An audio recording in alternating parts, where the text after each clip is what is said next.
Chapter 1. Kanzaki Ryuuji's Soliloquy. A wise man keeps away from danger. I've always kept my distance from other people, ever since I was a kid. Why did I make that choice, you ask? Because it was easier, and, more importantly, it kept me from getting mixed up in any kind of trouble. I didn't make any close friends, but I didn't make any enemies, either.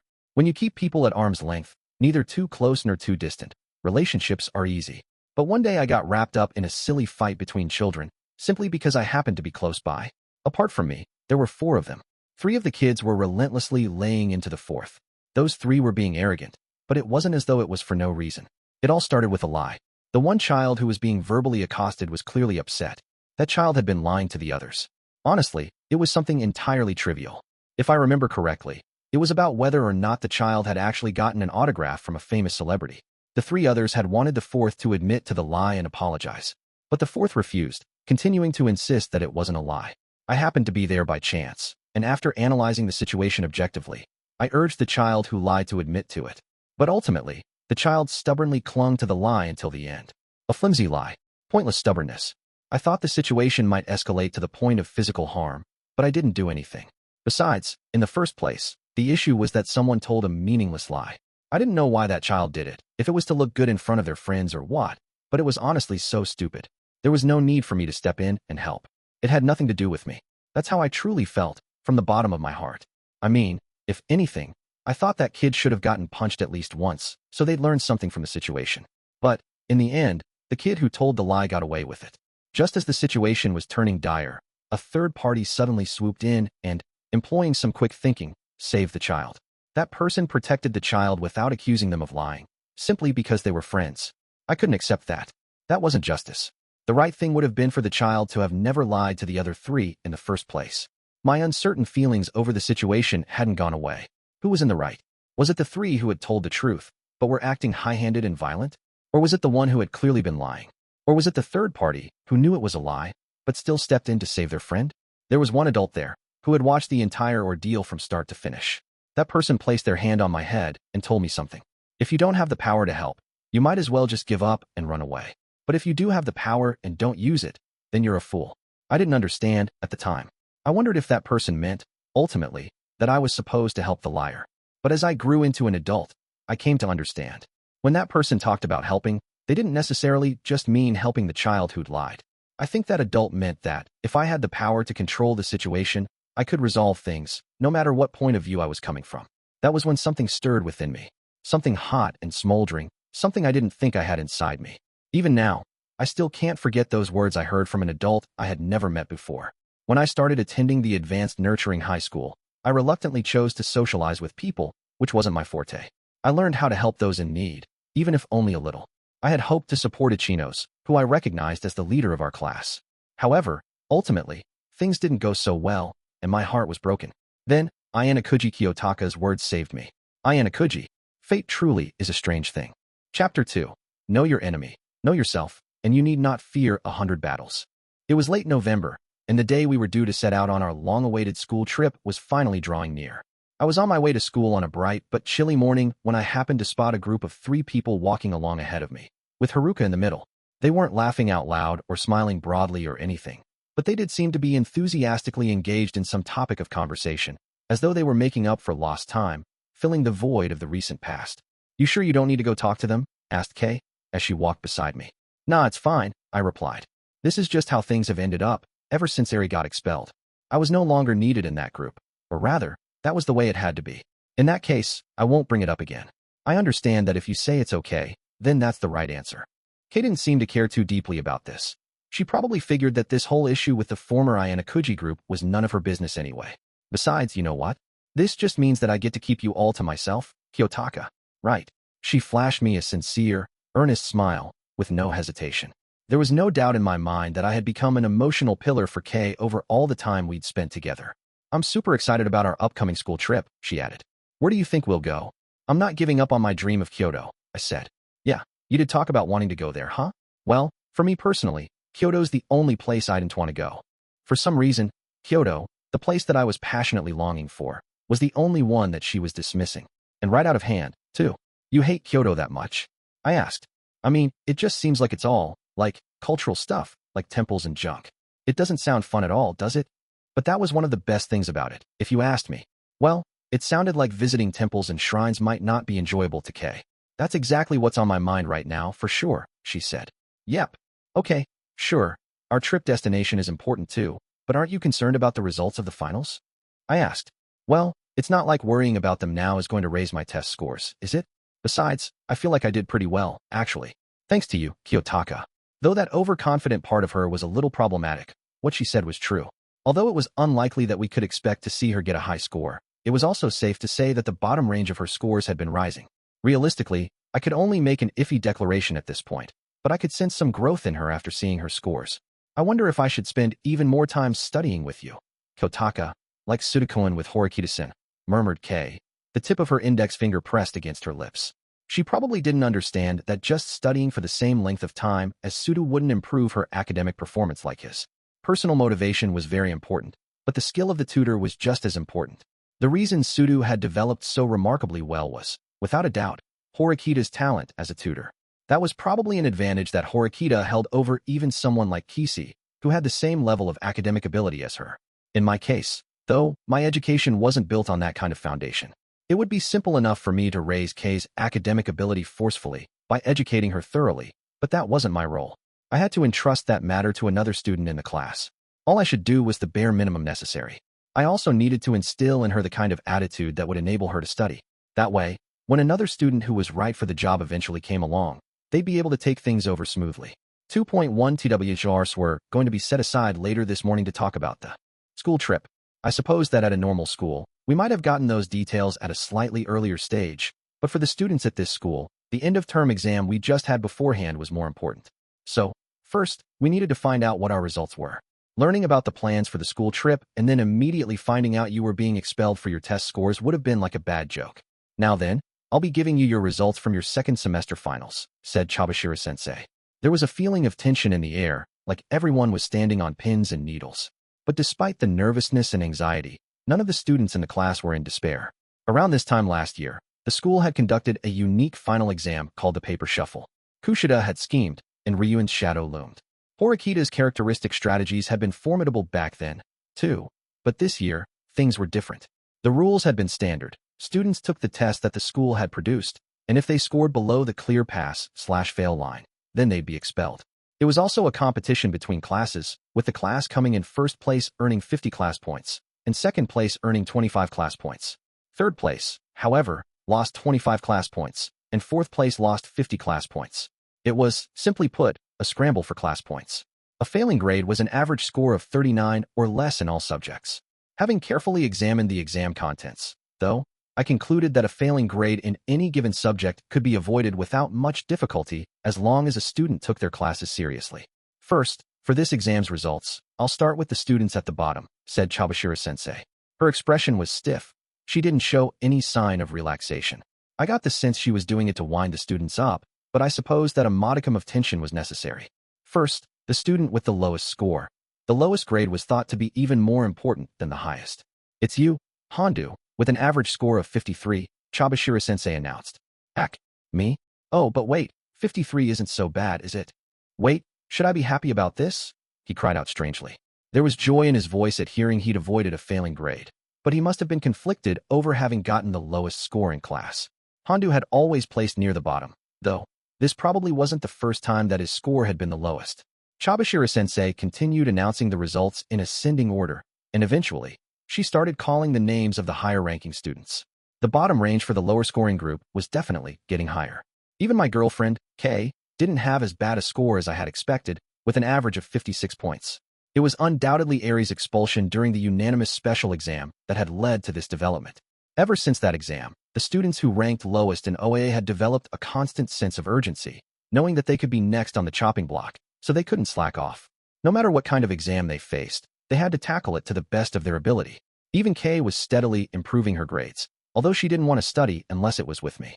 However, I supposed I'd need to solve that problem as soon as possible. Since I was only teaching her the bare minimum, there was a risk that she'd be separated from the other students due to a gap in growth potential.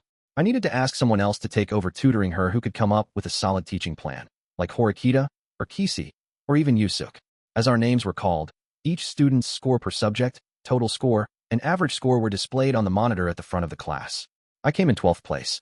I was slowly but steadily rising in the rankings. Finally, Chabashira-sensei got to announcing the top 10 scores. In 10th place was Sudo. Although I'd been a little concerned about him, his results were similar to what he'd gotten in the last exam. He had earned a solid score and cracked the top bracket, going up by 1 place in the rankings and setting a new personal best. And first place was, unusually enough, a tie. Horikita and Kisi were tied for first with an average score of 93.5 points. As for your overall placement in your grade level, Chabashira-sensei added, you surpassed Ichino's class's average score and took second place. Excellent work. Sakayanagi's class A took first place, Horikita's class B took second, Ichino's class D took third, and Ryuu's class C took fourth, so our class was getting an additional 25 class points. However, even the lower-ranked students in Sakayanagi's class generally scored well, so we couldn't take first place this time. As a result, the gap between our classes had widened, just a little. Now then, Chabashira-sensei said, I understand quite well that you've been looking forward to this school trip, as evidenced by how much effort you put into the end-of-semester exam. But first, before we get into talking about the trip, there's one thing I'd like for you to do. At that, a chart with the names of our classmates, which we all knew quite well, was displayed on each of our tablets. It was also displayed on the monitor in front of us. There were 3 fields: name, gender, and number. 2 of those fields, name and gender, were already filled in.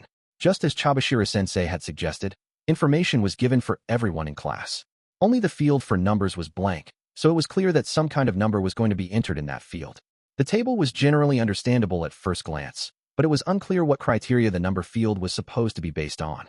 Although I was limited to what I could see from my seat, it appeared as though no other students understood, either. This chart shows a list of students in Class 2B, i.e., this class, said Chabashira-sensei. You can see that there's a field header labeled numbers next to name and gender, written in a small font size, and that the field is blank, yes?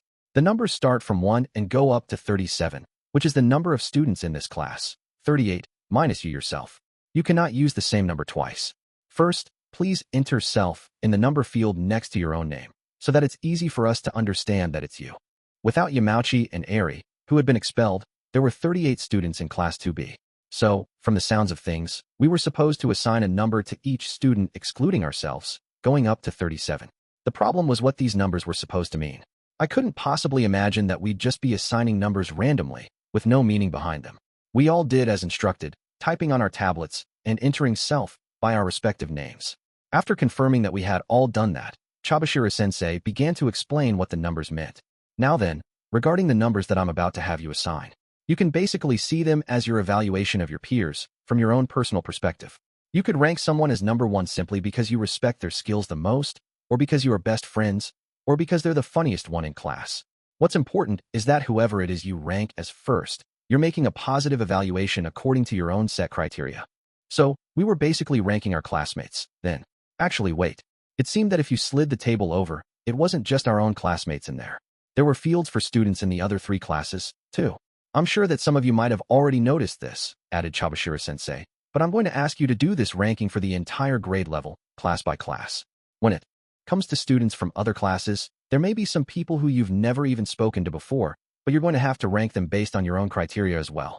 I'd like for you to assign them a number based on what you know of them. Students evaluating students. We did something somewhat similar last year, but I suppose you could also say that this was very different. But what in the world was the point of having students do something like this, anyway? Making some kind of superficial hierarchy? We will absolutely not be divulging what numbers you've assigned to other students, of course, Chabashira-sensei assured us. Not even we, your homeroom instructors, will know what kind of evaluations you've given, so please rest easy. In other words, this chart was going to be managed by the school administrators. You are forbidden from talking privately amongst yourselves whilst filling out the chart, and you are also forbidden from looking at OA. Putting aside whatever you happen to remember, it would be defeating the purpose of this exercise if you were to simply use the school's evaluation as your hierarchy, without giving it any thought or reasoning of your own. So, there were also restrictions against just assigning numbers mechanically based on an existing metric. There are tons of girls I've never even talked to or anything, though, and I have no idea what people's OA scores are, so all my scores are going to be pretty random, muttered Hondu, uncertain. Is that going to be okay? Some students had a wide circle of friendships, but Hondu, who lacked self-confidence, wasn't one of them. Yes, that's fine, Chabashira-sensei replied. There'd be no problem even if you assign numbers at random to people you have little connection with. However, the school will be using these lists for a certain purpose, and you will be responsible for whatever consequences there are. So, essentially, we were supposed to be ordering students based on some kind of general criteria, but in the end, what to actually put was up to the discretion of the person filling out the form. Accordingly, Chabashira-sensei was saying, we shouldn't complain about whatever effects might come about in the future as a result of our rankings. We should be able to grade each student appropriately as a result of the cumulative interactions we had with each other thus far, I supposed. If we did it without thinking, we could regret it later, so we needed to take this challenge seriously. That's what Chabashira-sensei was telling us. You have 1 hour to finish, starting now, she said. In the unlikely event that you do not finish within the time limit, we'll be reducing the time spent on explaining the school trip to you and continuing the time spent on this. So please focus on the task at hand. Surely no one had thought that we would be forced to do something like this before the school trip. Though the students were puzzled, Chabashira-sensei instructed them to go ahead and begin immediately. No one had fully wrapped their mind around the task yet, but even so, they got started. Still, criteria, I decided to hold off ranking my own class, since that would take the longest amount of time, and started with organizing Class A. If I were simply going on ability alone, I would have placed Sakiyanaji as number 1, but what I was looking for right now was a comprehensive evaluation. I could simply judge everyone based on like or dislike and wrap up everything that way. It was up to the individual's own discretion if they wanted to rank the person they most wanted to date or the person they liked as their number 1. After all, regardless, the numbers should be assigned based on clear criteria. I intended to start filling out the form right away, but I found it was surprisingly difficult. The safest option would have been to use an overall evaluation of the student's abilities at this point in time, as seen from my perspective. It wasn't likely to be an issue for me to make calculations based on what I remembered from OAA for the students I'd never interacted with. Once I settled on a course of action, I was going to start with number 1 and work my way down. I figured many other students would make the same decision, but it was safe to say that Sakiyanaji would be taking number 1 for Class A. Once I got started, it took me about 20 minutes to finish entering evaluations for everyone from the other 3 classes. All that was left was the class I was currently enrolled in, Class B. I wasn't going to be assigning numbers so simply with this class, because for these students, I'd obtained much more information than OA accounted for. I was going to factor in hidden potential, communication skills, and growth. I figured there might be some overlapping similarities with OA, but at this point, I decided that Yusuke would take number 1. If I took into account not only his simple overall value, but also the number of ways that he'd contributed thus far, he was the best choice. Without Yusuke, there would be no cooperation in this class. Then, I chose Koenji as number 2. His hidden potential and the tangible benefits that he had brought to the class, such as his contribution in the second-year uninhabited island special exam, and even his unintentional contributions, like in the sports festival and so on, were extremely significant. Even if I were to count his personality quirks and his lack of cooperativeness against him, second place would still be a fair assessment. It was an undeniable fact that Koenji's achievements had paved the way for our current position as Class B. Horikita, Kisi, and Michan, along with other students who always performed well academically, also rated quite highly. Then there was Sudo, who possessed outstanding physical ability, and whose academic prowess was not to be underestimated either. I put him down as number 9. If I'd only been taking into account what had happened since the start of our second year, then I definitely would have rated Sudo as 3rd or 4th after Koenji. After I'd finished entering my evaluations for all of the students, I looked up. I took close to 40 minutes in total to fill everything in, but none of the students aside from me have finished. Why? Just as that thought was going through my head, though, my eyes met with Chabashira-sensei's as she observed the students, and I realized that Koenji, sitting to my side, had finished before I did. I couldn't be certain, but I expected he had simply filled in numbers randomly without giving it any thought. He was gently blowing on his nails without even giving his tablet a second glance. If we considered the possibility that these numbers could be used for some special exam, for some purpose other than group building, then what kinds of arrangements could we envision? Was it possible that, when the school took a comprehensive view, they could, for example, hold an exam where only the students selected as number 1 and number 2 overall in each class would participate? On the other hand, the school could do the opposite instead. They could gather only the students with low overall ability together, and in the end, they'd have a balanced group to face the challenge. However, if either of those possibilities were true, then they should have told us beforehand to consider the merits of students' respective abilities more carefully before we assign numbers. It wouldn't even have been necessary to have students do these evaluations in the first place. The risk of distorting the competition by assigning numbers based on like or dislike would have been significantly higher if that were the goal.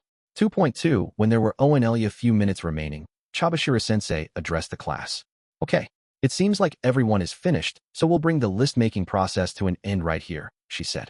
Apparently, Everyone had managed to finish their evaluations within the time limit without incident. This is a little sooner than I expected, but let's start talking about the school trip. I've been waiting for this. Thrilled to have been released from the tedium of list-making, I clapped loudly. Some of the other students joined him. Unlike in the past, Chabashira-sensei didn't issue Ike a warning this time, and instead started pushing buttons on her tablet.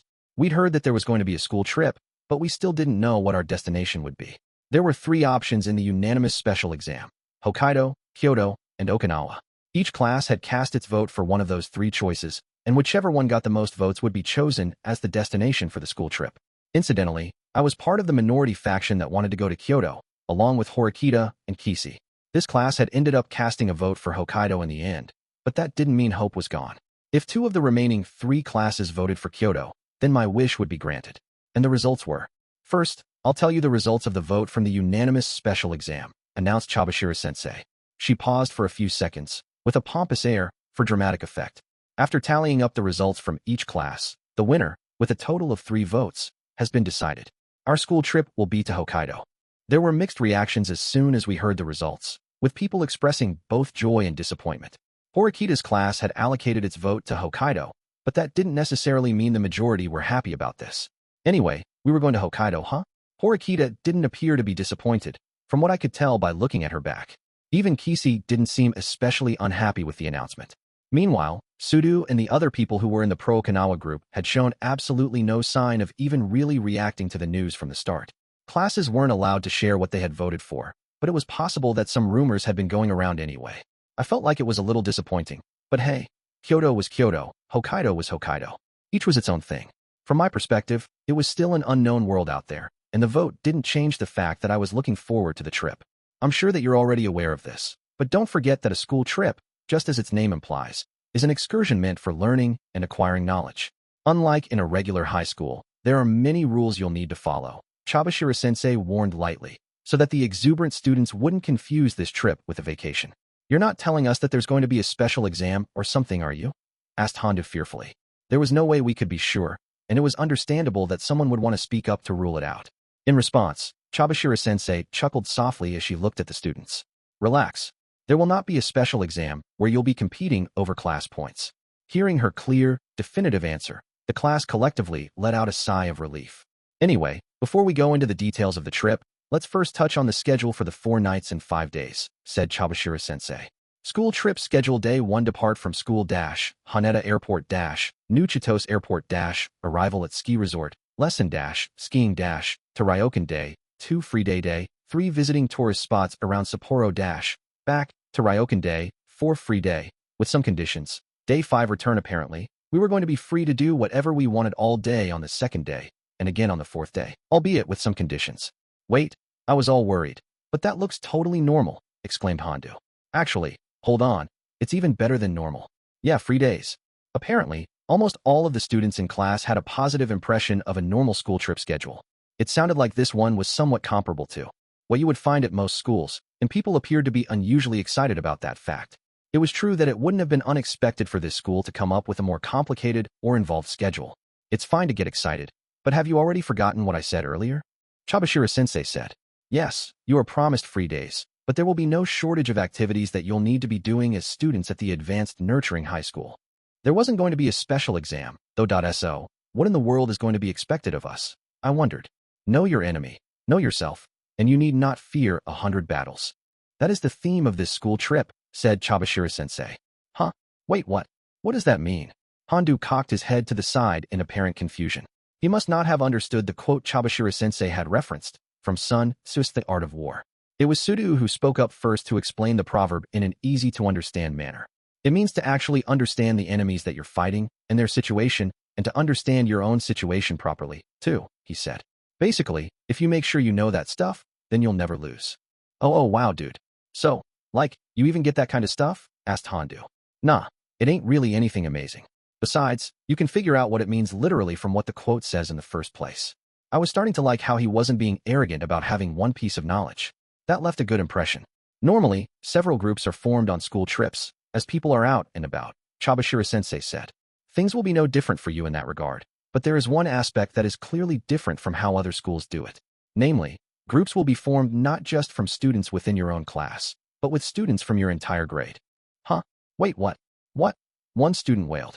So, doesn't that mean there's a super high chance that we could get paired up with people we're not even friends with? The students, who were all excited over the still as yet unseen Hokkaido, were suddenly snapped back to reality. As if to demonstrate this, Chabashira-sensei began giving us the details. That's exactly right. Depending on your social circle and what combinations there are, it's possible that almost everyone could be with people they've never spoken to before. Even if I was being charitable, I couldn't say that I had a wide circle of friends in other classes. Depending on the size of the groups, it was entirely possible that things could turn out just as Chabashira-sensei had said. If this were a normal school, with the same maximum of just 160 students in your grade level, there would be a good chance that you'd be able to widen your circle of friends beyond your own class, Chabashira-sensei continued. However, the way this school is structured is a detriment and hinders you in that regard. It was true that you'd expect your number of friends to increase if you were studying together in the same environment for more than a year and a half. At this point, it wasn't difficult to imagine how the way this school was structured got in the way of that. The most important thing for you is whether you can graduate from Class A, she went on, which means that it's a battle between classes. That structure is going to remain the same from this point onward. Naturally, as a result of that, you'll perceive other students as rivals more often than you have opportunities to engage with each other as friends. That kind of environment wasn't conducive to making a wide circle of friendships, was basically what she was saying. Thus, opportunities for you to learn about other students' situations and how they spend their time are limited too, of course. It was certainly true that we'd learn more about our own classmates over the past year and a half or so, while when it came to other classes, many people naturally only knew what was going on at the surface level. If you carelessly showed any weakness, there was a chance that others could take advantage of that. And, considering this issue from a completely different angle, friendships might also make you feel hesitant to defeat the other classes. Someone might even end up thinking, I want my best friend from another class to graduate from Class A.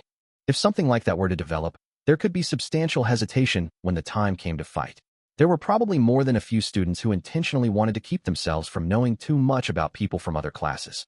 The purpose of this school trip is to deliberately remove that obstacle, Chabashira-sensei told us. It will be a great opportunity for you to get to know each other as fellow students at this school, and simply as human beings, person to person, rather than as students from other classes as you have until now. 4 nights and 5 days might seem short, but it was a lengthy period of time. The more time people spent on group activities during that period, the more likely it was that the distance between them would be shortened. On the other hand, though, there could be cases where the distance wouldn't shorten at all. Even if the school removed some obstacles, it wouldn't matter if the students themselves put up walls. I dunno, lamented Ike. I can only imagine that this school trip is going to be a pain. We're going to have to worry about stuff, and I really don't think I'm going to be able to have fun. Although they knew that there was no way they could change the rules that had been set by the school, there were apparently several students who opposed the idea, like Ike. I guess that spending time with trusted, like-minded friends was one thing they did not want to give up. Especially Ike, who got himself a girlfriend only a short time ago. It was understandable that he was upset. Depending on how the groups were formed, he might not have the chance to spend the trip with Shinohara. The tumultuousness, it'd still be weird to agree to this, then, one girl said. I think it's easier for rivals to work together when they're at, arm's length from each other, like a reasonable distance, you know? But I consider friends to be friends, regardless of the class, said another. Opinions appeared to be divided, even amongst the girls in class. It was an issue of perspective. I guess this conversation is kind of headed into chicken and egg territory, said Yusuke. Are other students rivals first and friends second, or are they friends first, rivals second? I'm sure that both are correct. Just as Chabashira-sensei said, this school trip is a wonderful opportunity for us to learn about that. We don't just have one choice. The more choices we have, the more possibilities open up. That's what I think. I kinda get what you're saying, Hirata, Suda said. Besides, even if we fight the school on this, it ain't like they're gonna change the rules, right? If the school were willing to listen to our complaints and accommodate us, then it would be worth resisting. But the students in this class understood quite well that wasn't how things worked. There's nothing wrong with you engaging in a little heated debate. But first, let me continue, okay? Chabashira-sensei cut in. I think it'll be easier for you to talk about this after you hear the specifics. And with that, the itinerary was displayed on our tablets. It's been decided that students will be divided into groups as equally as possible over the 4 nights and 5 days of the school trip, she told us. Each group will consist of 8 students. You can generally assume that there will be 2 students from each class, a boy and a girl, per group. However, at the current point in time, there are 156 students in your grade level. Since it's not possible to divide you all up equally into groups of 8, there will be 18 groups of 8 students and 2 groups of 6 students. We've also taken care to ensure that the gender ratio will be as equal as possible. There was an even split of boys and girls amongst the 4 students who had been expelled thus far, with 2 boys and 2 girls, but the issue of what classes they belonged to introduced another problem. Because of that, the school couldn't divide everyone neatly into groups of 8, and there was going to be some offset, with a couple of groups of 6. Still, that was completely understandable, since it couldn't be avoided. Of course, that was riding on the assumption that there wouldn't be any more expulsions before the first day of the school trip, or any absences due to health issues. As for the question of how much you'll be doing together with your group and where you'll go, that'll be determined after we reach Hokkaido, said Chabashira-sensei. As Chabashira-sensei told us the rules for our groups, they were also displayed on the monitor. Situations where it is necessary to stick together as a group. When instructed by the school on location during free time situations where it is not necessary to stick together as a group. When you are inside lodging facilities, we were going to depart from the school on board buses separated by class, which would take us to Haneda Airport. Then, we board the plane and land at New Chitose Airport. Afterward, students would be divided into their groups at the airport. From that point onward, the general rule was the groups would be sticking together until we headed back to school by bus. There was a lot of bus travel in our itinerary, between the bus ride to the airport and being taken by bus to our group activities once we arrived in Hokkaido. And, including time spent sleeping, it sounded like we would be spending almost all our time with the people in our group. Even when you're on free time, individuals are not permitted to just do whatever they please, Chabashira-sensei added. Discussion within the group is necessary, and it is absolutely essential that you act together as a group. If a group cannot come to a consensus on a destination, then they will not be allowed to leave the Ryokan. It would be simple enough to come to a compromise if you were with students who you were close to, but that could get tricky. If highly assertive students were partnered up together, they wouldn't readily agree on anything. It was possible people could end up not going anywhere as a result. When inside lodging facilities, you'll generally be free from group activity restrictions. You can go to the bathing area whenever you wish, you can relax in the lobby, and you can go eat whenever you want, as long as you're within the curfew. The Ryokan where we would stay was the only exception to the rule about sticking together as a group. We'd be staying together as groups in our rooms, albeit with girls and boys separated, but we were apparently free to have breakfast or dinner, take a bath, or engage with the other activities available in our lodging as we wished on our own. You'll be staying at the same Ryokan for all 4 nights. Even among places in Hokkaido, it's an extremely famous and respectable place to stay. I'm sure that you won't get bored, and you'll be able to spend your time there in comfort. Ugh, I guess the Ryokan's going to be the only time we can relax, then, muttered one student.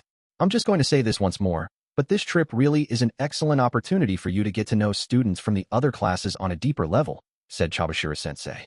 After hearing her explanation, though, Yusuke seemed to have a question of a different nature.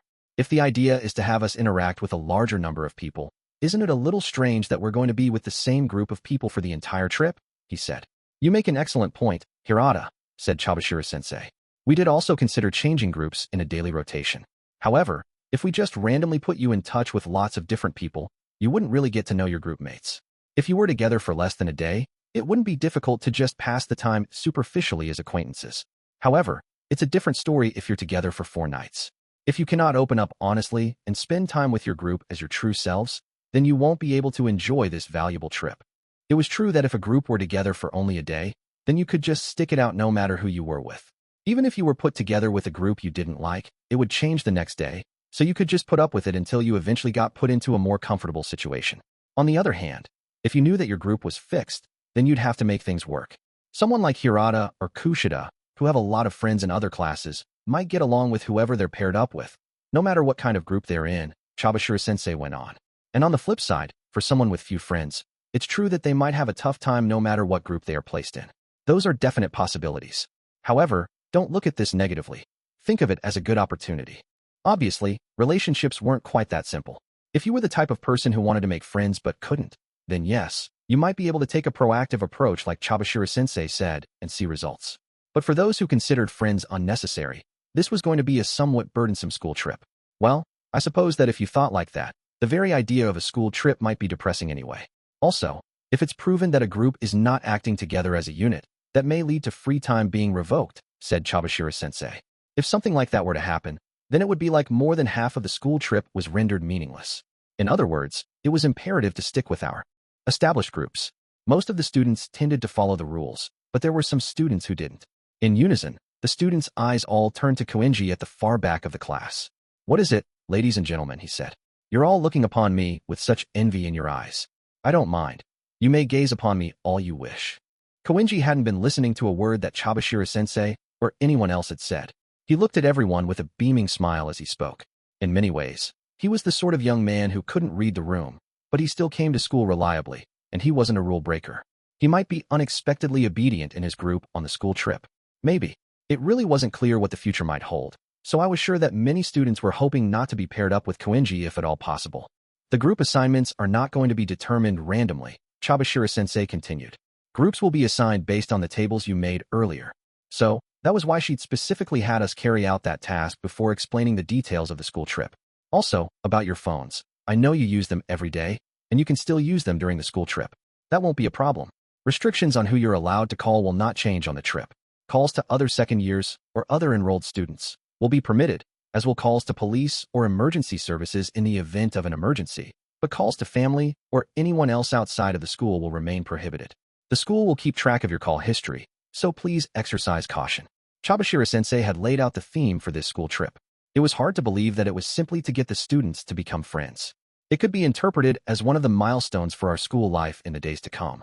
Afterward, Chabashira-sensei continued to tell us more about the school trip, but really, the most striking and unusual point was the matter of the groups being made up of students from across our entire grade level. Aside from that, I suppose that another thing we needed to be somewhat mindful of was handling our cash. Since we only had private points, we had no way of shopping off campus. Therefore, we would need to put in an application with the school to exchange our private points for cash in advance, and the school would provide us with currency. If we ended up short of funds on site during the trip, the school could exchange up to a maximum of 10,000 yen there. Once the school trip was over and the students returned, then we could go back to using private points. It'd probably be better to convert a lot of points into currency ahead of time. 2.3 When it was TMF for lunch, I headed out with Kay to eat together, which had become routine as of late. However, this time, we had some guests with us, which was unusual, Yusuke and Sato. Hey, this kinda seems like a double date, doesn't it, Ayanokouji-kun? Said Sato somewhat shyly, standing near me. Hey, pump the brakes there, Maya-chan, teased Kay. That's not the kind of thing you say to Kiyotaka. The girls were having a friendly chat that sounded like fighting, which I didn't understand much at all. They continued their conversation as we walked. This is my first time ever going to Hokkaido, said Kay. Have you ever been there before, Kiyotaka? Nope, never, I replied. As someone who came from the White Room, pretty much everything was new territory for me. I'd had simulated experiences in various environments over the course of the curriculum, but I hadn't experienced Hokkaido before. All I knew of the world came from television and books. I was only aware of the fact that Hokkaido was a cold region that covered a vast expanse of land. I supposed that the main focus of our conversation was going to be the school trip, after all. Seriously, though, they're going to give us that much free time for a high school trip? Sato said. Like, don't we get too much free time? I was surprised by that too, said Yusuke. I was expecting something like 1 or 2 hours of free time per day, at most. Isn't it good to have a lot of free time though, said Kay. I think it's a lot better than having to sit there for a long time doing nothing, like being stuck at some museum or having to listen to the locals yammering on. Yusuke laughed, and Sato nodded vigorously in agreement. As for me, personally, well, that kind of orthodox schedule didn't sound so bad. The more freedom you had, the more the trip would deviate from the purpose of school. I'm a bit worried about the groups, though, I think, Yusuke said. I do like the idea of making friends with people from other classes, but I can't help but feel like there's something more going on. Something more? Asked Kay. Yusuke nodded and glanced over at me, as though he were looking for an answer to that question. As long as we're competing to get into Class A, feelings like compassion are a liability, I told him. There can only be one Class A. I suppose a lot of people think that way, yeah, he said. I was sure Yusuke was conflicted, since he already had strong feelings on this issue. While he did want to become friends with others, on the other hand, getting to be too close with others had its downsides. I'm a little scared, he went on. I'm afraid that if I make friends with someone from another class, I could get too close to them, or find out about their circumstances, how they absolutely have to graduate from Class A, or something. Yeah, I see what you're saying, said Sato. It sounded like she must be imagining what it might be like, too. I think I get what you mean, Hirata-kun. Like you'll feel too sympathetic. I don't really think that way, though, personally. Kay rejected that sentiment. I mean, the important thing for me is that I get into Class A, not anyone else. Am I a cold person? It wasn't being cold, though. It was the honest, true feeling most people shared. No one can know the true nature of other people's feelings, I replied. However, if you want my personal opinion on the matter, I'd say that, by nature, it's easy for humans to become kind on the surface in certain circumstances, if only for a moment. And when that happens, they don't want others to see that they have unpleasant feelings underneath. Feelings like love and hate were extremely annoying. For the sake of argument, let's say there's a student in another class who must graduate from Class A. Like Yusuke said, I continued. If that student doesn't make it into Class A, there's a risk they could end up taking their own life down the road. Huh, said Kay. Isn't that, like, a huge exaggeration? Yeah, it's an extreme example, for sure, I conceded. But we can't say with 100% certainty that it wouldn't happen. No one knew where a person's emotional boundaries really lay except for the person in question. Suppose that you knew that person's situation, and you yourself had over 20 million private points on hand. I went on. However, you needed to use those private points to protect yourself and others in your own class. You could fight without those points, but they were an important insurance policy. What if someone in your class, such as Yusuke, said that they wanted to save just the student who would take their own life in the future? Well, I stammered. And what if the class ends up sending the message that it'd be okay to help, but deep down, everyone thinks it's ridiculous? Wouldn't that open up the possibility that some students might feel obliged to put up a front, just pretending that they're okay with lending a hand? If someone objected, they would probably be met with scorn for taking the matter of someone ending their own life so lightly. And in truth, there'd be no way to know what the people giving those scornful looks would really be thinking deep down. I'm still exaggerating here somewhat, I said. But knowing your enemy isn't all positive. Then, why is the school making us get along with each? Kay must have figured it out partway through, because she suddenly stopped mid-sentence. Do you think it might be something like, do you think it might have something to do with a special exam down the road or something? We can't rule out that possibility.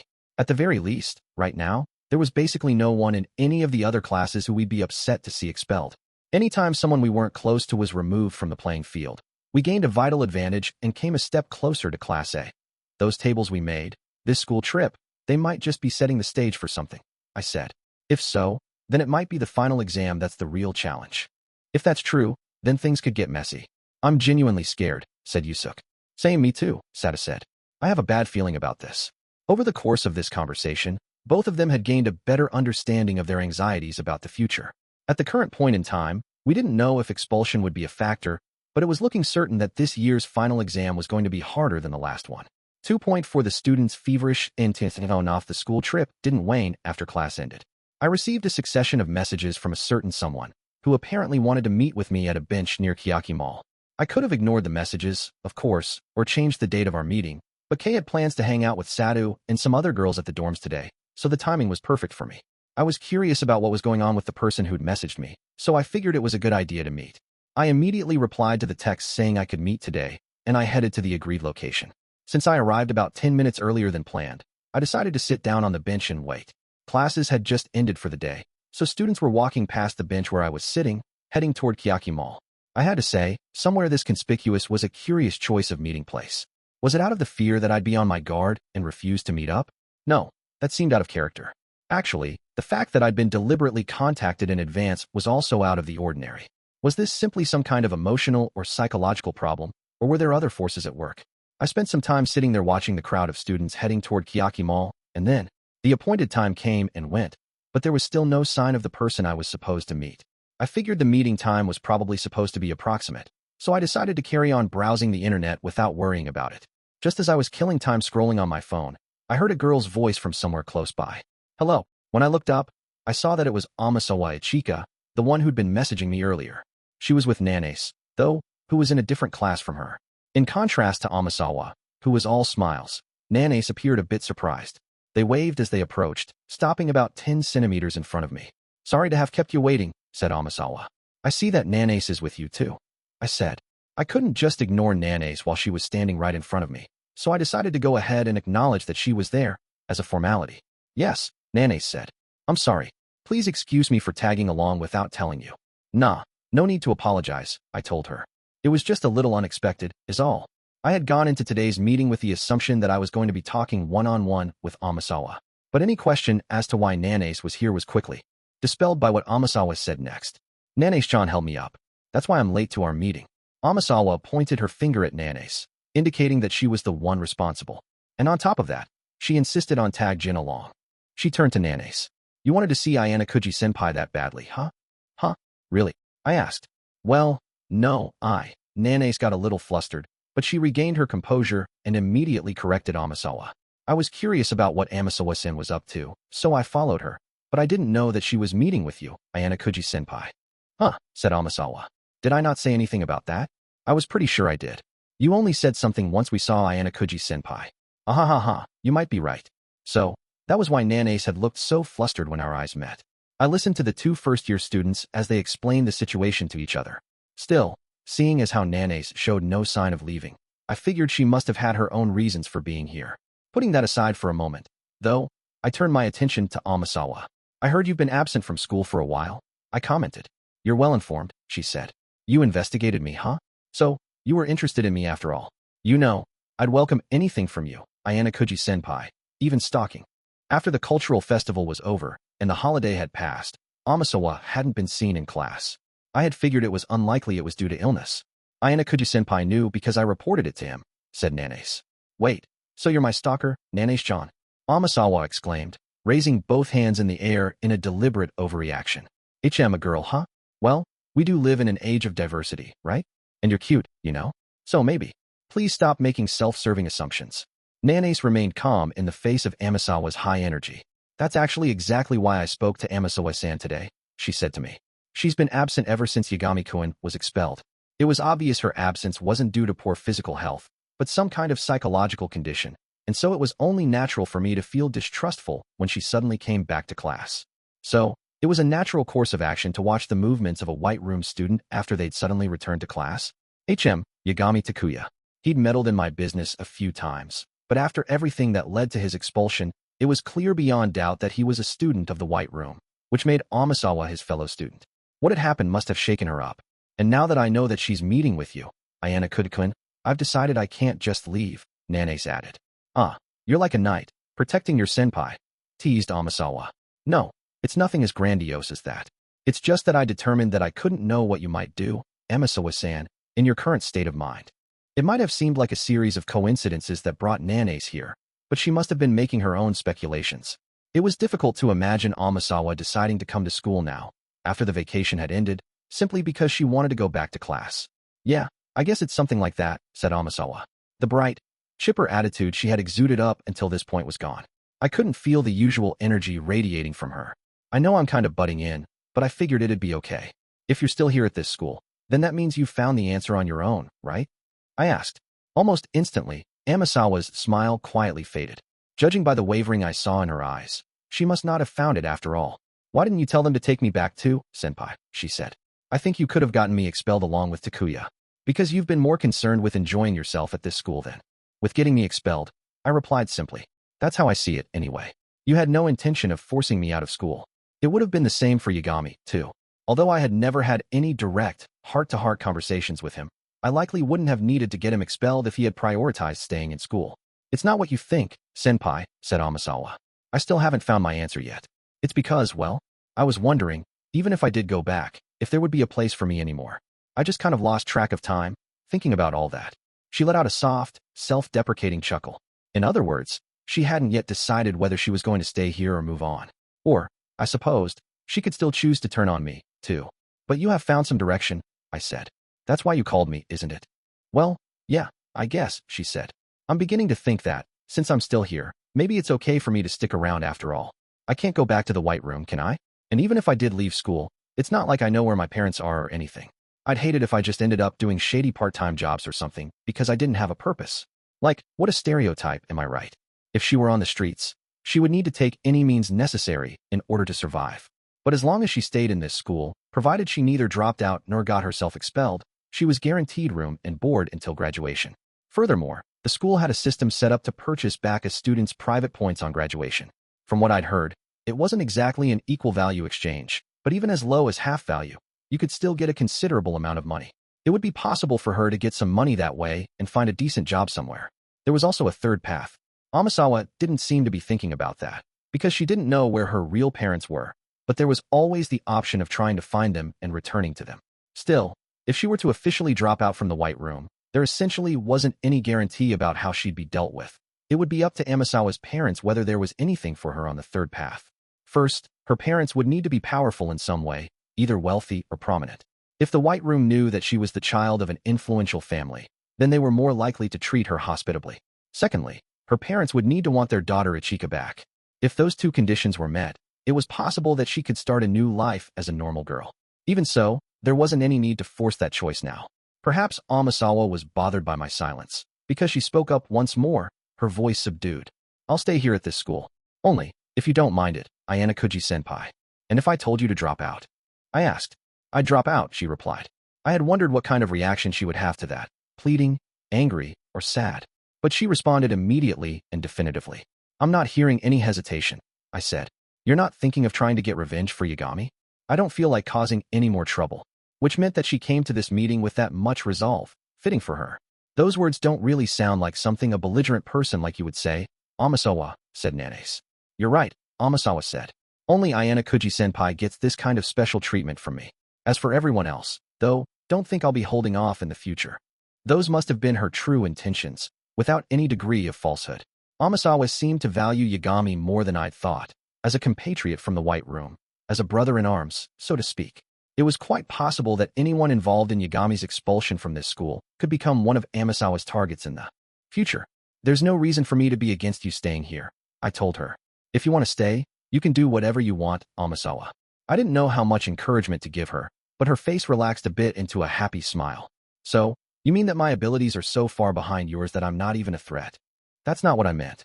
I'm nothing more than one person who plans to remain here in this school, and it would only be natural for me to want to support you if you wish to make that same choice, Amasawa. Whether she was an ally or an enemy was a trivial problem.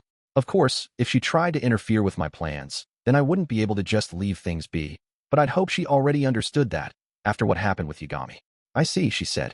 If what you're saying is how you truly feel, Amasawa-san, then I will support you, too, added Nanase, though the look on her face made it clear that she hadn't completely dropped her guard. What's this? Amasawa said. There's like water coming from my eyes. What is this? I've never felt this before. No matter how hard I look, I'm not seeing any tears flowing, I pointed out. Ahaha, that's so weird, she laughed. I'm so moved, though. She was back to acting how she usually did, but it looked to me like she was putting on an act to try and force herself to cheer up. I'm guessing you may not want to hear this question, but what sort of person was Yagami, anyway? I asked. I'm curious, too, Nanase said. I still don't quite understand why he kept doing such roundabout things, even before trying to get you expelled, Ayanokouji-senpai. Why had he hurt those two students in Shinohara's group, even though he knew it was risky? Why had he driven an unrelated student from Class 1C to expulsion? His scandals had drawn so much attention that the school even made an announcement about it. Nanase must have been wondering about a great many things as well. Let's see. Amasawa posed like she was lost in thought for a moment, but she immediately started speaking again, if slightly stiltedly. I think Takuya was scared. I think he was scared to fight you, Ayanokouji-senpai. But I think he kept those feelings buried so far deep down in his heart that not even he was aware they were there. So, that was her analysis. Amasawa had likely known Yagami better than anyone else.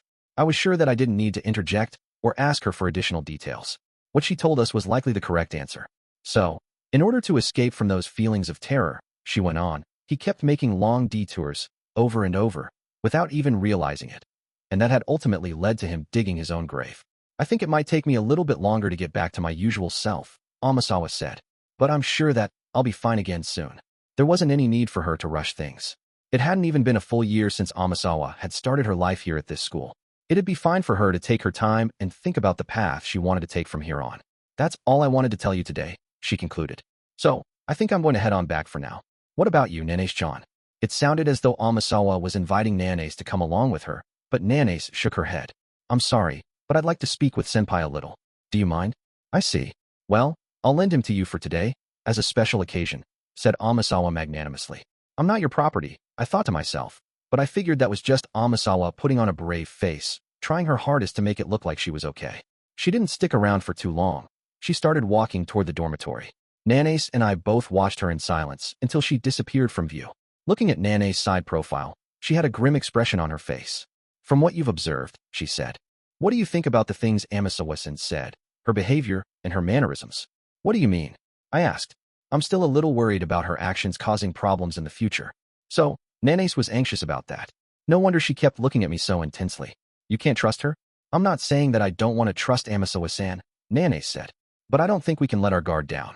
It was a rather diplomatically phrased response, but it was obvious that she didn't trust Amasawa. I'm not going to drop my guard, I assured her. Or rather, I'm just going to carry on the way I always have. I was here at this school so that I could live an ordinary school life. I wasn't going to allow myself to be swayed by adversaries, near or far. I suppose that's just me being needlessly over-anxious, huh? Said Nanace. I appreciate your concern. Even if it's just one person on my side, it's great to have allies. Although Nanace seemed somewhat satisfied with how I was approaching this, she still had more to say. At the risk of coming off as obstinate, please allow me to say this once more. While I do understand your abilities, Ayanokouji-senpai, as well as the possibility that Amisawa-san has truly had a change of heart, please be careful. It is an undeniable fact that Amisawa-san is a student from the White Room. We don't know what kinds of methods they'll use. She was pleading with me strongly, desperate that I be prepared in the event something might happen. I want you to remain at this school and graduate, Ayanokouji-senpai. It wasn't that I thought we should have nothing to do with each other, but it did seem like Nanace was more concerned about me than herself. If you are ever in trouble, no matter how trivial, you can always come talk to me, she added. I understand what you're trying to say, I said. I'll keep that in mind. Even Nanace finally seemed to be satisfied with that response. In that case, I'll leave it at that, she said. Perhaps she thought that she would be a bother if she hung around any longer, because now she turned away from me and started back toward the dormitory. But despite all her warnings to watch out for Amasawa, something struck me as strange. I decided to pry a little. Hey, I forgot to mention this, but I guess we're going on our school trip this week, I told her. Oh, I see, she said. Yes, that's right, that is this week. Senpai, please enjoy yourself to the fullest. School trips truly are the highlight of one's school experience, after all. I intend to. Yeah, something really did feel off. Whether Nanace had known about this school trip or not, she should have had something to say to me about it. But she didn't even show the slightest sign of doing so. It was almost as though she had completely forgotten about it. Is there anything you want as a souvenir? I asked. I decided to try and stop Nanace from leaving and dig a little deeper into the subject of the school trip. Oh, speaking of your trip, where are you going, anyway? She asked. Hokkaido. Oh, Hokkaido, that sounds nice. When you think of Hokkaido, you think of, what was it? Butter, and things like that, right? Getting butter by itself as a souvenir might be a little weird, I replied. I wasn't going to deny her request or anything if that was really what she wanted most of all, but I didn't get the sense that it actually was. Oh, I think that I would like chocolate-covered fries, she said. They're famous, aren't they? I have no idea. Our conversation was getting kind of mutually incoherent. Okay, chocolate fries, I said. I'll look into that a bit later. If I find any over there, I'll buy some. Thank you very much. With that said, Nanace turned to leave again, but before she could, I spoke up once more in a firm tone. Nanace, is it okay if I ask you one more question? Yes? What is it, she asked. The matter of Amasawa and the school trip. Even if an ordinary student couldn't see the link between the two, Nanace would be able to. Honestly, it would have been strange if she couldn't. For someone who worries about me so much, you didn't mention anything about worrying about me on the school trip. Huh. Nanace cocked her head to the side, as if she didn't understand what I was talking about. You don't understand what I'm getting at. I pressed, urging her to think harder. At once, Nanace's soft smile hardened for a moment. This school has tight security, I said. It's more or less protected from the outside world 24 hours a day. In fact, Tsukishiro had to try to get inside in order to get me expelled. However, school trips are quite a different matter. The teachers can't see everywhere, and there are more opportunities for someone to do something, so you must be vigilant, even more so than back on the uninhabited island. Yes, the risks in a situation like that would be much greater than anything Amasawa could accomplish by baring her fangs at me. If you know the people we're dealing with, then you can imagine that they could go with more aggressive methods, like forcing me into their car or something like that, I went on. If you're so wary of Amasawa, then you should have at least offered a word of caution about that. Something like, please be careful. Am I wrong? Nanace had been checking in on Amasawa up until she came back to class, not knowing what kind of action she'd take. And when she'd figured that Amasawa was going to try and contact me, she even came all the way here. There was no way that Nanace, who did all that, would not have sensed the dangers presented by the school trip. You've defeated Yagami-kun and Amisawa-san, Ayanokouji-senpai, she protested. For someone like me to worry about you, that'd be. I cut her off. That's peculiar, though. If you really believe that, then there wouldn't have been any need for you to stick by Amasawa's side today and stand watch. The fact that you've been warning me so persistently itself is also a contradiction.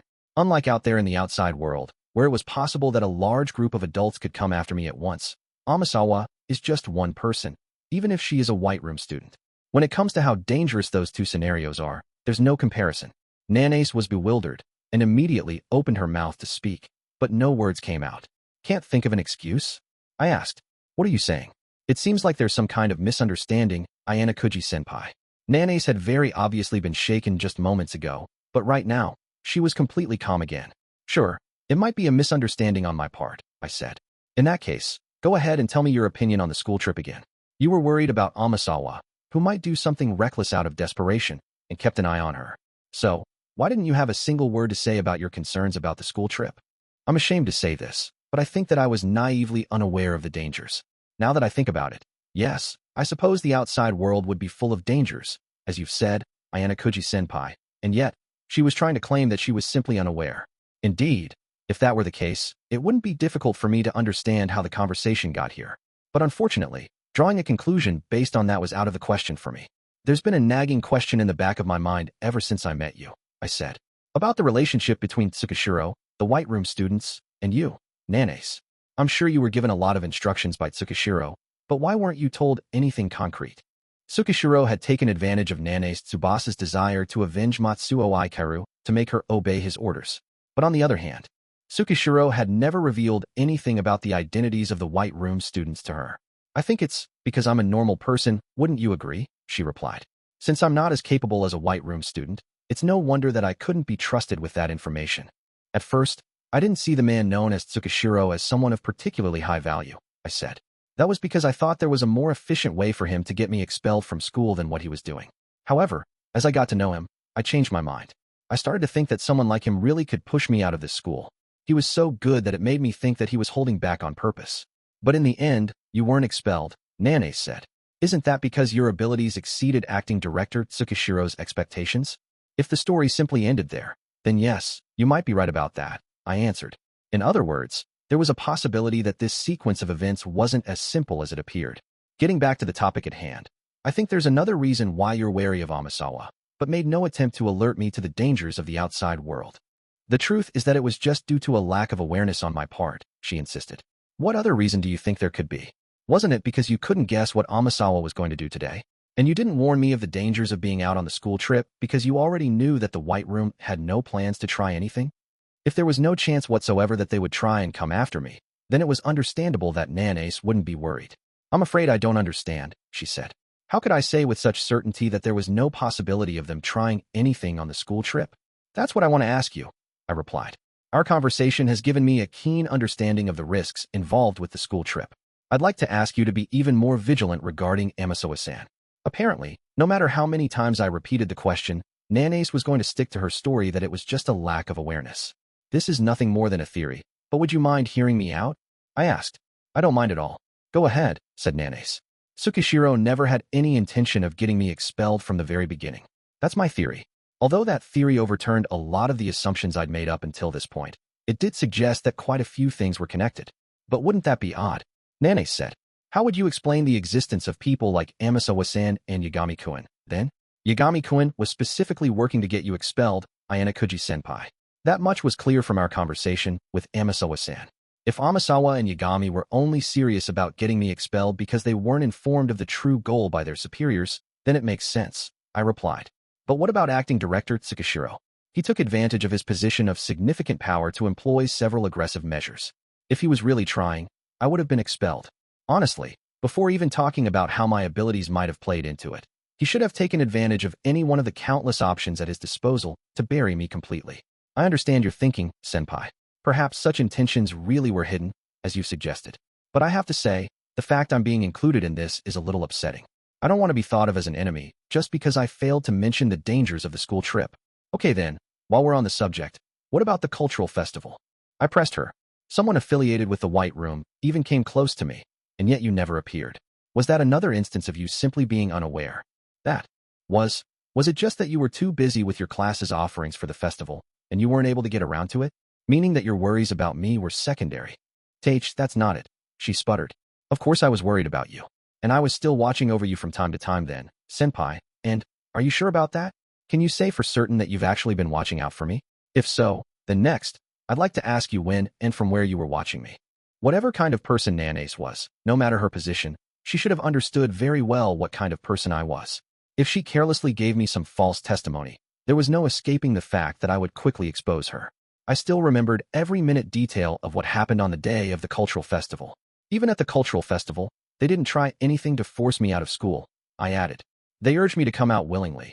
but I'm sure that they already understood that I wouldn't drop out of school just for something like that. That was why you didn't show up then, Nanase. Nanase gasped silently as she tried to suppress her emotions. The White Room had no intention of expelling me.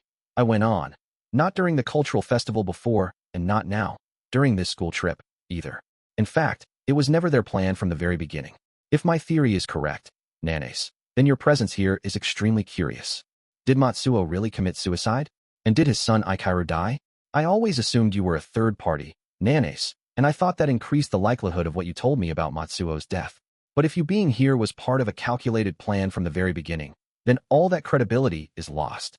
That meant I would lose the assurance of what she said on the uninhabited island, about how she had formerly stood before me as an enemy and then turned into my ally.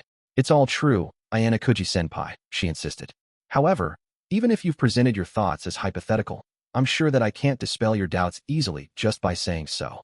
The only way to find out whether it was true was to look up the information in the family register or something similar. But of course, if the White Room was involved, then even that would be suspect. And if we're following your theory, what would be the reason for me coming to this school? Nanase said. It doesn't explain anything. No, that can be explained. If we assume that you were sent here to aid me, then it makes sense. Your role is to provide support if a White Room student such as Yagami or Amasawa tries to get me expelled. Even that one instance of us fighting over the matter of Matsuo was simply to get me to drop my guard around you. If you think about it that way, it fits. Someone who once fought against me as an enemy, who then turned into my ally. Depending on the time, conditions, and circumstances, trust could be built over a brief period. That's exactly what Amasawa meant, about you being given the role of knight, I added. That's what it all means. Tsukishiro had assigned Nanase, as well as Yagami and Amasawa, the job of getting me expelled. But he gave Nanase the role of first pretending to be my enemy, to see what I was capable of, and then becoming my ally. By performing that role, it was possible for her to make accurate, truthful deductions as she stood by my side, while intentionally not giving me any information about the White Room students. It's just a theory, I said. There's still a good chance that Tsukishiro and the White Room are serious about getting me expelled. Either way, there's no harm to me. If my theory is correct, then that means you're a genuine ally, Nanase. And even if my theory isn't correct, that doesn't change the fact that you've been my ally all this time. This scenario wasn't like a coin with two different sides. Rather, it was like both sides had the same pattern. But I figured I'd keep that tucked away in the back of my mind for now. There was the possibility Thatha might really not be working to get me expelled. Then, what was he after? At what point had he started all of this? Was Matsuo dead or alive? Was his son dead or alive? Whether it was true or it was all a lie, it didn't affect my situation very much. If everything up until this point were turned on its head, then maybe it had already been decided from the very beginning that I would enroll at this school. It doesn't seem like you'll accept anything I tell you right now, Ayanokouji-senpai. No matter what I say, Nanase said. I think I have no other choice but to take my time to dispel your doubts. I don't know if there's any way for you to dispel my doubts, but I guess that's just the way it is. As far as I'm concerned, though, you can keep treating me as you have until now. I don't mind. I cannot do that. I cannot accept that. She quickly bowed and then briskly walked back to her dormitory. Nanase wasn't physically capable enough to stand toe-to-toe with the White Room students. And while I couldn't see exactly what her academic abilities were, she was still a step behind the likes of Amasawa and Yagami as of now. However, there was still something about Nanase Tsubasa. Maybe it was just a hunch, but I felt certain of it. 2.5 after 7 o'clock in the evening, around the time that the sun had completely set, Sudu dropped by my room. Hey man, sorry for suddenly stopping by without Callan and junk, he sniffed. Having curry today? He must have picked up a whiff of my supper after the scent wafted all the way to the entrance. He then suddenly looked down and noticed there were 2 pairs of shoes lined up near the entryway. Someone else here? Yeah, I was just in the middle of making dinner. I was thinking of having curry with Kay, I replied. Oh, Kurowa. Just then, the door to the living room opened and Kay peeked out, clad in her street clothes. And is it a problem if I'm here? She asked. And no, not at all. Ain't a problem. Dude, are you guys like always together or something? Based on his reaction, he had clearly come by on the assumption that no one was here but me. Of course we're always together, duh, Kay said. We're a couple. A couple being together 24 hours a day, that's. Well, I guess it ain't tough to imagine it's like that. Sudu was about to argue, but then he accepted Kay's statement dejectedly. I guess he must have visualized various scenarios with couples he knew personally. Ike and Shinohara, for example. Recently they'd started holding hands in public and things like that, and Shinohara had even been sitting in Ike's lap. The two of them didn't seem to care about other people seeing them, or what they might think. I was pretty sure I'd heard Ike say the two of them were going to karaoke right after classes were over today, too. I'm guessing you just got back from your club activities, I said. I had the impression that Sudo generally came back to the dorms around this time. Well, I ain't got a girlfriend, he said. Basketball's pretty much all I have. I had no idea what to say to that. Look, I'm real sorry to interrupt you before you eat, but do you got a second? It won't take very long. I wondered if it was something confidential. The first thing Sudo had done when he arrived was checking to see if there were other shoes at my door. I turned to Kay. Go ahead and get started eating dinner without me, I told her. Huh? I'll wait. Besides, you'll be done right away, right? He said it wouldn't take long. Sudo stopped to think for a minute, and then assured her it would take less than 5 minutes. Kay must have been satisfied with that, because she closed the door. I slipped my shoes on and stepped out into the hallway with Sudo. No matter what this conversation was about, I couldn't imagine that Kay would divulge it to a third party, so I could rest easy on that point. Hey, Sudo mumbled. Ayanokouji you. No, I mean, have you and Karuizawa already? He was trying to confirm something with me using incredibly vague expressions. I'll leave that to your imagination, I replied. Wait, isn't that, practically the same as saying you have? How my answer was interpreted was up to the listener. So, what did you want to talk about? I asked. Oh yeah? I mean, it's no wonder, since you're so popular, and it ain't like I'm in any position to be worrying about your business. Sudo shook his head as if to clear his mind of wicked thoughts, and then proceeded to check to see if anyone was around. Well, to tell you the truth, he said, lately, it's like Onodera's been, giving off some vibes. And pretty strongly too. It's got me all confused. He sounded, well, not exactly happy, but rather puzzled, as he spoke. I knew that what I'd said to Sudo at the cultural festival had been weighing on him heavily every day since. As the person responsible, I needed to listen to what he had to say now with the utmost seriousness. Despite that, though, I figured I should correct him on something that needed to be amended. You said that Onodera's been giving off vibes, I repeated, but looking at it from an outsider's point of view, not much has changed since the sports festival. Perhaps you're just feeling this way because it's your perception that's changed, Sudo. As for Onodera, I didn't think she was even aware that she had feelings for Sudo. On the surface, I was sure that she felt like she was just a friend inviting another friend to eat together or to hang out, like normal. Yeah, maybe you're right about that. Sudo scratched his head briskly. He seemed restless. After that stuff you told me about her, though, I can't stop thinking about it. I can't calm down. Or I just feel uncomfortable, I guess. Even when I'm talking to her, I keep wondering what she really thinks about me. Before, Sudo had only seen her as a good friend, someone on the same wavelength as him, who'd made an impression on him as an athlete. Now that he'd been told Onodera might have taken a liking to him, it wasn't difficult to see how that would change how he saw her. The conversation stopped there. There were about 10 seconds of silence. I urged him to continue. So, what did you want to talk to me about? I think there's more you want to tell me. That seemed to get Sudo to make up his mind, because he started speaking again. It's just, when I'm with Onodera, there's all these messy feelings that start welling up inside of me. I think, hey, if I started dating her, I'd be able to say I got my first girlfriend, and if Susan ain't gonna ever look my way anyway, then that'd be just fine. I don't know if I'm really looking at things, objectively right now or whatever, but Onodera is pretty damn cute. Not only that, but she and Suda talked about the same things, and they were both self-disciplined athletes. Strictly going by their compatibility, they'd probably be the best suited people for each other out of everyone immediately available. It's not really bad at all for you to think so, though, I said.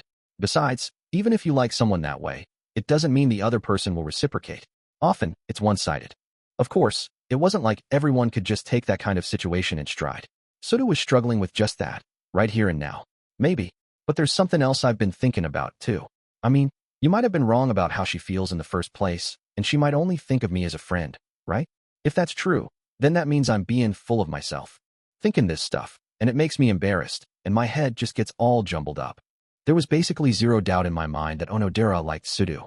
However, it was true that there was no ironclad guarantee that was how she actually felt.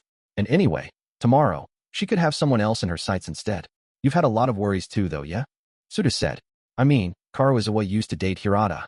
Well, that's true, yeah, I replied. The reality was actually completely different, but I figured that I'd just keep the conversation going. Man, if Onodera were to come up to me and tell me how she feels, then I'm scared about what had happened. What would you plan to do if she told you how she felt about you right now? I asked. I dunno, dude. Well, no, that's not true. Yeah, I mean, probably. I'd tell her that I couldn't reciprocate. So, he'd waste his chance to grab hold of happiness. I really do like her, after all, he added. Suzune, I mean. That was one of the certainties that Sudo had as of now. Just imagining how hurt Onodera'd be if I turned her down is pretty upsetting, though. So, you came to me because you don't know what path you should take? I asked. Nah, that's not it. I didn't come here for advice from you. This issue is about how I feel, ain't it? It wouldn't be right for me to get someone else to figure out the answer for me. It seemed like he hadn't come here seeking help. Then, I came up with an answer myself. I wanted you to hear me out. Let's hear it then, I said. What kind of answer is it? I'm gonna officially tell Suzune how I feel about her on the school trip. I'm gonna ask her to go out with me. For real. I see. From what he was saying, it sounded like, right now, it didn't matter whether she'd actually say yes. He had come to this decision because he needed to do something to break out of the situation he was in. I'm gonna do it because I still like Suzune, and I just can't even imagine dating anybody else right now. No matter how it turns out, I just want to make things clear. Sudo had demonstrated rapid growth so far, and I was sure Horikita herself appreciated that very highly too. The odds are probably low, he admitted. I might just embarrass myself. But still. He clearly felt that if he didn't convey his feelings, he wouldn't be able to move forward. That was why he was expressing his determination like this. If I do get turned down, though, it ain't like I can turn around and decide. Oh, I'll just go see Onodera now, right? If anything, I might get this strong feeling like, I can't give up. He clenched one hand into a tight fist. But the reason I came to see you today is 'cause I want you to witness my determination, Ayanokouji. Witness. I repeated. You mean, like, the moment you tell her how you feel? I know. Like, normally when you do that with somebody, you don't do it out in the open for everyone to see, but I feel like maybe I need someone there. Maybe he just needed that to help him muster the courage, to give him the necessary push. By cutting off any retreat, Sudo would be able to vocalize his feelings for Horikita. I'm gonna hold out my hand and ask her to go out with me. And if she accepts, she'll take my hand. And, said Sudo, proceeding to hold out his right hand, as though he were rehearsing that moment. We weren't close to that stage yet, but I could already clearly see that he was putting quite a bit of passion into this. And when he was standing before Horikita, he'd put all of those feelings into words and bare his heart to her. If I were to evaluate his chances at present, I certainly couldn't say that he had a high probability of success. But, well, perhaps the strength and passion of his feelings and his determination would get through to her. For Horikita's part, she might not immediately respond to him, agreeing to become lovers right then and there. But it was possible that she could say that they'd start out slow, beginning as friends. I understand, I said. It'll depend on the time and place, I think, but I'll try my best to be there to witness it. That okay? Sudo must have been relieved to hear that, because he patted his chest and sighed. Yeah, sorry again, dude, for asking you for something like this. Welp, that's pretty much it, so I'll get in touch with you later. Sorry for interrupting your time with Karuizawa. With that, not wanting to take up any more of my time, he returned to his own room. I watched him go and then went back inside, where I saw Kay sitting down on a cushion by the table. It looked like she was waiting for me. She hadn't even dished up the curry. Welcome back. What did you guys talk about? She asked. Lots of stuff, I replied. Lots of stuff? Now I'm kind of curious. Come on, tell me. I can keep it a secret. I don't mind telling you, but would you mind standing up for a second first? Okay. She cocked her head to the side, puzzled, as I asked her to stand. I touched the cushion she had been sitting on. It was cool. So, you were listening after all, I observed. You found me out, huh? She said with a smirk. If she had been sitting down the whole time while waiting for me, then the cushion would have been warm. Was my acting bad? She asked. Your acting was perfect. I just figured that you would have been listening in, is all, knowing you. Hey, yeah, okay. And also, if you were going to trick me, you should have come up with some excuse about the cushion. Like you had gotten up earlier because you went over to the fridge to get a drink. There's stuff besides water in there, like milk and tea. Really? But wouldn't that have been strange, when I haven't even eaten any of the curry yet? And there's still water in my cup. Plus, knowing you, Kiyotaka, you probably would have checked, right? Like, you would have looked inside the fridge to see how much there was left. If you want to eavesdrop without being found out, you need to do at least that much. You could have just drunk the water, in that case. Or, if you couldn't drink it, you could have just poured it in the sink in the kitchen. There was already a lot of water in the sink anyway, because I'd been cooking. It would have been impossible for me to discern water that she had poured into the sink from water that was already in there. But if there hadn't already been water in the sink, then she could have poured it down the toilet, too. Well, enough about that. Come on, let's talk about the school trip, Kay said hastily, pitching forward as though she were physically trying to run away from that topic. There wasn't any point in pursuing that topic any further anyway, so I decided to just go with the flow. Oh, speaking of that, what did you think of the school trip itinerary, Kay? I asked. A lot of people in class were talking about how much free time we had. Yeah, for sure, she said. But personally, I feel like it's a downside. I mean, we have to spend all that time with the people in our groups, right? And my chances of being together with you seem low. Right. The chances that we'd be placed in the same group were about 5%, but only if you were determining the probability, assuming the selection would be completely random. Ugh. Please, God, please let me and Kiyotaka be together. Kei brought her hands together, fingers interlaced, as though she were praying to heaven. Even if we can't be together during free time, there aren't any restrictions when we're at the Ryokan, I pointed out. Still, personally, I consider this a fantastic opportunity to get to know the students from the other classes better. If I were in the same group as Kei, then naturally, that would mean I'd probably end up spending all the hours of the day with her. I wouldn't say that'd be a bad way to spend my time, but I did feel like it would be a little bit of a waste. We already had plenty of chances to spend time together, just like we were doing right now. I kind of get the feeling that you don't want to be in a group with me, said Kei. It's not like that, I said. I'm just saying that it'd be better for you to try and enjoy yourself, even if we're not in the same group. I was sure that Kei already understood that, but she didn't seem like she was honestly willing to accept it. But, she pouted, puffing out her cheeks, and hugged my shoulder. I might die from loneliness if you're not there, Kiyotaka. You're exaggerating. But, I got the feeling that some ingenuity might be needed here to motivate her. There's a reason I think it'll be a good thing if you and I are in separate groups, Kei, I said. We're getting to the point where we need information on each class if we're going to move up to Class A. And I'm sure that many of the students are going to be completely open and defenseless, so to speak, during the school trip. Kei still seemed disgruntled. I went on. When I heard about the school trip schedule and the groups, I did a little research online about other schools. I came to understand that it's quite unusual to have almost 2 full days of free time. With that in mind, I figured the school's goal may be to introduce change in the relationships between classes while they can. Why would they want to do that? Asked Kei. I still don't know, but it's possible that the information gained from the school trip could come into play in the near future, perhaps by the end of the 2nd semester or the 3rd. So, you're saying that you want me to gather information that we could use as a weapon? Because I'm amazed by your talents, I said, patting her head. I figured that since we're being presented with this opportunity, I'd like to put them to effective use. Her dissatisfaction wasn't completely gone, but now she appeared not entirely displeased. Well, sure, I guess I can understand you wanting to rely on me. Of course, I'd plan to have a lot of fun together if we were in the same group, I added. But if that doesn't happen, try to have fun without losing your motivation, and take the opportunity to be useful to the class, too. Okay, if you say I should, Kiyotaka, I'll try my best. As I repeatedly stroked her head, I decided to go ahead and change the subject. So, about that thing with Sudo earlier. Oh, you mean your conversation with Sudo-kun about how he's going to tell Horikita-san how he feels, she said. Yeah, I have to say, I'm a little curious. I wasn't confident that Kei was going to bite, but she appeared more interested than I had thought. Girls seem to like hearing stories about people confessing their love, I remarked. Well, sure, yeah. I think he's definitely going to get rejected, though. Really? Huh? Kiyotaka, you think it'll go well? I feel like there's a possibility. If the two of them deciding to start off with being just a little more than friends still counts as success, then I'm betting he'll succeed. No way, seriously? In that case, I'll take that bet. We'll wager on whether he'll succeed or fail. What are the stakes? Kei mused, already starting to fantasize about the possibilities. Okay, how about if I win? I ask you to get me something kind of expensive as a Christmas gift? Okay, that's easy enough to understand. I agreed. So what if I win? If that happens, I'll do whatever you say, said Kei. You sure? You're making an awfully big bet there. Because it's totally impossible it'll work out, she insisted.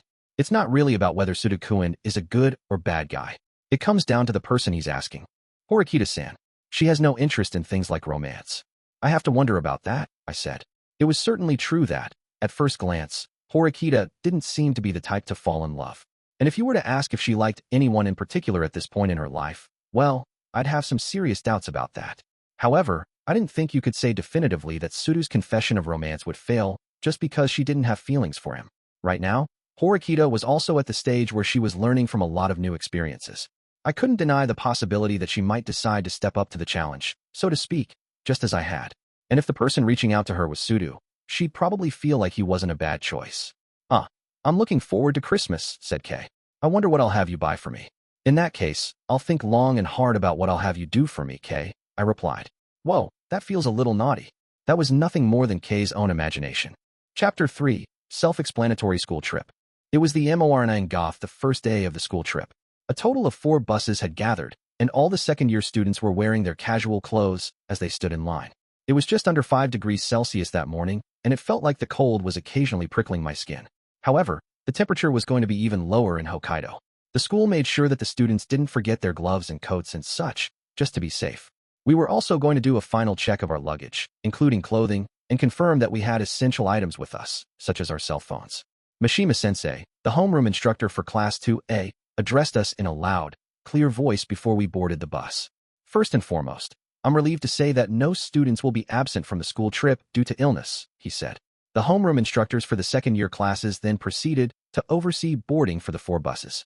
Mishima-sensei boarded bus number 1, Chabashira-sensei boarded bus number 2, Sakagami-sensei boarded bus number 3, and Hashinomiya-sensei boarded bus number 4. In short, they boarded in order based on the class rankings, from A to D. As I waited to board, I went ahead and checked the schedule on my phone for what was going to happen next. The bus would head to Haneda Airport, and we would take a plane to New Chitose Airport. Once we landed, we'd board a local bus there and head to the ski resort for our first day. I quietly browsed the page where the list of groups was displayed.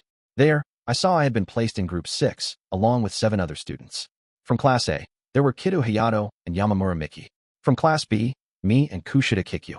From Class C, Ryuuji Kakeru and Nishino Takiko. And from Class D, Watanabe Norihito and Amikura Meiko. I didn't have any complaints about the group the school had assigned, but I hadn't imagined that I'd be placed in the same group as Ryuuji, who was perceived by many as the biggest troublemaker. As for Kitu, Yamamura, Watanabe, Nishino, and Amikura, I didn't know much about them at all, because I hadn't ever interacted with them before. Still, I was sure I could come to understand them during our time as a group. After all, it had been decided that these groups would spend almost the entire 4 nights and 5 days on the school trip together. It was certainly a strange group, and it was difficult to determine whether or not the members' relationships would be solid. Incidentally, the numbers I had assigned to the students in the group were as follows: Kushida, 6, Watanabe, 18, Amikura, 14, Rin, 6, Nishino, 18, Kitu, 9, and Yamamura, 14. I ranked them chiefly based on OA, the metric derived by the school, rather than whether I was personally close to them or not. Of course, I had assigned the highest ratings to Kushida and Ryuuji, but the 7 other people in my group hadn't necessarily given the same ratings I did. In Ryuuji's case, in particular, I wouldn't have been surprised if a lot of other people had given him an especially good rating, even the students who disliked him. Kitu especially, as someone who stood by Sakayanagi's side, would likely have given Ryuuji a respectable number. Ryuuji had the qualities and characteristics of a leader, so it would make perfect sense for him to be given a high ranking, or, if not that, at least a fairly good score. Of course, in the end, all this was nothing more than my own speculation. I knew that they had based these groups on the numbers we came up with the other day, so it wasn't like they were entirely random. Still, I might not be able to find an exact answer as to how the groups were formed no matter how much I let my imagination run wild. I don't even know 5 out of these 7 people, I muttered to myself. Well, technically, could I even include Ryuuji among the people who I knew? I thought that I had expanded my circle of friends in my own way over the past year and a half, little by little, but I suppose that wasn't really the case when it came to the other classes. Anyway, it seemed like it was going to be time to board the buses soon. The students all began gathering with their close friends. There were no assigned places for us to sit on the buses. The me from ages long past would have personally appreciated having a fixed seat. But since Kay currently occupied the position of my girlfriend, it was, of course, easy to know who was going to sit by me in the end. Kay waved at me and came to stand next to me, almost as though we had already decided upon it in advance. However, Yusuke happened to appear at almost the exact same time that Kay did. Kiyotaka-kun, could I have a second of your time? He asked. It's about where we'll be sitting. I was just wondering, if you wouldn't mind, could I sit next to you on the bus on the way to the airport? Next to me? I repeated. Why? Sitting next to Yusuke? That was quite a coveted spot. Someone like me claiming that seat would most likely provoke some animosity from other people in our class. The fact that Mi-chan was in love with Yusuke was now public knowledge, since Kushida had exposed her secret, but I didn't imagine that she had the courage to openly invite him to sit next to her. Even so, she was eyeing him like a hawk, and she wasn't the only one. I could tell that many girls were looking this way with great interest, as if to prove me right. Yusuke looked me in the eyes and pleaded with me. I guessed he must be concerned about the firestorm that might ensue as people competed for this seat, and this was his plan to avoid any issues. It's tough being popular, huh? I remarked. I'm not trying to be popular. He wasn't being smug at all. He simply stated it plainly. His ability to pick up on the unwritten social rules of the class was truly incredible. He cared about others' feelings as if they were his own, and always did his best to avoid conflict. So, Kay, is it okay if I let Yusuke sit next to me then? I asked, turning to her. Say what? Nah, just kidding. It's easier that way, right? It's okay. Kay seemed to be very receptive to Yusuke. She was indebted to him, after all. In exchange, though, Kiyotaka has to sit in the aisle seat. Because I'm going to sit in the aisle seat on the opposite side. Well, I suppose that was a simple yet satisfactory solution. As a result, 4 of us all sat together in a row a little past the middle part of the bus, with Yusuke on the far left and me sitting next to him in the aisle seat, Kei in the aisle seat on the other side, and Sada next to her. A few minutes later, all 4 buses were fully loaded, and we departed for the airport. We weren't allowed to get up from our seats while the buses were in motion, but we were free to chat amongst ourselves and to enjoy whatever food or drink we brought with us on the bus, too. So, some students almost immediately started taking out their snacks. Now it's starting to feel like a trip, huh? Said Yusuke happily, noticing the mood around him. I suppose that for this young man, who considered the happiness of others to be his own happiness, it must have been comforting to feel other students being so merry. It still would have been awesome if I had been in a group together with you, Kiyotaka, lamented Kei. The boy from our class who she had been partnered with for her group was none other than Akito, someone she hardly ever talked to. Like I told you, this is a good opportunity, though, isn't it? I said. We don't get many chances to interact with people from other classes. I wasn't really looking for that opportunity, though. TCH. I guess she had been expecting me to say that I was going to be lonely without her too, because she pursed her lips in a frustrated pout. Still, I was sure that she remembered very clearly what I told her the other day. Kei's eyes were going to be especially important when it came to learning about the other classes' situations. Incidentally, Yusuke was in the same group as Matsushita, and Sadu was with Okiya. Hey, Ayanokouji-kun, Sada called over. How have things been lately with you and Kei-chan? Is everything going well? Hey, obviously it's going well, right? Kei interrupted. You don't even need to ask. Maybe it's just that Ayanokouji-kun is being extra careful, teased Sadu. Don't be stupid. We're doing well because we're super crazy head over heels in love, said Kei. You know? We continued engaging in completely childish conversation like that until we reached the airport. 3.1 Once we touched Dowunat New Chitose Airport, we started lining up in the airport lobby. On the buses bound for Haneda Airport, we'd been with our own respective classes, but from this point onward, we were to move with our respective groups. Mishima-sensei oversaw groups 1 through 5, Chabashira-sensei was in charge of groups 6 through 10, Sakagami-sensei was in charge of groups 11 through 15, and Hashinomiya-sensei was in charge of groups 16 through 20. Once everyone in your group gets together, we'll begin seating arrangements, Chabashira-sensei told us. Please talk with your groups and decide where you'd each like to sit. 8 bus seats were allocated to those of us in my group, Group 6. We were going to have to determine ourselves where we'd each sit out of those 8 seats. They were spread between 2 rows at the front of bus 2, with 2 seats on each side. I went over to the area overseen by Chabashira-sensei to join Group 6. Kushida came up to me. Looks like we're in a group together, Ayanokouji-kun. Looks like it, I said. I'm guessing you're fine with any group. Then, no matter who you're paired up with? Yeah, pretty much. But, well, I'm not exactly thrilled about Ryuun-kun. I didn't know specifically to what extent Kushida had shown her true nature to Ryuun, but I knew that they had worked together for a time. That might make it difficult for her to be partnered up with him now. He probably won't be a scary opponent to deal with anymore, I told her. Besides, Kushida, you aren't the cowardly type to begin with. Even if you were to make some careless remark, it probably won't have any effect on our classmates. I know. It's Ryuun-kun, after all, and he's reaching for Class A. I wouldn't be surprised even if he tried to threaten me at some point. I wasn't sure how to deal with the situation, but maybe things have eased up. It seemed like Kushida had built a firm resolve. Even if her true nature was exposed, it wouldn't have that much of an effect. It sounded like she was prepared for that. Kikyu-chan. A boy and a girl from Ichino's class emerged from the crowd of students, waving at Kushida. Watanabe Norihito and Amakura Mako. Kushida and Amakura seemed like they were awfully close, almost like it were completely natural, and they took each other's hands in clear joy at being in the same group. On the surface, they were acting like they were close friends, but when I thought about how Kushida probably felt nothing at all deep down, I felt like this was an utterly amazing sight. Watanabe called out to me, I hope we all have a nice time together over the next 5 days. I responded to him with a gentle wave.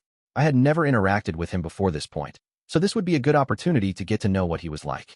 With that, half of our group had assembled. The next person to appear was Nishino, and following a little after her was Ryuun. Kushida took the initiative and greeted them with a smile. Good morning, Nishino-san. And to you too, Ryuun-kun. Watanabe and Amakura followed suit and greeted them as well. Hi, said Nishino. This girl, Nishino, struck me as somewhat awkward, perhaps because she had hardly ever interacted with Kushida or Amakura before. Ryuun, on the other hand, didn't reply to anyone and stood some distance, away from the rest of us. Now all that's left is Kita-kun and Yamamura-san, right? Kushida said. They're already here, I replied. Huh. When I pointed behind Kushida, she noticed that the 2 of them were already standing there, lined up quietly. Kido had been glaring at Ryuun ever since he'd arrived, with some sort of silent pressure mixed into his expression. Yamamura, though, wasn't looking at anyone. She walked over while keeping her eyes downcast. It looks like everyone is here, said Kushida. So let's figure out where we'll be sitting right away. Having someone in the group who could take the initiative at times like these was a major plus. I was a bit concerned about what Ryuun, the leader of Class C, was going to say if he had any issues with the arrangements, but, surprisingly enough, he never interrupted. Was it just that he had no intention of leading the other classes, or did he think that there was no need for him to bother with something so trivial as seating arrangements? Maybe it'd be a good idea for the boys to stick together and the girls to stick together, suggested Amakura, picking up the baton from Kushida. How about that? What does everyone think? Asked Kushida. No objections? No one objected to the idea of boys and girls sitting separately. Neither Nishino nor Yamamura seemed interested at all. As for the boys, they didn't seem to have even the slightest complaint about what Amakura said. If they carelessly objected to the idea, then that meant we would be advocating a different arrangement, saying that we boys wanted to sit with the girls. Okay, if we're doing things that way, then it'll be fine to have the boys and girls discuss amongst themselves, right? Said Kushida, deftly separating the girls from the boys. It would have been much easier if we just let Kushida make all the decisions on where to sit, as the person who'd been taking charge, but, well, there was no use complaining about it. Watanabe and I naturally gathered closer together, but Ryuun and Kitu didn't budge an inch. What do we do, Ayanokouji? Said Watanabe. I'm getting the feeling that this is going to be really difficult. Yeah, I agreed. I don't really mind who I sit next to, he added, but I can't really envision myself chatting away with Ryuun or Kitu. But you could see yourself talking to me? I asked. Huh. Well, more than those two, anyway. Considering who I was being compared to, it wasn't much of a compliment. Personally, I would rather have just sat down next to Watanabe and gotten through this without getting mixed up in any trouble. But just as I was starting to think that I should go ahead and make my decision, Kitu stepped forward without making a sound. As long as I'm not next to Ryuun, I have no complaints. He quietly mumbled the most troubling statement possible, and then returned to his original position. What do we do? Asked Watanabe. If we try and force those two to sit side by side, it'll probably be trouble, I replied. It seemed like Watanabe was easily able to imagine how that would turn out, and he nodded dispiritedly. Okay, so I guess we don't have any choice but to spread ourselves out, he said. Where do you want to sit? I'm fine with wherever, I replied. Sit wherever you want, Watanabe. Wherever I want, huh? Watanabe, faced with only two choices that left him at his wit's end, agonized over the decision for a while before giving me his answer. In that case, I'll sit by Kitu. I mean, that guy seems like he's generally mature. I don't think he'll do anything as long as I'm not antagonizing him or anything. It was certainly true that Kitu wasn't as scary as he looked. The impression I had was that he was the harmless sort, except when someone was being hostile toward him. Anyway, I figured I might as well go ahead and wrap things up on my end too. The school trip was going to be long, after all, 4 nights and 5 days. Hey, I know this might not be what you want, I said to Ryuun, but I'll sit next to you during the school trip, unless something goes wrong. I'll be as considerate as I can, though, and I'll give you the window seat. Are you okay with that? Whatever. For the time being, Ryuun was acting as quiet as a lamb. He was also quite incredible in the sense that he was earnestly sticking to the rules during the school trip, even though, if you thought about it, it wouldn't have been out of character for him to just skip it without getting permission. Seems to me like you're misunderstanding something here, Ayanokouji, he said. Misunderstanding something? The first shots between me and Sakayanagi have already been fired. Ryuun shot a quick glance over at Kitu. Kitu seemed to have been expecting it, because he glared back at Ryuun. I see, I said. Interactions with the other classes are inevitable during the school trip.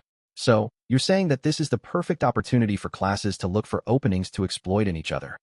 It's an opportunity to see how good that Kitu guy really is, said Ryuun. Dependent on how things go down, I might crush him while the time's right. That was a very disturbing statement. So much so that it made it difficult to imagine that we were about to be embarking on a fun, happy Hokkaido adventure. It seemed like this wasn't going to be a simple trip. If I recalled correctly, Sakayanagi was in Group 4. Who else was assigned to Group 4? I sorted through my memories. From Ryuun's class, it was Taketu Hiroya and Morofuji Rika. The second semester wasn't over yet, but it wouldn't have been a bad idea for them to have already started investigating the other classes in preparation for the end of the school year. If we ended up clashing with those two classes, who had already prepared for battle, then it'd be quite the challenge. Once the teachers saw that the groups were finished with their discussions, they started ushering us onto the buses.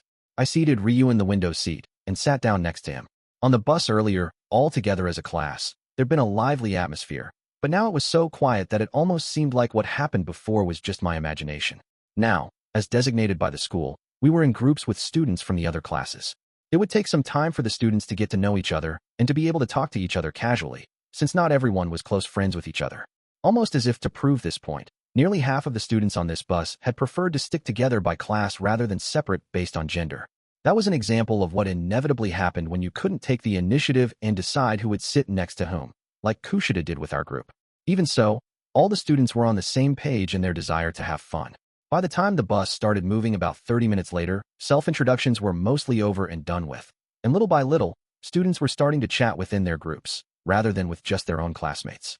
Then, when we were told that karaoke was available to us, one of the boys picked up the microphone and started singing. I got a little of that same vibe from that first year that I get from you, weirdo. How do you two know each other? I had thought that Ryuuji wasn't going to speak to me at all during the trip, but he just suddenly asked me a question, without any warning. He was leaning forward on his elbows, though, not even looking at me, making it seem like he was talking to himself. And if I told you that we have nothing to do with each other? I asked. I'd say you're wrong. He was going to try and beat the shit out of a teacher just to get to you. Yes, I'd have to say it'd be impossible to imagine there was no connection if you saw something like that. We're barely acquainted, I told him. Nothing more, nothing less. So, you're saying not to worry about it? Hard not to do that when I'm catching a whiff of something interesting about this. There's no point in turning your attention to the first years. The important thing is reaching Class A, isn't it? I do what I want to do. Sooner or later, I'm going to beat you to death. It might come in handy then. I see. So, it wasn't really that he was interested in Yagami. He just saw him as a means to exploit my weak points. Well, he wasn't going to find any weakness, but I couldn't deny that Yagami was a bothersome element. Those dangerous-looking guys hauling that first year away was a big enough deal, Ryuuji went on. Hell, the school even seemed to be okay with it, like it was no bother. For a second there, I got an idea of who you really are, you shady creep. That's too bad, I said. Yagami's not here anymore. Yeah, it's true he's gone, but I hear that other first year's still around. Some girl named Amasawa. I can play with her all I want. From the sounds of it, Yagami had left behind a bit of information as a parting gift of sorts. It was entirely possible that Ryuuji would try and mess with Amasawa if I remained silent on the matter. If it came to a one-on-one fight between them, I doubted Amasawa would lose. But with Ryuuji, that wouldn't be the end of it. It was easy to imagine that he'd persistently stick to Amasawa, looking for an opening to exploit, repeatedly trying to get to her. Of course, Amasawa was capable enough to handle that under normal circumstances, but now that Yagami had been expelled, the situation was uncertain. Well, whatever. It'll be a little while until I mess you up, anyway, said Ryuuji, responding to my thoughts. There were many things I wanted to say, but it was true that he should be focusing on the battle with Sakayanagi's class, which was certain to materialize by the end of the year, rather than the more uncertain prospect of facing Horikita's class. By the way, Ryuuji, I actually have one question I'd like to ask you, I said. To tell you the truth, it's been on my mind since this morning. Huh, he grunted. I reached out and put my hand into the netted pouch on the back of the seat in front of me. I then pulled out a black plastic bag that was bundled in there. I'm curious what this bag is used for, I said. What? He furrowed his brow suspiciously and then snorted. It's a bag you use if you get sick and you gotta hurl. Are you screwing with me right now? I see. I suppose. Yes, it's possible someone could vomit if they get motion sickness. So, this was what was commonly referred to as a barf bag. These weren't placed on the buses during the uninhabited island exam, for example, though? Are they not always available then? I asked. I had ridden buses several times now, but this was the first time I had seen them placed in the pouches on the backs of seats like this. I supposed it was done out of consideration for us, the passengers, and for the bus company as well. It would be much more difficult to clean up if someone were to spray vomit all over the seats and the floor of the bus. After all, even though I thought that I'd learned quite a lot, there were still countless things I didn't understand. If I could make it outside of school, I'd likely encounter the unknown quite often. You're as weird as ever, said Ryuuji. What? Are you some kind of rich kid who never rode a bus before or something? It's true that I haven't had much experience, I admitted. I had seen plenty of children who vomited due to issues of semicircular canal imbalance, but never in an environment where we were allowed to vomit into a bag, like here. I didn't think it was unreasonable for me to ask, though, since I hadn't considered that they might be suggesting it was okay to throw up. I had experienced some degree of motion sickness, myself a few times, so I'd keep in mind that there were conveniences such as these out there in the world. 3.2 After we finished having our lunch in the large cafeteria connected to the ski resort, we second-year students were finally about to begin our skiing lessons. We were told that we were forbidden from taking our cell phones up on the slopes due to the substantial risk of losing or breaking them. Some students voiced their dissatisfaction over this, the ones who were dependent on their phones, and the students who were high-level skiers, who claimed that they could handle themselves just fine, but we couldn't break school rules, so there was nothing we could do. Fortunately, though, the school had also informed us that, from tomorrow onward, we were allowed to bring our phones along if we chose to go to the ski resort by ourselves. However, in the event we lost or broke our phones, it would cost us a considerable amount of private points. I went ahead and put on the ski wear that I had rented, then picked up my ski boots. The exterior of the boots seemed to be made of plastic. Following the instructions, I unbuckled them, opened the inner lining, and put my feet inside. After making sure that the heels fit properly, I straightened the inner lining and fastened the buckles from bottom to top. Lastly, I put on the booster straps and powder guard. And with that, I had apparently completed the bare minimum level of preparation. I tried to walk forward like normal, but that didn't seem to be the right kind of motion. When I did as the instructor said, though, and walked on my heels, I was able to move easily. Once I was ready, I went outside. We were divided into 3 separate groups for lessons: advanced, intermediate, and beginner. Having no experience with skiing, I didn't hesitate to go with the beginner group, joining up with the crowd of others interested in being part of it. I could have looked up skiing in books or online ahead of time, but I hadn't wanted to pick up any extraneous information before the trip. That way I could learn on-site, since that was how the trip was structured. About 60% of the students in our grade had requested to join the beginner's course. I wasn't sure if that was a lot or a little, but I was slightly surprised that about 40% of students were in the intermediate or advanced levels.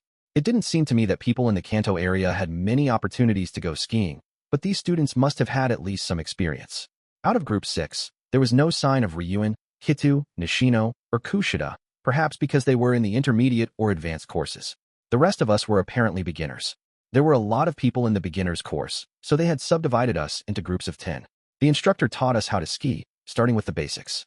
Though I was deeply curious about the skiing equipment, which I was using for the very first time, I made sure to listen to the instructions attentively. Meanwhile, the advanced group, which had the fewest people out of the 3 major groups, were given just a brief explanation. Then they were free to start skiing straight away, and they were already getting ready to hit the slopes. Ryuuji was among them. I brushed the snow off the soles of my boots. Then, I took a step forward on my heel, aligning the bindings on the front and back of my boots. I see. I walked forward with both feet in the same position. I was a little surprised that I didn't fall over as I tried to walk, and I was puzzled by this new sensation. I see. Okay, for the time being, using the poles, I tried to start sliding forward a little more forcefully, and I deliberately tilted my center of gravity to the left. When I did so, though, moving forward with the skis on both of my feet, my body tumbled backward. "Are you all right?" asked Yamamura in a quiet voice, having seen me from close by. "Yeah, I'm fine," I replied. "I just wanted to try taking a little tumble." "Okay," I heard. Some chuckles from the people around me, but it was nothing to worry about. After all, it was important to try and fail. I'd assumed that Ryuuji had already headed toward the lift, but he was still there.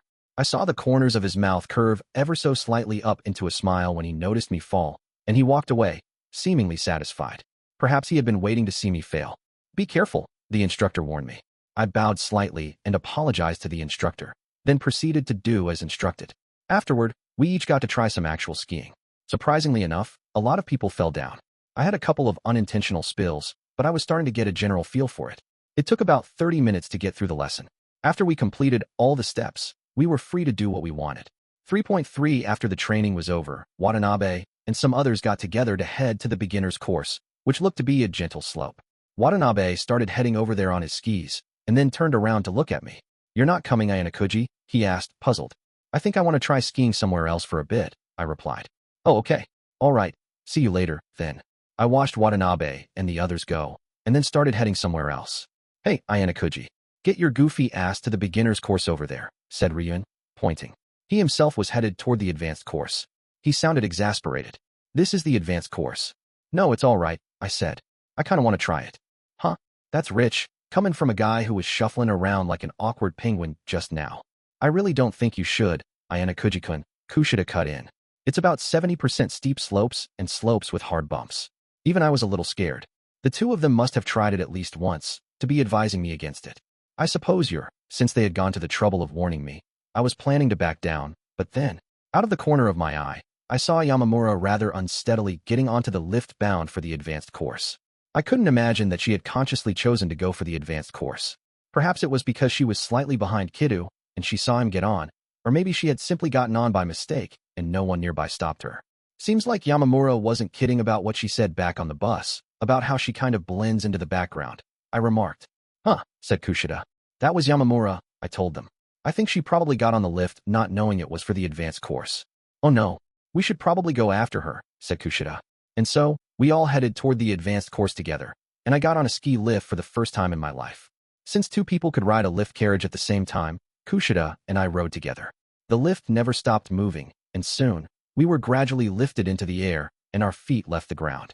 This is an interesting ride, I said. It's your first time, right? She asked. You're not scared? I'm not, no? At this height, even if I fell, it wouldn't cause much damage. Wait, that's the way you look at it. Isn't it the impact of the fall and the danger of it happening that people are afraid of?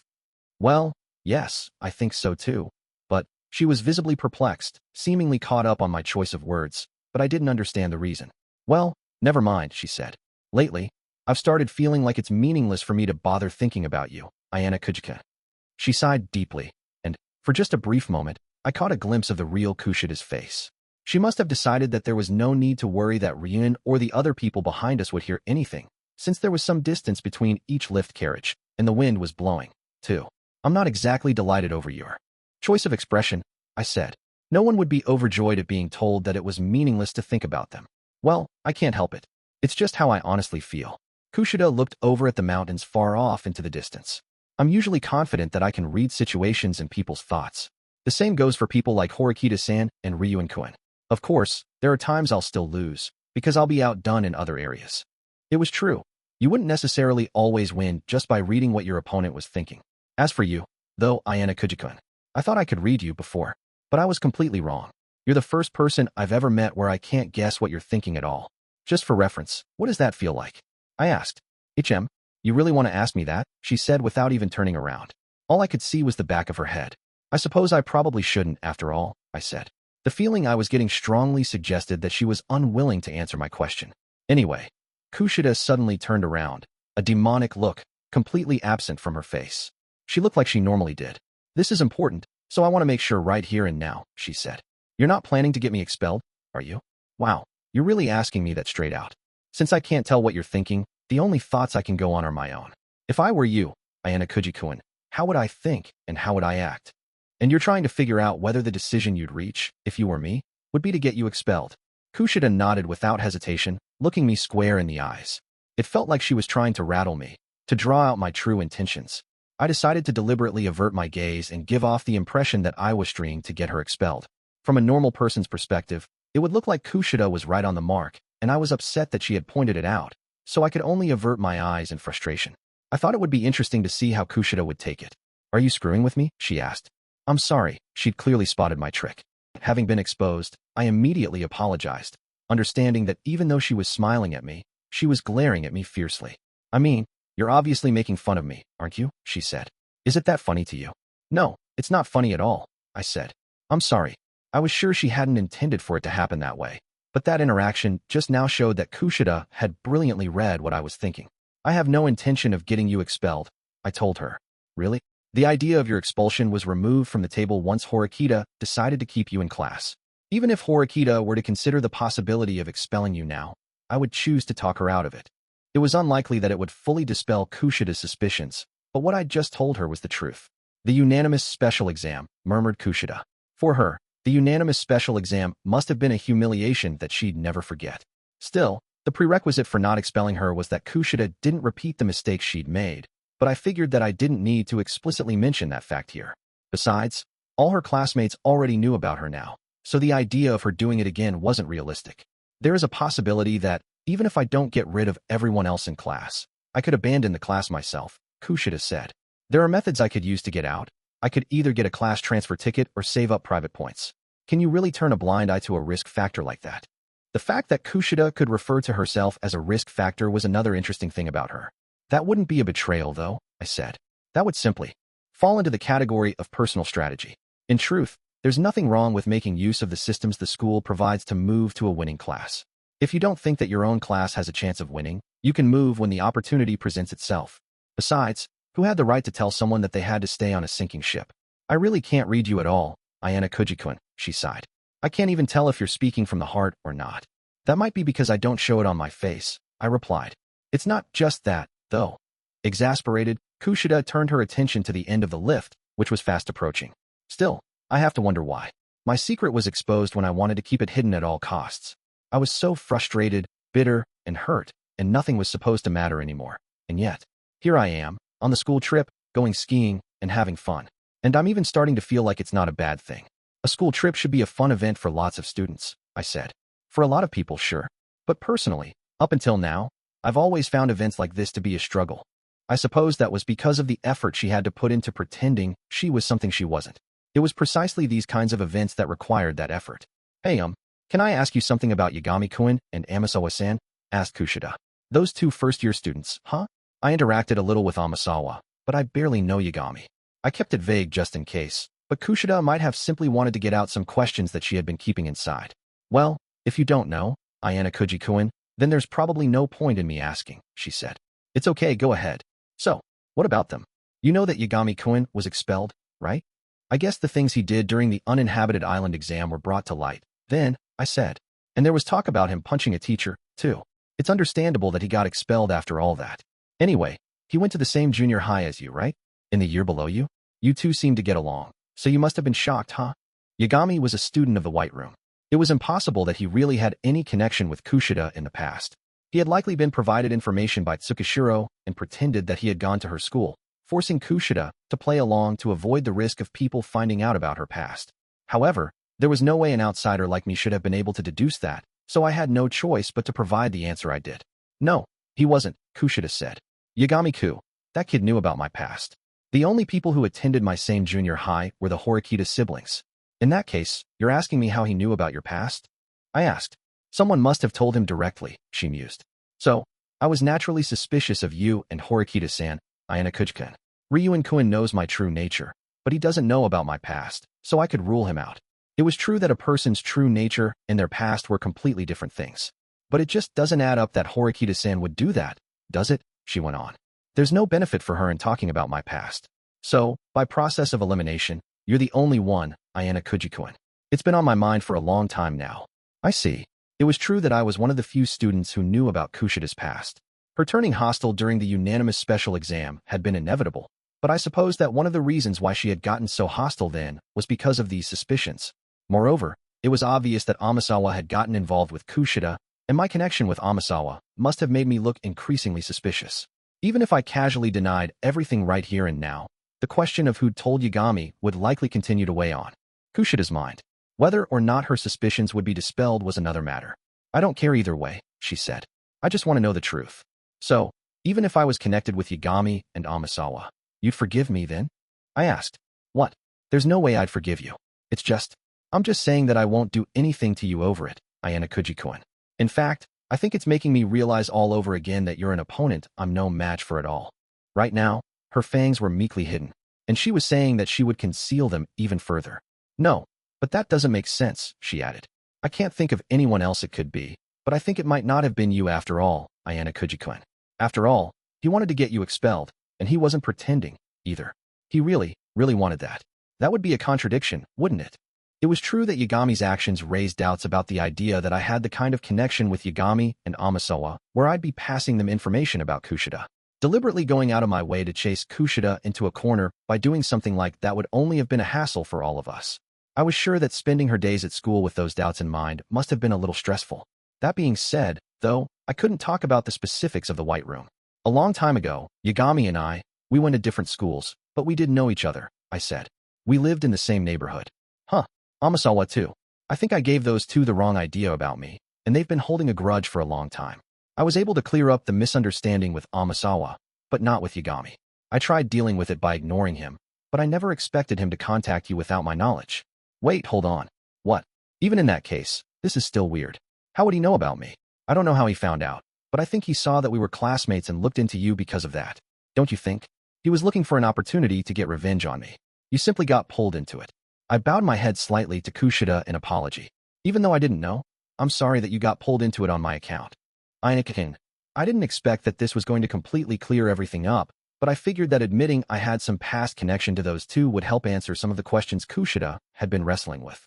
So, by any chance, was Yagami-kun getting expelled, you're doing, Ayanokouji-kun? Asked Kushida. If I'd let things be, there was a strong possibility that it would put you in harm's way, even after you'd chosen to help the class, I said. Even the fact that Amasawa contacted you before was likely because she knew that Yagami was going to do something to you. I decided that, on this point, I'd just openly admit to the truth. Nagumo, Ryuun, and even Horikita, several people knew or suspected that I was involved. If I denied the facts right now, and they came to light later, it would make more trouble for me. I let Amasawa stay in school. I went on. But as I said before, I cleared up the misunderstanding with her. She shouldn't bother you anymore. There might still be some problems with her behavior, though. Through this unexpected conversation we were having, it was possible I could succeed in creating an environment where Kushida could put her abilities to their best use in school from here onward. A strong wind blew, and the loose white knitted hat she was wearing on her head was at risk of being blown away. To stop that from happening, I reached out and gently held the hat down on her head with my palm. At the exact same time, Kushida's hand rested on top of mine. Oh, sorry, It was highly likely that her hat wouldn't actually have flown away even if I hadn't put my hand out, but Kushida turned toward me and thanked me. Then she immediately stiffened, looked into my eyes, and didn't move. What's wrong? I asked. Nothing, she replied. She had a blank expression on her face. I couldn't tell what she was thinking, but she soon tore her eyes away from mine. Then, as the lift reached its intended destination, we began preparing to disembark. Can you handle it? Said Kushida. I think I can manage, more or less. Despite me saying so, Kushida got off the lift first, to give me an example of how it was done, and I followed suit, copying her movements. Now that the long lift ride was over, we'd arrived at the advanced course. There seemed to be fewer people up here than down below, but there were still enough. This really is incredible, I remarked. The slopes are even steeper than you thought, aren't they? Kushida said. It was true. The slopes looked even more treacherous than what I'd seen when I looked at them from down below. Will you really be okay? She asked. Yeah, I think I'll manage. If you do have any trouble, it might be a good idea for you to remove your skis and walk down the side of the hill. It might not look cool, but still. Got it, I said. But Yamamura is more important right now. There were members of the general public at the ski resort mixed in amongst the students, so it was difficult to search for her. I thought she would stay by the lift when she realized that she couldn't ski down, said Kushida, but the two of us looked around the area together, but we couldn't see where Yamamura was right away. Maybe she already started going down the slopes. Kushida suggested. But there's no way she would, right? There were many people skiing, but it was clear at a glance that none of them were beginners. On the other hand, there seemed to be several boys and girls gathering around Ryuun. Those are students from Ryuun-kun's class, right? He's surprisingly popular, observed Kushida. They don't really look like they're having a fun talk, though, I remarked. No, they don't. The students gathered around Ryuun were telling him something with rather serious looks on their faces. Ryuun, standing in the center of the circle, wasn't looking at anyone in particular. He seemed to be listening to what was being said, disinterested. What was the purpose of deliberately gathering up here on the advanced course, where there were fewer people around? If he wanted to stay connected with his classmates, they could just have used their phones later. In that case, I could only assume that he had formed this gathering intentionally. Maybe they're giving him some kind of report, said Kushida. Looks like it, I agreed. I saw that everyone who was gathered there was somebody who often took instructions from Ryuun, including Kaneda, Ishizaki, and Kondo. There she is, Ayanokouji-kun, said Kushida. It's Yamamura-san. Lo and behold, Yamamura really was right there where Kushida was looking. She wasn't going skiing. She was just standing there, staring at Ryuun and the others in his group, even as they started to disperse. Yamamura-s. Kushida was just about to call her name, but I signaled her with my eyes to remain quiet. Huh? What's wrong? She asked. Just wait a second, I told her. Yamamura's behavior seemed a bit puzzling to me. She should have known that she was making a mistake in coming up here, yet she quickly headed up to the advanced course and then stuck around, concealing her presence by keeping her breathing quiet. What kind of student is Yamamura? I asked. What kind of student? Repeated Kushida. I don't even know her that well, really. You have the widest social circle in the school, but there are some students even you don't know, huh, Kushida? Well, yeah, I could get an understanding of her if she were someone who came up to talk to me voluntarily, but Yamamura-san isn't like that.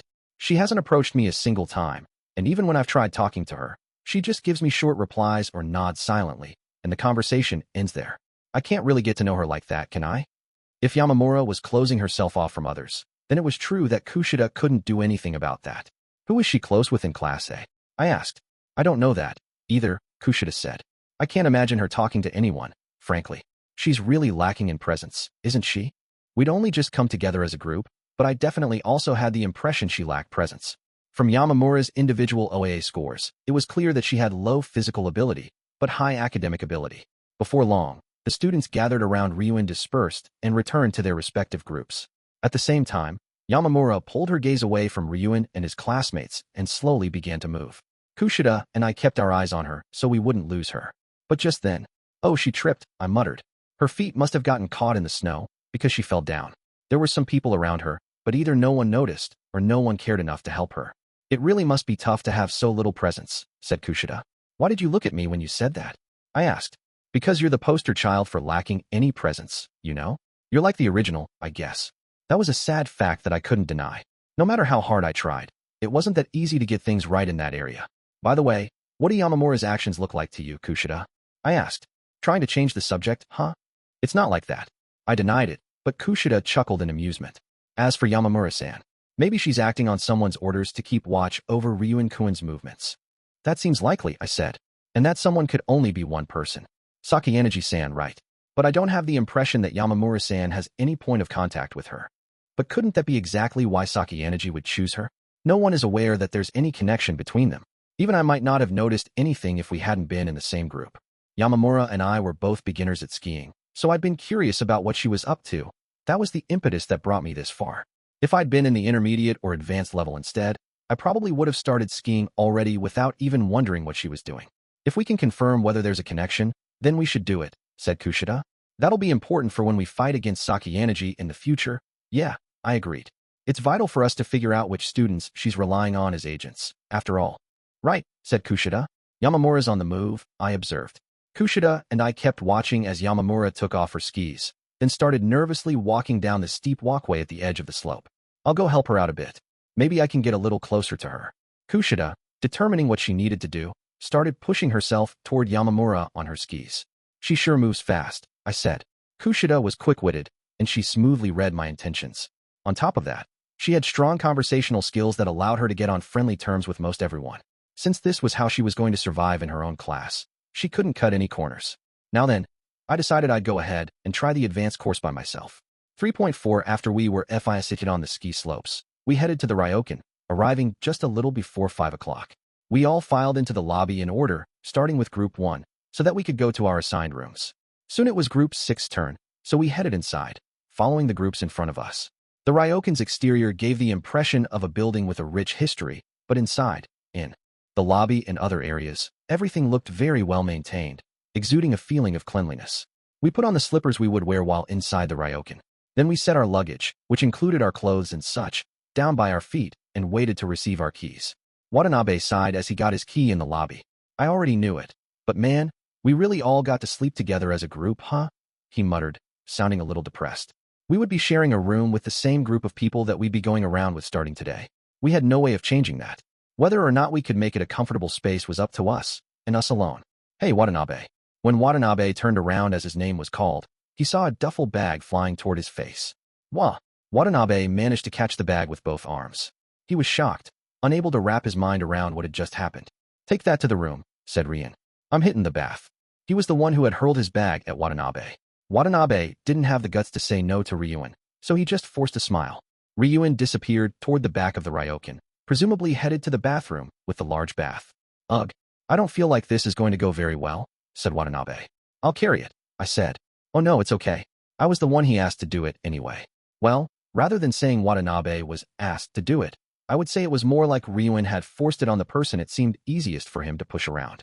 Kido, after witnessing Ryuin's high-handedness, tried to snatch the bag out of Watanabe's hands. "Hand it over here," he said. "I'll give it back to him. Or, no, I'll send it to hell." I stuck my arm out, barring his way. It'd be better not to do anything reckless. Watanabe's the one who'd get in the most trouble later. "So what? Are you just going to let him do whatever he wants?" said Kido. "If we let this slide, he'll just try the same thing again. I don't care that he treats his own classmates as his personal servants, but Watanabe is a student from Ichino's class." What Kido said was absolutely correct. But even so, that didn't mean that we should do something to his bag. "You should leave the bag alone and confront Ryuin directly," I told him. "And what if I tell him, and he doesn't listen? Do you want to make Watanabe suffer for the entire trip?" "Oh, no. It's not like I'm really suffering, or any. If Ryuin tries to do something selfish to Watanabe again, I'll stop him," I said. "You?" said Kitu incredulously. "And if Ryuin still doesn't listen, then I'll assume full responsibility and take over," I added. I can't say that fundamentally solves the problem here. Technically, it does. If the person entrusted with a task doesn't want to do it, it is therefore something forced, coercion. On the other hand, if I don't feel bothered when I'm entrusted with something, if I actually think it's in the best interest of the group, then that's all there is to it. Then, the problem goes away. Don't you agree? Kida thought that you should do everything that you're supposed to do yourself, by yourself. He might not have agreed with me, but even so, he should understand what I was saying. Do whatever you want, said Kido. He glared at me for a while, but eventually he backed off and left. Sorry, Ayanokouji, said Watanabe. I feel like this is all my fault. It's not really your fault at all, Watanabe. It's only natural that we'd work together to solve problems that come up in the group, I replied. A look of relief washed over Watanabe's face. Just then, we were handed 2 keys by the Ryokan staff. At almost the exact same time, Kushida and the 3 other girls received their keys and came over to us. Hey, so listen, Kushida said. I think that we should talk about what we're going to do as a group starting tomorrow. We're here on a trip in Hokkaido. After all, I'm sure that everyone has lots of places that they want to visit. It was important to make plans ahead of time, but so far we'd had no opportunity to discuss what we'd be doing during our free time as a group, because the members of our group were, well, nothing more than group mates. So, I was thinking all of us girls might visit you boys in your room tonight to talk. What do you think? Asked Kushida. Why yeah, that would be totally fine, right? Watanabe had a happy twinkle in his eyes at hearing that the girls would be coming to hang out in our room. Kitu, standing next to us, heard her suggestion as well, but didn't really do anything in response. He remained silent. Well, hey, are you okay with that too, Ayanokouji? Asked Watanabe. Sure, I think it'd be fine, I said. I suppose that Kushida couldn't just ignore Watanabe, since he was looking so anxious about it. She clasped her hands together with a smile. Okay, it's settled, she said. We'll see you later. I'll talk to Amakura-san and the other girls about it. I'll contact you when I pick a specific time, Ayanokouji-kun, Watanabe-kun. From here on, the girls would likely be enjoying the inn to the fullest, soaking in the onsen, eating dinner, and so on. How about we head to our room, too, suggested Watanabe. Sure, I replied. From the looks of things, the boys would be housed in rooms in an area referred to as the East Building. The girls, on the other hand, would be in the main building. Since both buildings were connected to the lobby, our respective areas weren't that far apart, and coming and going wouldn't be that difficult, but I suppose they wanted to keep the guys and girls clearly separated. Man, Kushida-chan is too good a girl, isn't she? Said Watanabe. Cute, too. I'd experienced the effects of Kushida's charm firsthand. It wasn't surprising that guys were attracted to her from just a surface impression. If a student like Watanabe were to discover Kushida's true nature, though, I had no idea what would happen.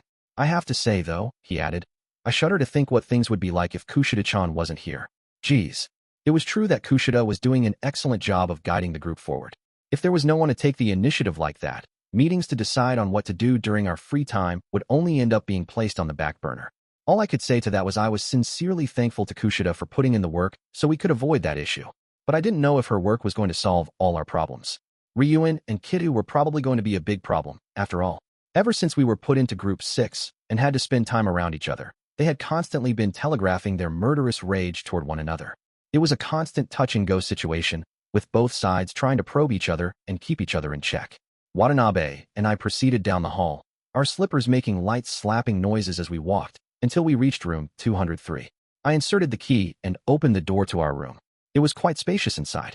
It was a Japanese-style room, roughly 12 tatami mats in size, and I saw there was a table with 4 chairs. In addition, there was a coffee table and 2 armchairs near the window. I'd seen this sort of sight many times on TV before. This really was a tried-and-true traditional Japanese inn.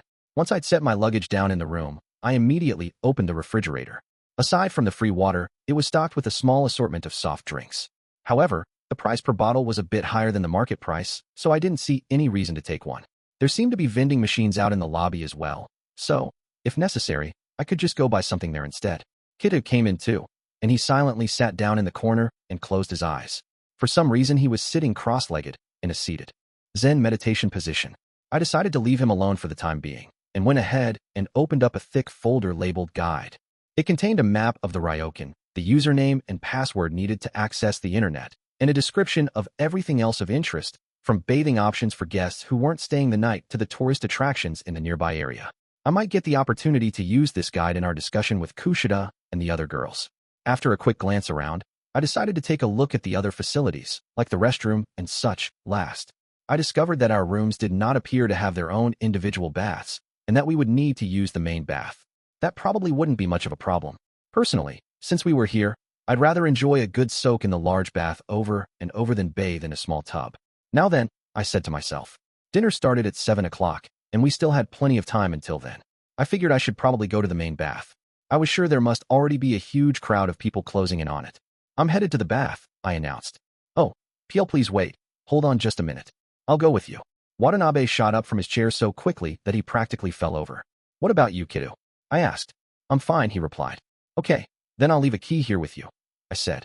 If I run into Ryuuji, I'll let him know. If Ryuuji returned to the room and everyone was gone, he wouldn't be able to get in. That would be annoying, so I wanted to avoid it. After we stepped out into the hallway and closed the door behind us, Watanabe muttered something in a quiet voice. Christ, dude, we're going to have to sleep with Kitu and Ryuuji? Are we even going to survive until tomorrow? You're exaggerating, I said. Yeah, but seriously, we're staying together 4 nights. 4 nights. You can't tell me you don't think something could go wrong in that time. If the kind of thing he seemed to be imagining did happen, that would certainly be something terribly wrong. Anyway, regardless of what happened with Ryuuji and the other guys, sharing a room with other people still wasn't something I was at all used to. It had happened a few times by now, like at the mixed training camp last year, and also with K day-to-day, but I wondered if, one day, I'd be able to handle sleeping next to anyone easily. Since sleeping by myself had been the norm for me ever since I was a young child, my bewilderment over this change in my environment still hadn't dissipated. You know, you're easy to talk to, Ayanokouji, said Watanabe. Really? I'm not sure myself. I was happy to hear him say that, but I couldn't help feeling like I was only being compared to a certain twosome. Yeah, I think I can understand why even someone like Ichinos fell in love with you. Watanabe stopped suddenly. What? Oh, nothing. Forget what I just said.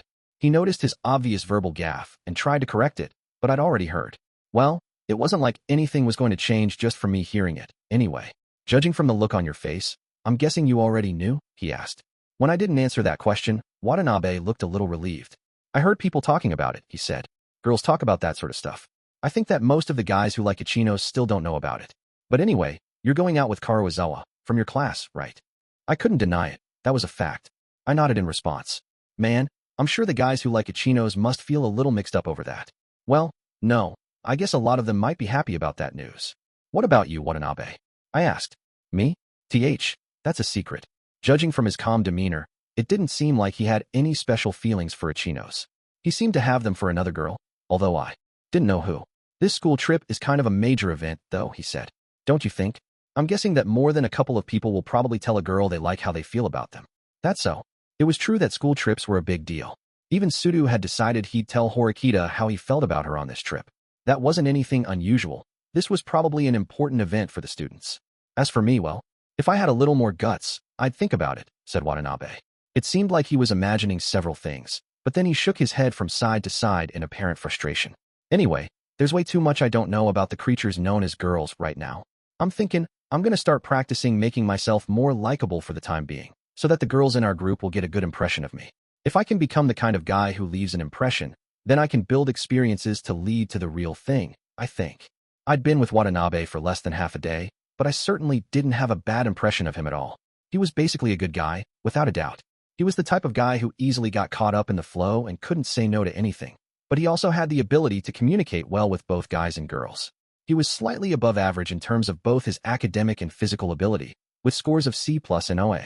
In similar fashion, the rest of his scores were C or better. In other words, he had no obvious shortcomings. I could see that it was possible something could work out for him, depending on who he was interested in, but there were many factors at play when it came to romance, and whether you'd succeed or fail when asking someone to go out with you wasn't determined simply by your physical appearance or abilities.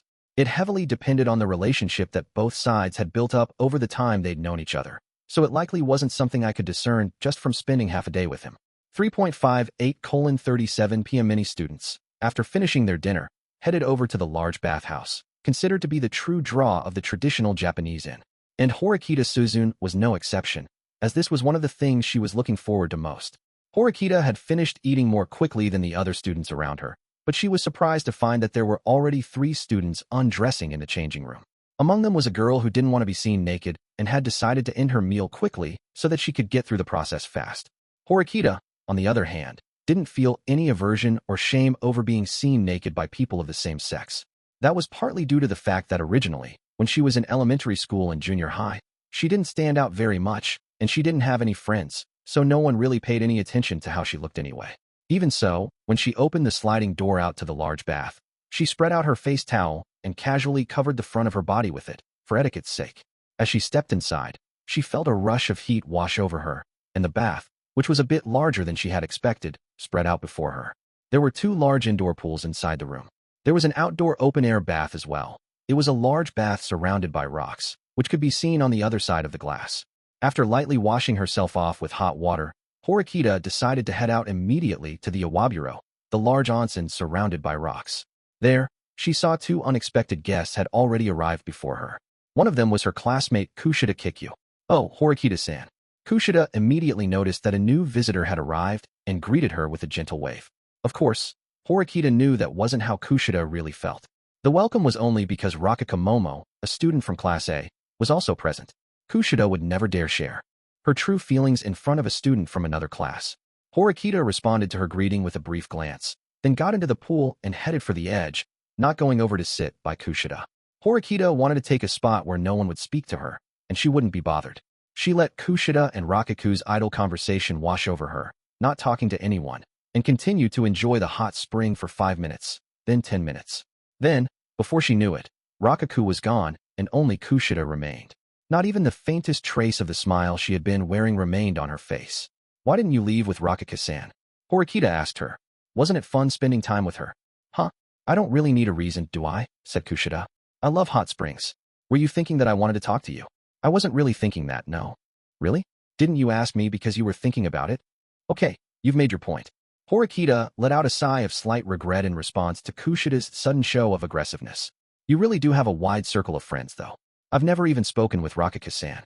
Horikita attempted to change the subject by bringing up the topic of Rakaku, who had just left the open-air bath. "She came crying to me, asking me to come with her. She was embarrassed, I guess.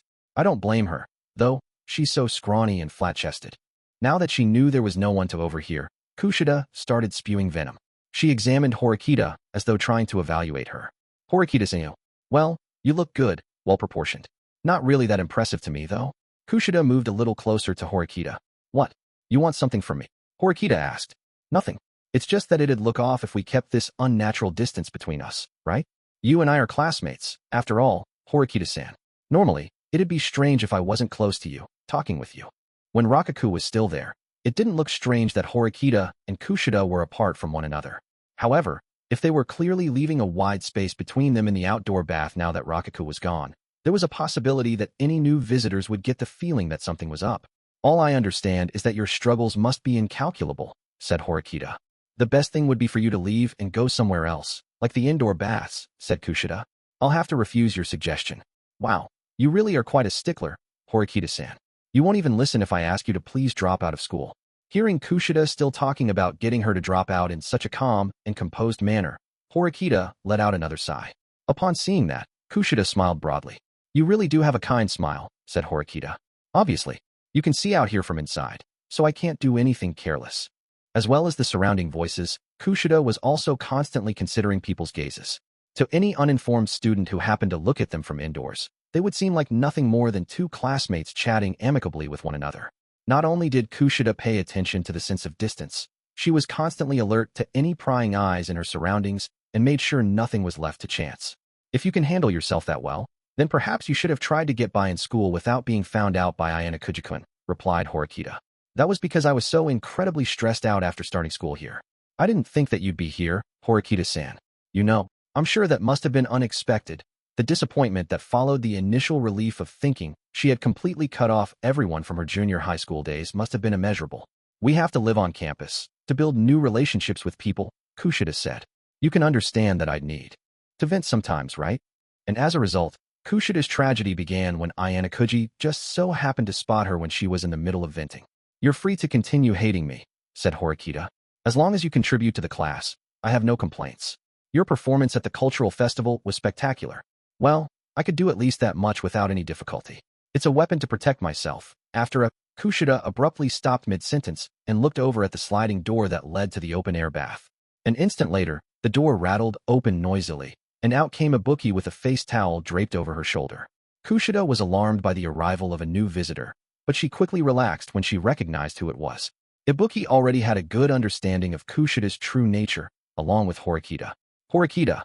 Ibuki must have been searching for Horikita, because she shouted loudly when she saw her. "No, you're here," huffed Horikita. Ibuki, fully nude, strolled confidently closer to the bath and then jumped in, making a huge splash and spraying both Horikita and Kushida with hot water. That's a pretty huge violation of etiquette, said Horikita. Don't care, said Ibuki. More importantly, let's you and me have a showdown. A showdown in a place like this? What? Are you planning to ask me to play rock, paper, scissors with you? Huh? Come on. It's obvious. There's only one thing we could do when we're in a pool as huge as this. We're going to compete to see who can swim the fastest, going from one end to the other. You could easily say that swimming is an even greater breach of etiquette than jumping in the bath, said Horikita. Come on. It's fine, isn't it? No one from the general public is here, and no one is watching. I think it's fine, Kushida said. I'll be here as an impartial observer. So why don't you go ahead? Now you're getting in on this. Horikita huffed. Isn't it your job, at least ostensibly, to put a stop to these kinds of things? Don't worry, I'll just say that you and Ibuki-san selfishly started going at it on your own, and that you paid no attention to me asking you to stop. Besides, if someone does see me, then as long as I look confused and panicked, it'll be fine. Kushida says she's fine with it too. So, that settles it. Showdown time, cheered Ibuki. No, said Horikita. Huh? I came all the way here thinking we could do it, though. This sucks. With that, Ibuki got out of the water. Did you really show up here just for that? You don't want to stay in the open-air bath? Asked Horikita. I don't have any intention of becoming friends with you. Besides, I don't care if it's inside or outside. A hot spring bath is still the same thing either way. With that, since there was no chance of her desired showdown, Ibuki promptly exited the bath. Wow, what an idiot Ibuki-san is, said Kushida with an amused smile, after the sliding door slammed shut. She is freakishly obsessed with having contests with me, said Horikita. You're somewhat similar to her. Kushida had also repeatedly been looking for a fight with Horikita. When Horikita told Kushida that she and Ibuki were alike, she chuckled. Don't lump me together with her. Kushida's words and the look on her face said different things, but Horikita ignored that. Both of them expected that new visitors would be coming to the outdoor bath, so there wasn't any further need for conversation, but no students were showing up just yet, as it was still dinner time. Anyway, I have to say, you really were fortunate, Horikita-san, said Kushida. Fortunate? What are you talking about? Asked Horikita. I mean how you were seated next to Ayanokouji-kun when you started school here. Thanks to that, you were able to get close to him and get a lot of help from the shadows through him, right? It wasn't as though Kushida knew in detail the truth of everything that had actually happened until now. However, she did understand that, at key points, Ayanokouji had been involved in some way. If Ayanokouji-kun weren't here, Horikita-san, you might even have gotten expelled because of me by now, said Kushida. It wasn't your own ability that brought you this far. If someone had told her that before, Horikita would have immediately argued against it. But now, she was able to take a more objective look at things and think back on them calmly. I can't completely deny that, she admitted. But it's not just my good fortune. It was a lucky break for you too. If it weren't for Ayanokouji-kun, you wouldn't be here right now, as the version of you with everything exposed and brought to light. You might have continued playing the part of the purely good girl, making the same mistakes over and over. Of course, no one knew what the outcome of that might have been. It was entirely possible that Kushida could have made it through the 3 years of her academic career here while keeping up the charade. But whether she could continue to do so forever was another matter. The truth was that Kushida was in constant, never-ending pain, day after day. Now, she was able to disperse her stress using both her outer and inner selves.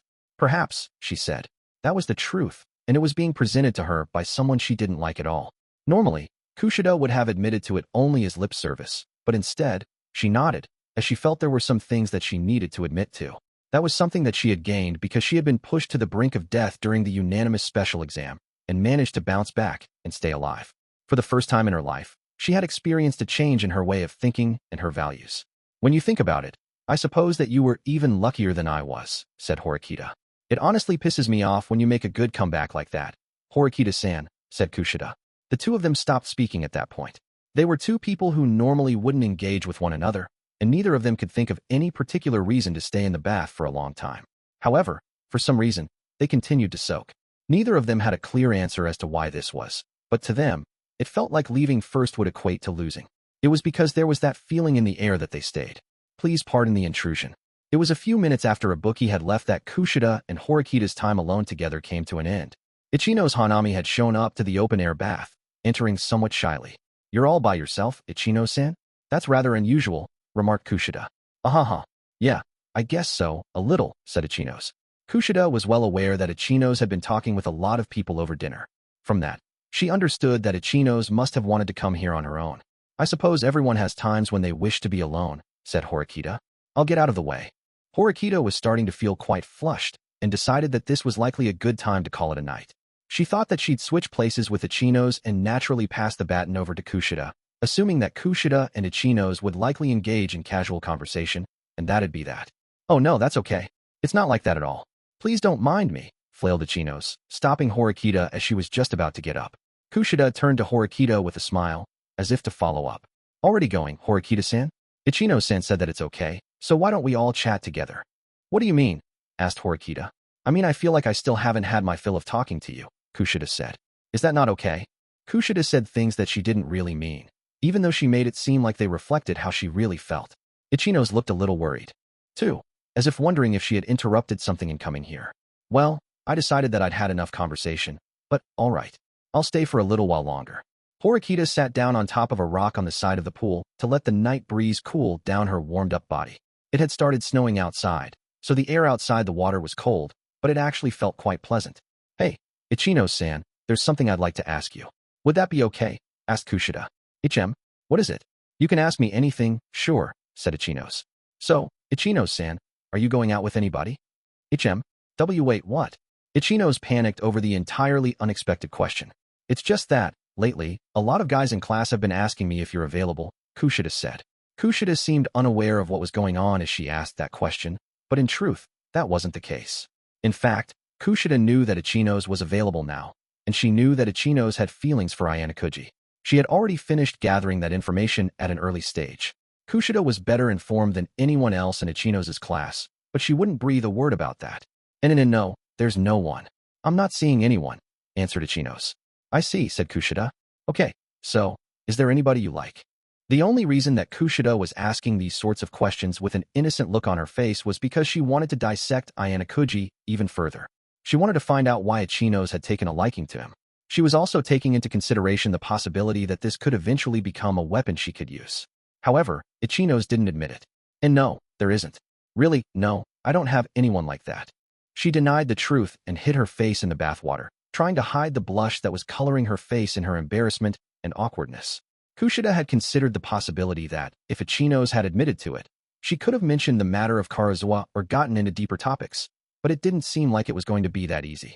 So, she decided to pass the baton over to Horikita briefly, since she had decided to stay. What about you, Horikita-san?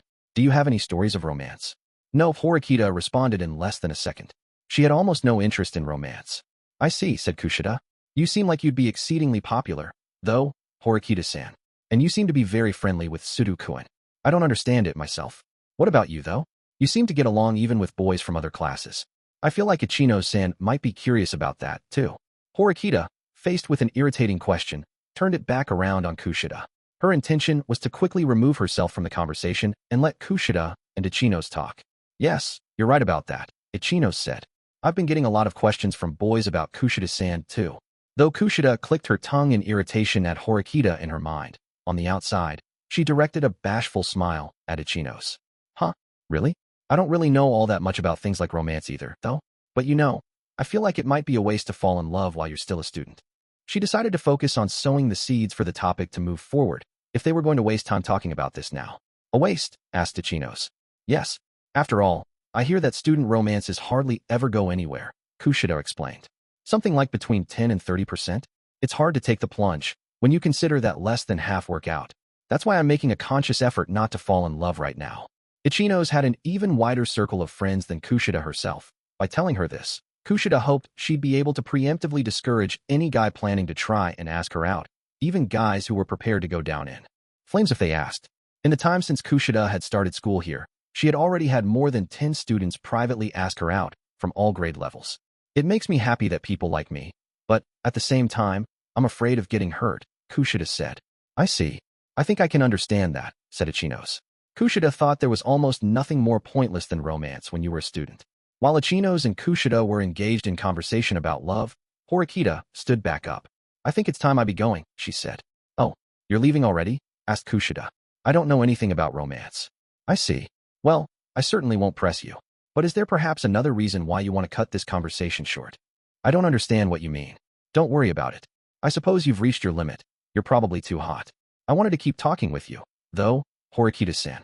You're serious? Asked Horikita. Of course. Kushida turned to Ichinos. Ichinos-san, you feel the same way, right? Yes. If you don't mind me being here, I'd like to keep talking with you, Horikita-san, she agreed. In response to what Kushida said, which sounded like provocation, and her prompting, Horikita sat back down. In that case, okay, let's. Horikita, as leader of the class, could no longer choose the option of running away from Kushida's offer. Are you really sure you're all right? Kushida asked. It'd be awful if you got dizzy and collapsed. Thank you for your concern, said Horikita. But I'm worried about you too, Kushida-san. Your face looks red. That might be because we're talking about love, said Kushida. It's just from that. I hope you're not forcing yourself too much. Horikita's sharp look and Kushida's smiling gaze collided. Ichinos cocked her head to the side, puzzled. She felt like something was off. I kind of get the feeling you two are acting different from usual. Is something the matter? Kushida immediately and completely eliminated any remaining nastiness toward Horikita from her demeanor. Oh no, not at all. Right, Horikita-san. Right.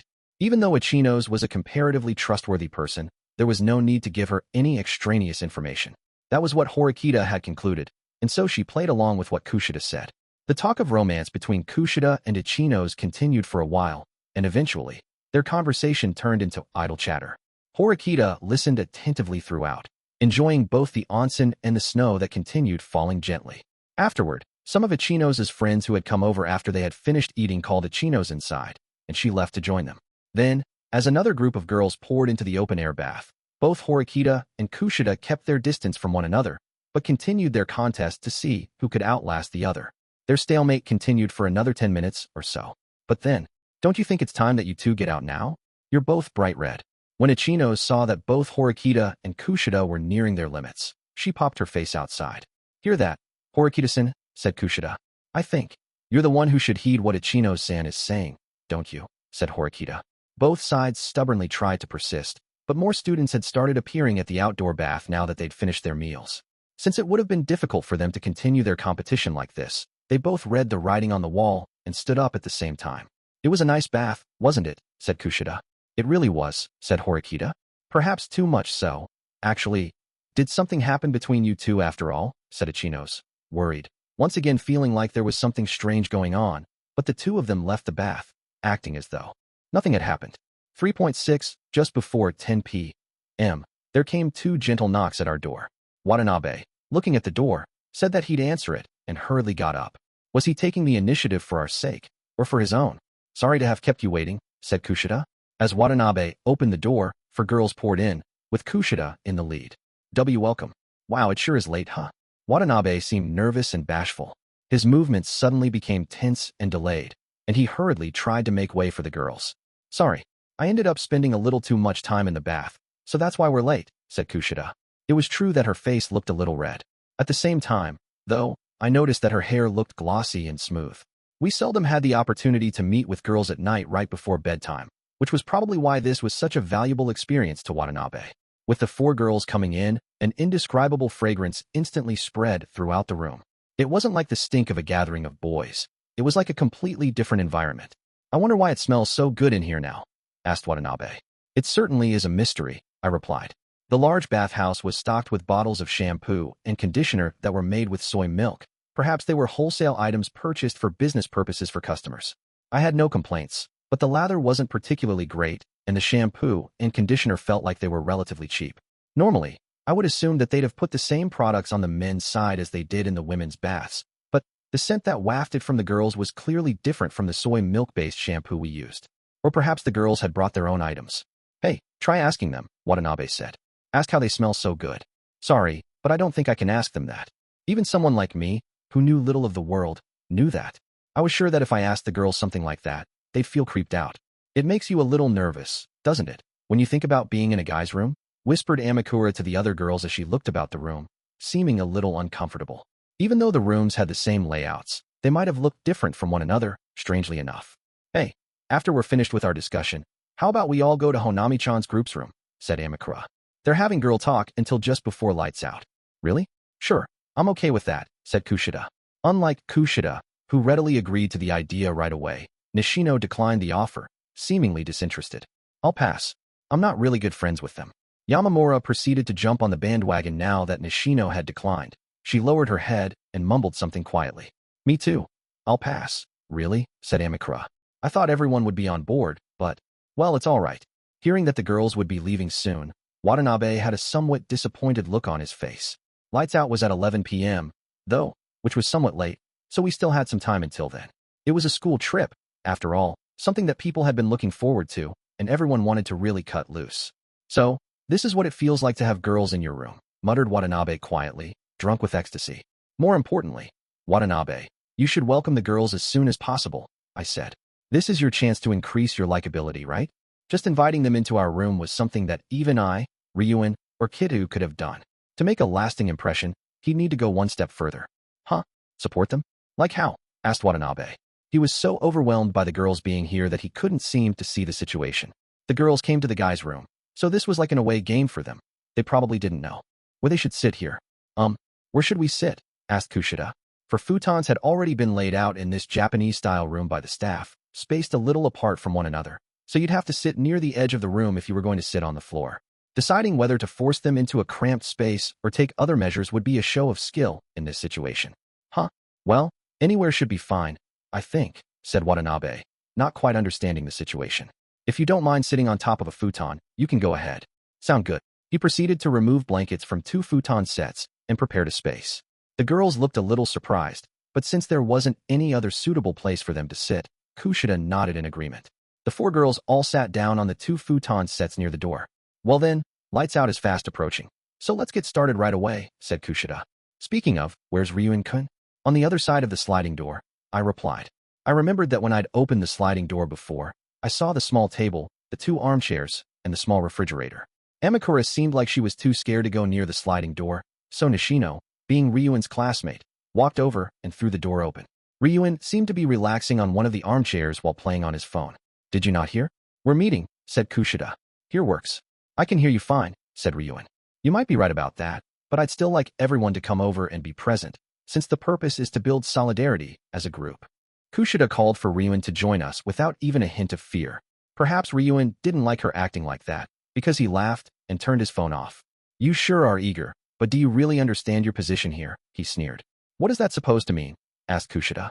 Exactly what it sounds like. If you're telling me you don't understand, then I can make you understand, you know? The other students here couldn't understand the meaning lurking behind Ryuuji's words in his attempt to rein Kushida in. But Ryuuji was the only person outside our class here who knew about Kushida, so his words carried weight. What are you even talking about? Asked Nishino. She must have interpreted the exchange as nothing more than Ryuuji picking a fight, so she hounded him. Don't go saying stuff that'll just annoy people, and get over here now. Nishino was neither scared nor timid. She was already grabbing hold of Ryuuji's arm and yanking him to his feet. Nishino, he grumbled. You've certainly been mouthing off a lot lately too, haven't you? I've always been like this though, she said. I just never got involved more than I needed to before. So, she was basically saying that since she was in a group right now, she had no other choice but to do something. I had expected they'd jump down one another's throats more, but Ryuuji simply got up, acting as though this were all a pain in the ass, and headed inside the Japanese-style room. Kida shot him a glance. In an instant, the mood was tense. Even so, for the time being, 8 people had now gathered in one room for discussion. Is this something we really need to do with all of us together in one place? Kida hadn't said one word since the girls had arrived, but now he spoke up. We could just do this on our phones. It was true that it would have been easy to notify everyone of what was going on that way, even by just putting everyone in a group chat in an app or something. From the sounds of it, the other groups have been deciding what they're doing via face-to-face discussions, like we're doing now. Wow, Kushida-chan, we can count on you to know what's up. Watanabe nodded exaggeratedly, seemingly impressed with how well-informed Kushida was, before sitting down between Yamamura and me.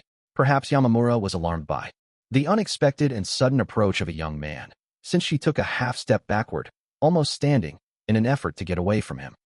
Sorry Yamamura. Didn't see you there, said Watanabe. It's okay. Don't worry about it. Apart from that rather inconsequential exchange, though, there was still an incredibly strong feeling of tension in everyone's interactions with Ryuuji, even now. Other groups are other groups. We can do things our own way, said Kitu. Ryuuji was most likely the one Kitu was worried about. It was clear to see that he was concerned that we wouldn't be able to have a proper discussion. I think it's important that we have a face-to-face with everyone, though, Kushida said. I want to hear how everyone really feels. Kushida, unwilling to back down, insisted that there were many things you wouldn't understand by communicating through an app. She likely didn't want to step on the Ryuuji landmine either, but she had her position to protect. If the outer Kushida decided that she couldn't back down here, then she'd probably just push things forward. Anyway, sorry to rush things, but regarding our free time starting tomorrow, she began. Before that, though, you all forgot that there's one thing we need to settle first, interrupted Ryuuji. He looked around the Japanese-style room, futons laid out, and said, I ain't got the slightest desire to sleep shoulder to shoulder with any of you assholes. But still, I can't say much since space is tight. So, I'm sleeping here, he declared, directing his gaze to the futon placed at the far back of the room. It was in an ideal position. If someone were to get up in the middle of the night to use the bathroom or something, you wouldn't be bothered there, and you wouldn't be in the middle of people. He was right. No one had settled the matter of where we'd be sleeping. Well, wait. Is this something we need to be deciding right now? It might be better if we wait until after the girls leave. Was Ryuuji simply unable to read social cues? Or was he doing this deliberately? Based on what I'd seen from him thus far, it felt like the latter, at least to me. But what did the others here think, I wondered? They seemed to be thinking that he was simply acting selfishly and making an irrelevant declaration. He took one look at Watanabe and me for confirmation, more or less, and then bluntly followed up with, no objections, right? In a somewhat more aggressive tone. I'm fine with anywhere. Watanabe complied with Ryuuji's demand, sounding like a frog being stared down by a snake. I should go ahead and give an answer myself, I supposed. As that thought was running through my head, though, Ryuuji was already looking away from me. Hey, kiddo, he sneered. If you got something you want to say, don't hold back. Go ahead and spill it, huh? He seemed to think that Kiddo would be the only one who would argue with him. Unacceptable. Kiddo's rebuttal was like the abstract representation of this made manifest. Oh, Ryuuji cocked his head to the side. He had told Kiddo not to hold anything back and to speak his piece, but he must not have liked his refusal. I do not approve of such an unfair approach to decision-making in this matter, Kiddo said. Moreover, this isn't something we should even be discussing right now. Can't you understand that? Don't care. And I don't remember giving you the right to refuse, asshole. I am free to speak how I wish, whenever and wherever. Kiddo wasn't backing down 1 inch. Rather, he appeared ready for battle. Hey, come on. Let's just calm down, Kiddo. It's only where we're sleeping. How about you let him have it? Pleaded Watanabe, standing up and trying to get Kiddo to stop. I refuse, Kiddo declared. Watanabe buckled, bending back a bit in the face of Kiddo's powerful glare. When it came to how much anger and intensity was conveyed in their facial expressions, Kiddo surpassed Ryuuji. I have no intention of letting this man's unreasonableness pass, said Kiddo. Wait a minute, boys. We're not even talking about that now. Later, you can. Amikura nervously tried to remind them what we were meeting about, but Nishino tugged on her yukata sleeve and stopped her. She gave Amikura a shake of her head, silently warning her that it'd be best not to interrupt. I'll say this as many times as necessary. I have no intention of willingly surrendering to you, spat Kiddo. In that case, you saying you want to fight me over it? Said Ryuuji. Huh? That it? You wish for violence? I'm fine with giving it to you, but you'll be laying flat for the rest of the trip. Kushida had a worried look on her face, but I looked into her eyes and thought about what she must be thinking. I figured she was likely feeling irritated, thinking that it was all so bothersome that it was practically killing her. Haha. All right, guess we're doing this, then. The rest of you want to get in on this, too? Asked Ryuuji. No thanks, I'll sit this out. Like I said before, I'm fine with anywhere, said Watanabe. Personally, I would rather have been on one of the edges instead of sandwiched in the middle, but I didn't want to get sucked into trouble. Whether Ryuuji won or Kiddo won, once one of them took that particular edge, they wouldn't have to sleep next to each other.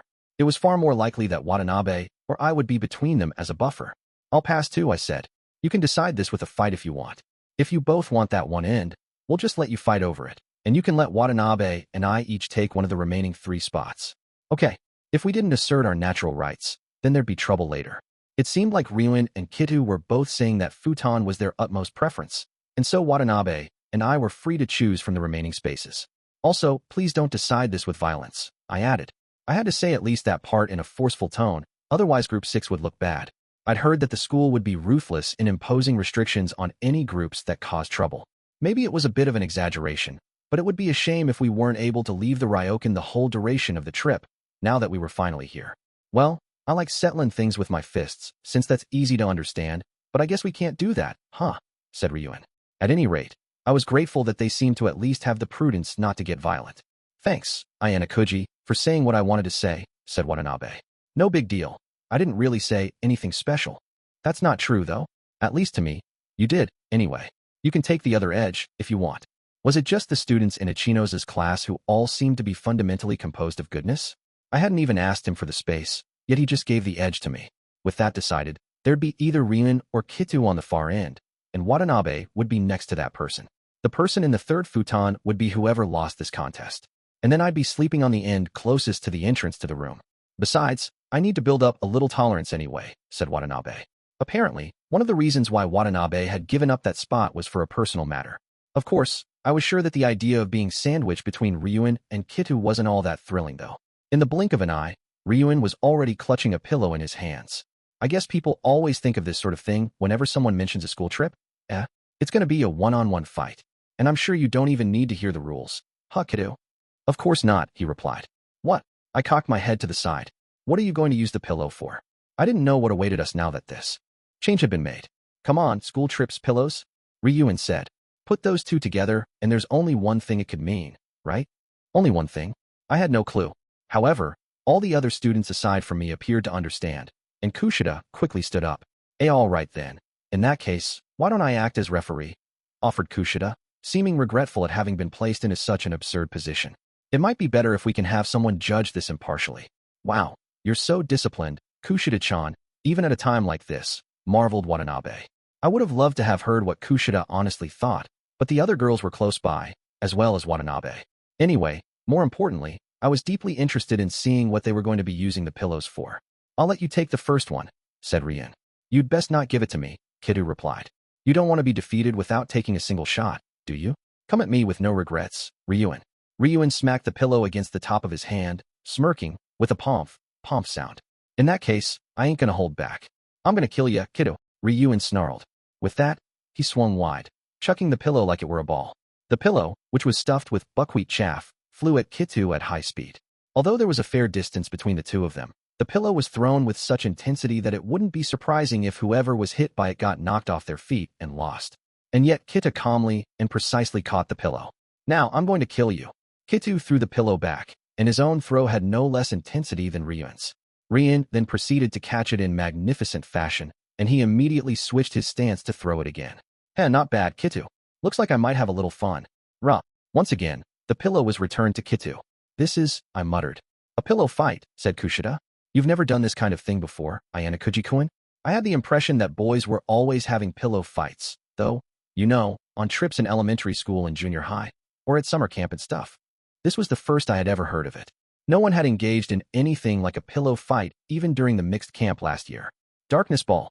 Go, my rampaging great serpent, devour him. Darkness and a great serpent. Huh? The humble pillow was being transformed into all sorts of things. This is supposed to be a pillow fight, right? Mumbled Amakura, watching the pillow fly back and forth, from right to left and back again. A one-on-one fight to the death, where no one else would be permitted to intervene, not even in the event of an emergency, is what this wasn't. It was supposed to be a pillow fight to decide who would sleep where. The deadly life-or-death battle raged on for several minutes more, with no conclusion in sight. Neither opponent seemed to be at risk of exhausting their stamina. It looked like they could continue fighting for a long time. However, all the rest of us present aside from those two engaged in combat understood that we were now faced with a dilemma. Is that pillow going to be okay if they keep throwing it that hard? It's already looking so beat up, murmured Kushida calmly, which drew everyone's attention to the pillow in question.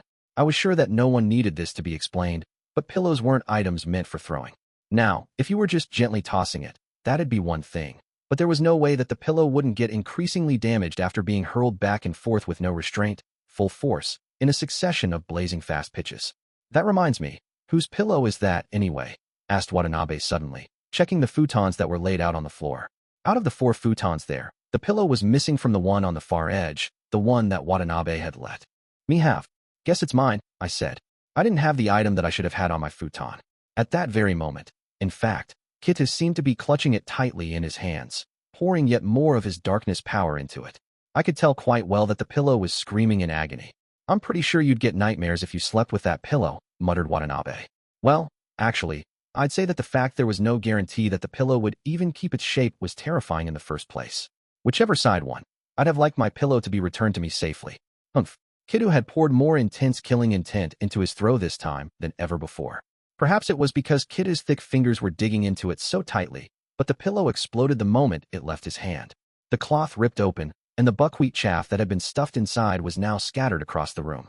Everyone fell silent as we heard the pieces fall everywhere. The pillow that was supposed to have gently supported my head had now been reduced to a tragic state.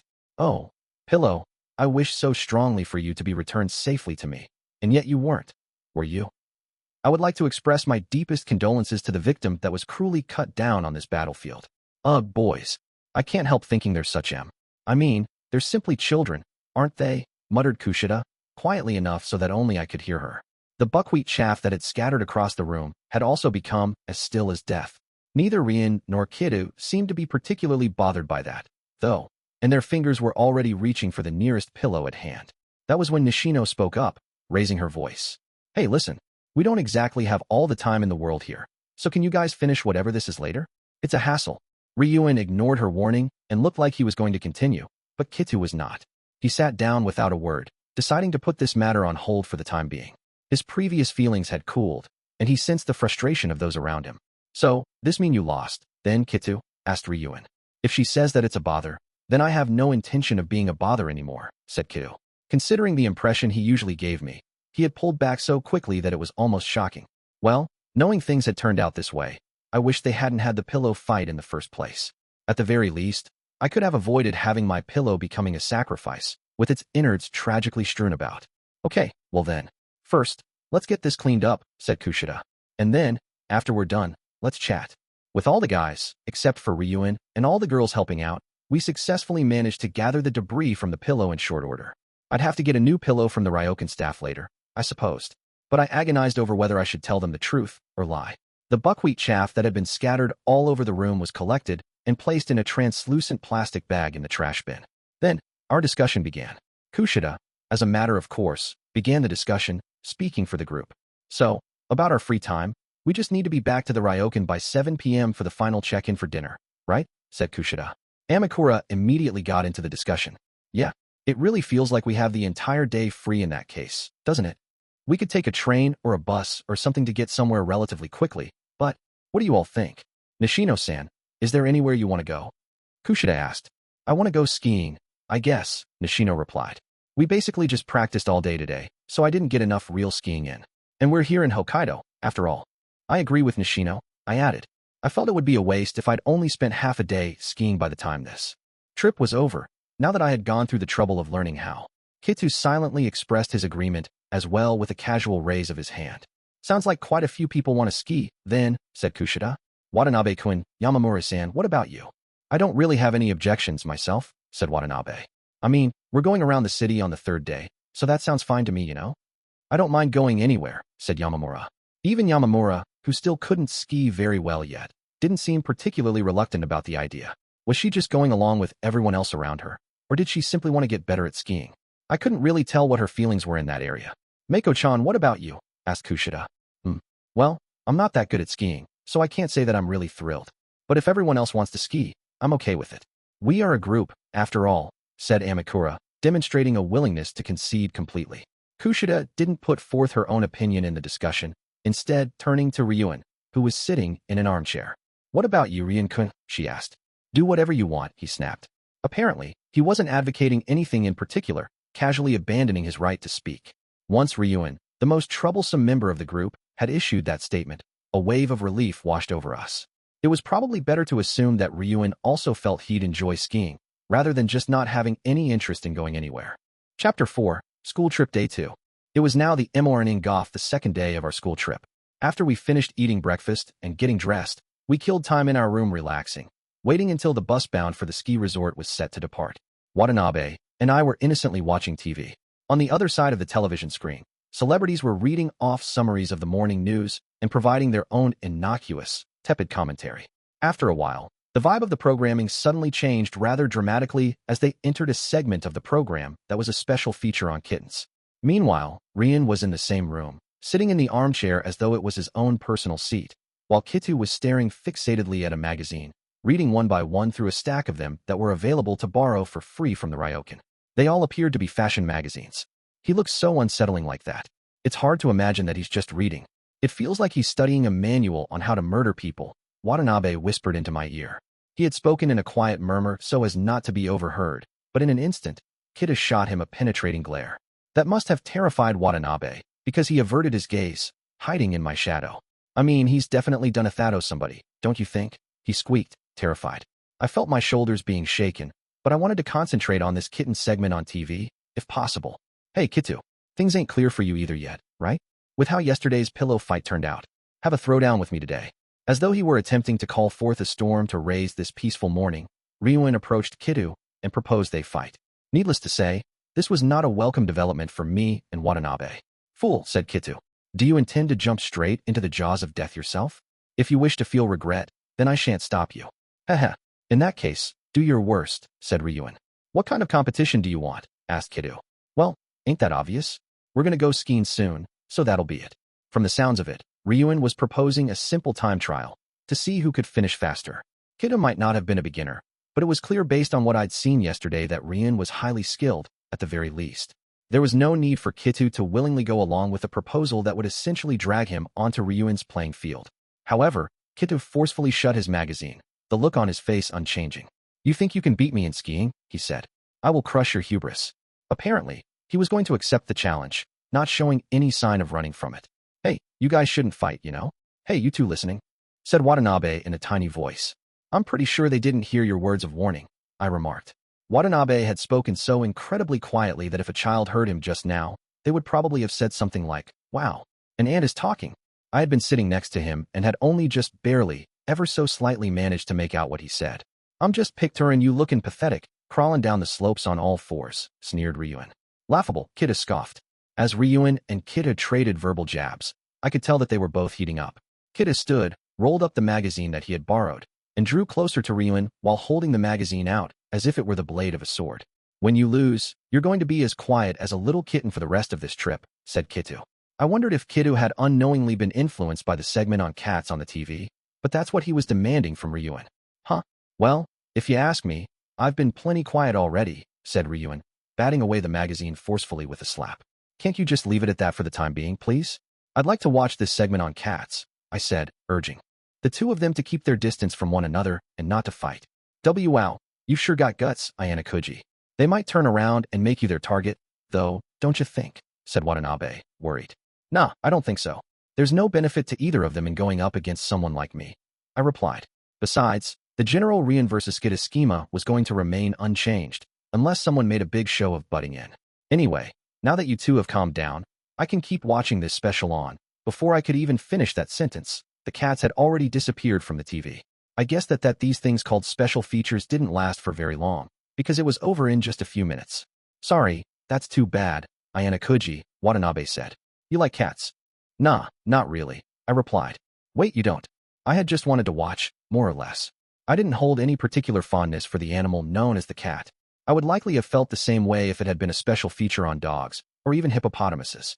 The people on the program had been talking about topics cheerfully, in a friendly fashion, for quite a while, but then there was a news flash.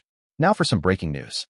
Former Secretary General Nao, who had been undergoing medical treatment for some time, has passed away at a hospital in the Tokyo Metropolitan area. Here is a comment from Prime Minister Kojima's office. There were flashes of lights going off, and at the same time, a very stern-faced man was speaking. Judge a man by living with him, and try a horse by riding him. Those are words Nao-sensei said to me shortly after we met. Just when the Prime Minister began speaking about the deceased, the screen suddenly went black. Time to get on the bus, said Kitu, remote control in his hand, his finger on the off button. All right, Ayanokouji, let's get this show on the road, said Ryuuji. I was a little concerned about their contest, but I figured I'd still try and enjoy skiing in my own way. For point one, when we headed outside, we found a slight problem waiting for us. Apparently, the bus had gotten stuck in traffic and would be arriving about 10 minutes late. There were a lot of students waiting for the bus heading to the ski resort, but if you looked back, you'd see that people were flooding the entrance, trying to head back inside. It's cold, but I guess it's safer waiting outside, said Watanabe. He let out a deep sigh, exhaling a cloud of white, as he looked gloomily up at the sky. It was unfortunate that we'd gotten outside a little earlier than the other students, but there was nothing we could do about that now. Even if we did try and head back to our room, we couldn't exactly relax with only 5 minutes to spare. We, that is, Group 6, decided to wait outside the building, just under the eaves. Hey, since we're waiting out here anyway, why don't we try making a snowman? Asked Amakura, suggesting to the rest of the group that we could spend the time efficiently. That sounds like fun, Kushida said. Nishino-san, Yamamura-san, would you like to join in? Sure, I guess, replied Nishino. I had expected her to refuse the offer, but surprisingly enough, she seemed okay with it. "And what about you, Yamamura-san?" asked Kushida. "No, thank you. I'll pass," said Yamamura. She'd turned down the offer like I thought she would, albeit somewhat modestly. The other three girls moved to an out-of-the-way spot and started scooping up fallen snow. From the looks of things, they weren't planning to make a small snowman. They were hoping to make a fairly large one. "Hey, Ryu and Koen, why don't you come over and make a snowman together with us?" Kushida called. "I think it'd be fun." Kushida had to know that there was absolutely no way Ryuun would take her up on that offer, but she invited him anyway to show off the good-natured heart of her public-facing persona. Even the other students nearby were watching the situation with concern, perhaps because they couldn't imagine Ryuun working hard to build a snowman. What Kushida said just now was almost certainly payback for yesterday. It was a show of confidence, telling him that if he said something careless, she wouldn't back down, she'd fight. "I figured if I tried to rein her in a bit, that'd make her sit there quietly, but I guess I had the wrong idea, huh?" Ryuun muttered quietly to himself. It was certainly true that if this had happened before her classmates had learned the truth about her, Kushida might just have sat there and put up with whatever he said. Ryuun must have been able to feel that there was something strange about that, but there was no way I could unravel this mystery for him. I couldn't give out information the other classes didn't know, like what happened in our class during the unanimous special exam. Needless to say, there was no way Ryuun would accept Kushida's invitation. He didn't even react to the snowman, instead just looking far off into the distance. Meanwhile, though, a certain someone continued to gaze quietly at the snowman as it was being constructed. That certain someone was none other than Yamamura, who had been distancing herself from us bit by bit without being noticed. Phew! Yamamura exhaled deeply into her cold hands while she observed Kushida and the others making the snowman. Phew! Kushida and the rest building the snowman were, naturally, wearing warm-looking gloves. Even after taking a glance around the surrounding area, I noticed that none of the students outside except for Yamamura were going around without gloves. Well, that made sense. In this wintry weather, no one would go barehanded for a long period of time unless they had a special reason. I remembered that Yamamura had been wearing gloves before, during yesterday's skiing lessons. Even if she could rent gloves for skiing once we got there, why wouldn't she bring gloves along to wear on the way? If she simply forgot, it'd be fine to just go back and get them. So maybe there was some kind of reason for it. She looked dazed, staring out into space while exhaling deeply over and over. Although I was curious about Yamamura, more and more students started coming outside to wait for the bus. Then, I heard a familiar voice. It's like everything is covered in a blanket of snow. The owner of that familiar-sounding voice was none other than Sakayanagi Arisu. She was in Group 4. If I recalled, Hondu and Onodera from Horikita's class should also be in that group. And almost as if they'd been summoned, those two showed up just as that thought crossed my mind. Sakayanagi and the rest of her group all gathered without really interacting with any of the members of Group 6. Since Sakayanagi couldn't ski, she was probably going to do some sightseeing. Not too long afterward, the bus bound for the city arrived. Although the bus headed to the ski resort was still on its way. The teacher leading the students instructed them to board, and the students began to get onto the bus one by one. Cane in hand, Sakayanagi walked alone on the snow-covered path, which she wasn't accustomed to. As I watched her, I felt a little uncertain, like it was risky. And my prediction proved to be on the mark, because Sakayanagi slipped and fell, landing gently on her backside. Fortunately, the gentle cushion of snow protected her from the impact, and she didn't seem to be hurt. "Are you okay?" Takatu from Class C, who was also part of Group 4, had been walking a little behind Sakayanagi when she fell, and he rushed over to her. He seemed to hesitate for a moment over what to do, but then he offered her his hand. "Thank you very much, Takatan," Sakayanagi said, a little bashfully, as she took hold of his hand. It would have been easy for him to just forcefully yank the diminutive Sakayanagi to her feet, but Takatu helped her up slowly and carefully. Despite his stern face, it turned out he could be surprisingly delicate and considerate. "You gotta be careful," he told her. "Your legs don't work great, after all." "I'm sorry," she said. "However, fortunately enough, the snow is nice and soft, so I wasn't hurt." "Is that really the issue here?" he muttered. As the leader of her class, Sakayanagi normally enacted strategies without mercy. But the people in her group, who were from other classes, were likely getting a vastly different impression of her. Sakayanagi, still holding her cane, got back onto her feet and politely thanked him once more. "I sincerely appreciate your help," she said. "No big deal. I'm glad that it wasn't anything serious." Perhaps Takatu was feeling embarrassed because he couldn't seem to look directly at Sakayanagi and averted his eyes. "The impression I had of you was that you were a rather scarier person, Takata-kun," Sakayanagi remarked. "Huh? Me? Well, I don't know about that, I guess." Sakayanagi stopped walking to talk to him. The exchange they were having now almost looked like a display meant to show off the change in their relationship. "I mean that normally, When I pass by you in the hall, you tend to have a rather frightening look on your face, she said. Why would you notice that? He sputtered. Sakayanagi answered without a moment's pause, a smile on her face. Because we're in the same grade. I know quite a lot, even about you, Takata-kun. If we were in a normal high school, and they were a normal boy and girl, then a scene like this would likely lead to a misunderstanding. However, behind that smile of Sakayanagi's, there was always the possibility of some ingenious scheme in play. Depending on the situation, even the fall she had taken might have been calculated. Though the only students present here who would think like that were probably myself, and someone like Ryuuji, who was staring at them, although apparently with disinterest. Sakayanagi and Takadu walked side by side over to the bus passenger door, and Takadu let Sakayanagi get on first, probably so he could support her in case of an emergency, like if she were to fall backward.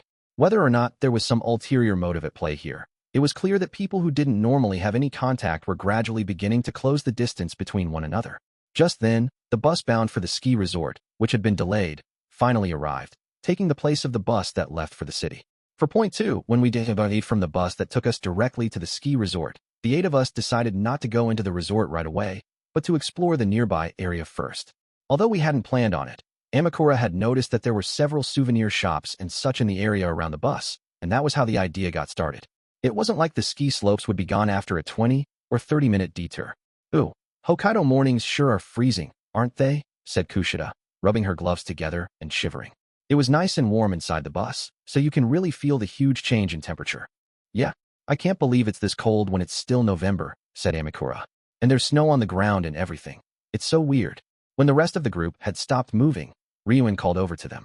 If you want to take a look around, just go do it. I bet everything's closed, though. It was still just after 9:15 a.m. The ski slopes opened at 9:30, but most of the shops in the area appeared to still be closed. It looked like Ryuuji's only plan for today was to enjoy skiing, and he was going to just stick around and wait for us.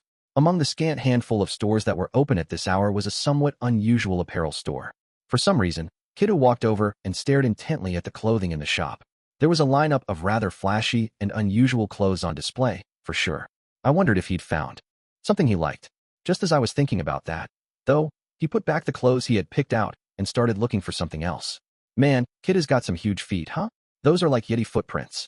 Watanabe compared the size of his own shoes to the footprints Kido had left on his way to the apparel store, deeply impressed. Kido was tall, for sure, but even taking that into account, his footprints definitely did seem quite large. Come on, everybody, let's all walk around together, suggested Amakura, the person who had originally proposed the idea, and she started walking on ahead as though there was no time to spare. Kushida quickly went along with Amakura's invitation, but Yamamura apparently declined, remaining where she was. It looked like Watanabe and Nishino had both decided that they'd each go walking around on their own. Yamamura-san, you're not coming? Asked Amakura. Oh, I'll stay here. Please don't mind me. Go on ahead. There were only 3 people left here, myself, Ryuuji, and Yamamura. I did honestly want to go check things out with Amakura and Kushida, but since they hadn't called out to ask me to come along, I guess that meant I'd missed my chance. What should I do now? I wondered.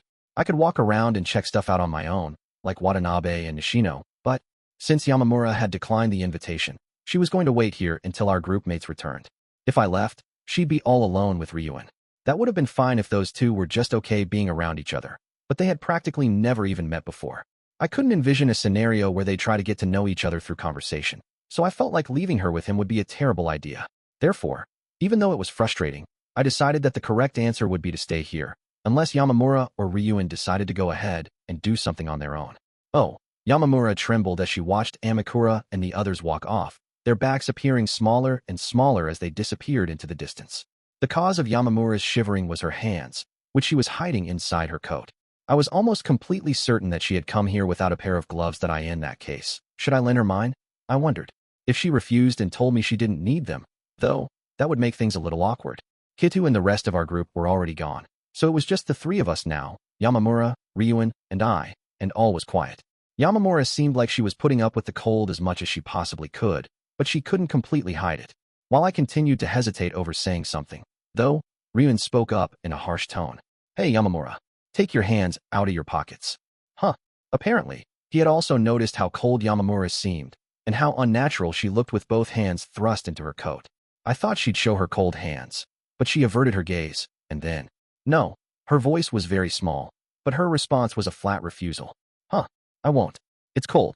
Yamamura gave the reason, but she didn't mention whether or not she had gloves. You could feel the cold even if you were wearing gloves out in Hokkaido, so it would be warmer to keep your hands inside your coat. I assumed the conversation would end right there, but Ryuun trudged over the snow-covered path to Yamamura, grabbed her right arm, and forcefully pulled her hand out of her pocket. After he had confirmed firsthand that she wasn't wearing any gloves, Ryuun let go of her arm, and Yamamura hurriedly stuffed her hands back inside her coat, as though she were trying to escape from him. Well, yeah, of course it's cold, he scoffed. Where are your gloves? Ryuun had proved that Yamamura was going out without gloves thanks to his power play, but she didn't answer him. She turned her back to him, as if telling him, please leave me alone. You're not even good at handling yourself on the slopes in the best of circumstances, and now you want to mess yourself up by letting your hands go numb. It was a valid point. Yamamura was still a beginner. If her hands went numb because of the cold, she wouldn't be able to improve her skiing. On the contrary, it would only increase the risk of her taking a fall. If you get seriously hurt and cause a scene, that means my ski trip's getting canceled. You're going to take responsibility for that. To my ear, Ryuun's emphasis on his own skiing sounded like a mixture of typical Ryuun selfishness and awkward kindness on his part. No. Yamamura seemed unable to respond, like it was an issue that wasn't simply a matter of feeling. So, where are your gloves? He repeated. I forgot them, she replied. PFT. I can't believe someone could be this stupid, huffed Ryuun. It was true that not many people would forget to bring gloves in this cold weather. Ryuun, snickering, looked down at his own gloves that he couldn't possibly be planning to lend her his own gloves. Hey, Ayanokouji. Lend her your gloves, he snapped. Me? He hadn't shown that much development in the kindness department after all, instead throwing everything onto me. Even though I'm a beginner at skiing too? I asked. Ain't gonna be a problem if I get hurt, Ryuun replied. I had no idea what kind of logic he was using there, but, well, the store that sold gloves in the area didn't appear to be open yet, unfortunately. In that case, I supposed I had no other choice but to let Yamamura borrow my gloves. There might be specialized gloves available in the ski resort, but even so, I was sure getting just 10 to 15 minutes worth of extra warmth now would make a difference. It's all right. I'm fine, said Yamamura, distancing herself from us, and already exhaling into her hands. You really should stop protesting and take them, I told her.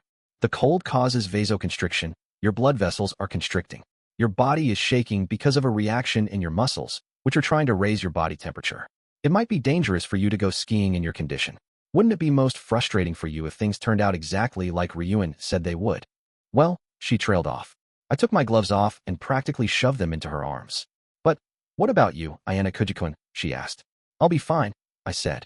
More importantly, don't do anything rash, so you won't injure yourself when you go skiing. It wasn't like I had a special tolerance for the cold or anything, but like Ryuun had implied earlier, if you handled yourself well, then there shouldn't be any problems. I'm sorry, Yamamura, though sounding very obliged and sorry for the trouble, put my large gloves on, her hands trembling slightly. Then, she thrust her hands back inside her coat pockets. They'd likely still be cold for a while, but they'd start feeling better after a few minutes. Go and buy a new pair of gloves in your size later, I added. I will. Please allow me to compensate you for the gloves, Ayanokouji-kun, when we arrive at the ski resort, said Yamamura. Compensate? I asked. I'm wearing them now, so I'll feel bad when I return them to you. I'll dirty them. I'm sure they won't get that dirty, I said. Don't worry about falling and messing them up or anything. You can just return them however they are. That's fine. That's not what I'm saying. Me wearing them has made them dirty, so... Was she a clean freak or something? Was that how she thought? Wait, but no, Yamamura had still accepted the gloves without fighting it, albeit with some reservations. I didn't quite understand her way of thinking here. I'd like for you to let me compensate you, she insisted. I couldn't imagine that she would just openly choose some cheap pair and give me those when it came time to reimburse me for the gloves. That would force her into a great expense for something that didn't require reimbursement. It'd just be a waste of private points, I said. There's no need for something like that. Won't you feel disgusted? I really didn't understand what she was saying. Why would I feel disgusted by Yamamura having worn my gloves? I was sure I'd feel the same way no matter who wore them. It's all right. I'd feel more uncomfortable with making a big fuss over this and having you pay me back for it. I stated my feelings somewhat firmly, expressing my bewilderment. Then please allow me to at least express my thanks in another way. I didn't think that thanks were necessary, but maybe something had to be done for Yamamura to feel better about this. If she was going to be this insistent about it, then maybe I should provide her with an option that was acceptable to her. Could I ask you one question to let you express your thanks? I asked. Yes. Was there any reason why you weren't wearing your gloves this morning while we were waiting for the bus? I just forgot. I understood that it wasn't like she was going around without gloves on purpose. But you had plenty of time to go back and get them. I pointed out. Or did that slip your mind too? I was curious about that point as well, so I thought I'd take this one step further and ask her about it. I had that kind of feeling, I guess, she answered. Feeling? Like a feeling that it'd be difficult to get back. It was true that there'd been a huge crowd of students jamming the lobby, but it was difficult to say whether it would have really seemed all that difficult to get through them. Well, no, that was just my perspective. I needed to consider that how I felt about it would be different from the way Yamamura felt. Although we had only talked for a few minutes, I was able to see a little bit about the student known as Yamamura. It also made me more interested in her. Who do you usually hang out with, Yamamura? I asked. What kinds of students did a person like her have as friends? Did she make friends like herself, who were the quiet type? Or was she a part of a popular student's social circle, like how Kushida was welcoming of anyone? Or was she the type of person who pulled away from others altogether? Yamamura, however, didn't answer my question immediately. Her facial expression didn't change very much, but her eyes narrowed slightly, and she looked away, like she was feeling a little uncomfortable. No one in particular, she replied. I generally spend all my time alone. Alone? I repeated. I didn't get the impression that people in Class A would just neglect someone and leave them all by themselves. It's because I don't have much presence. They don't even notice that I'm by myself. It's an everyday thing, so I'm not particularly bothered. It was true that some people just didn't have much presence. If I had to classify myself, I would have to say that I was that same type of person too. Comparing Yamamura and me, though, chances were high that we had completely different dispositions. Now that I thought about it, if Kushida had noticed Yamamura was so cold, there was no way she could have ignored it. But Yamamura's almost shadow-like presence seemed to have dulled the sensitivity of even someone like Kushida, who was always concerned with other people's reactions. Well, truthfully, since she was so lacking in presence, I didn't think anyone would have even noticed if she had gone back inside to get her gloves before. Her lack of presence. If I analyzed that objectively, I could also see some of her true nature. Yamamura, do you like yourself? I asked. Oh, of course not. That's absolutely unthinkable. She answered honestly, perhaps out of weakness at having had to borrow gloves from me. So, the thing she wanted to hide most was herself, and that was one of the reasons why she shied away so much. If you didn't want to show yourself, if you didn't want to be noticed, then inevitably, you would tailor your behavior to avoid drawing attention to yourself. Even in discussions, she would hide behind someone, so as not to let others acknowledge her. It was like wearing black clothes in the middle of the night. Of course you wouldn't stand out. She also didn't move around unnecessarily, so it was rare for a movement she'd made to catch someone's eye. As a result, her presence had become as scant as possible. Furthermore, based on what I'd seen, Yamamura seemed to be twice as wary of others as most people. In other words, she was afraid of other people and refrained from asserting herself as much as possible. I was beginning to see that this combination of factors had resulted in the creation of the student known as Yamamura, who was lacking in presence and difficult to stay aware of. The problem, though, was that even if I could understand the cause, there was nothing I could do to immediately solve the problem. If someone like me, who didn't normally interact with Yamamura, said something about it, all I'd achieve would be making her even more wary than she already was. It would be easier to say something if there was someone she was close to, whom she could trust.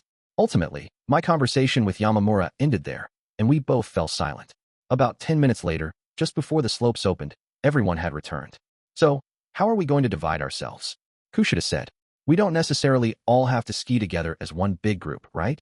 Even though it was mandatory that we acted as a group, that didn't necessarily mean that we had to do every single little thing together as one. With a group comprised of experienced skiers and beginners, it would be difficult or even regrettable if we were to make everyone conform one way or the other when we went skiing. What was important was balance, whether the people around us could judge it as reasonable when they saw it. We would probably need to consider splitting up the group into teams, starting with the least skilled of the 8 of us. Yamamura and I are set for the beginner course, so what should we do? The 2 of us could ski together, suggested Watanabe. There was a gentle course for beginners at the bottom of the ski slopes, so it was a given that the group would let Yamamura and Watanabe go there. Yamamura immediately agreed to Watanabe's offer. I think it would be a good idea if someone who knows how to ski will tags along with you and Yamamura-san, though, Kushida said. If you don't mind, I could. Oh, it's all right, Kushida-san, Nishino cut in. I'm a beginner, so I'll do it. Oh, are you sure? Asked Kushida. Yeah, it's okay, you can go ahead and ski without worrying about it. I know how to ski, but the advanced course is a little scary for me. Perhaps Amakura had planned on doing the same thing from the start, because she chimed in right after Nishino. I'm not confident enough to tackle the advanced course myself either, so I think I'll join you too. And so, as it turned out, we split into 2 groups of 4 and agreed to ski on separate courses. Well, if you do want to go skiing on the intermediate or advanced courses, feel free to let me know anytime, Kushida said. just in case Nishino or Amakura were purposefully holding themselves back to go on the beginner course. I'll be happy to help. Also, lunch is at noon, Watanabe added. So, let's all meet back up at the food court at that time.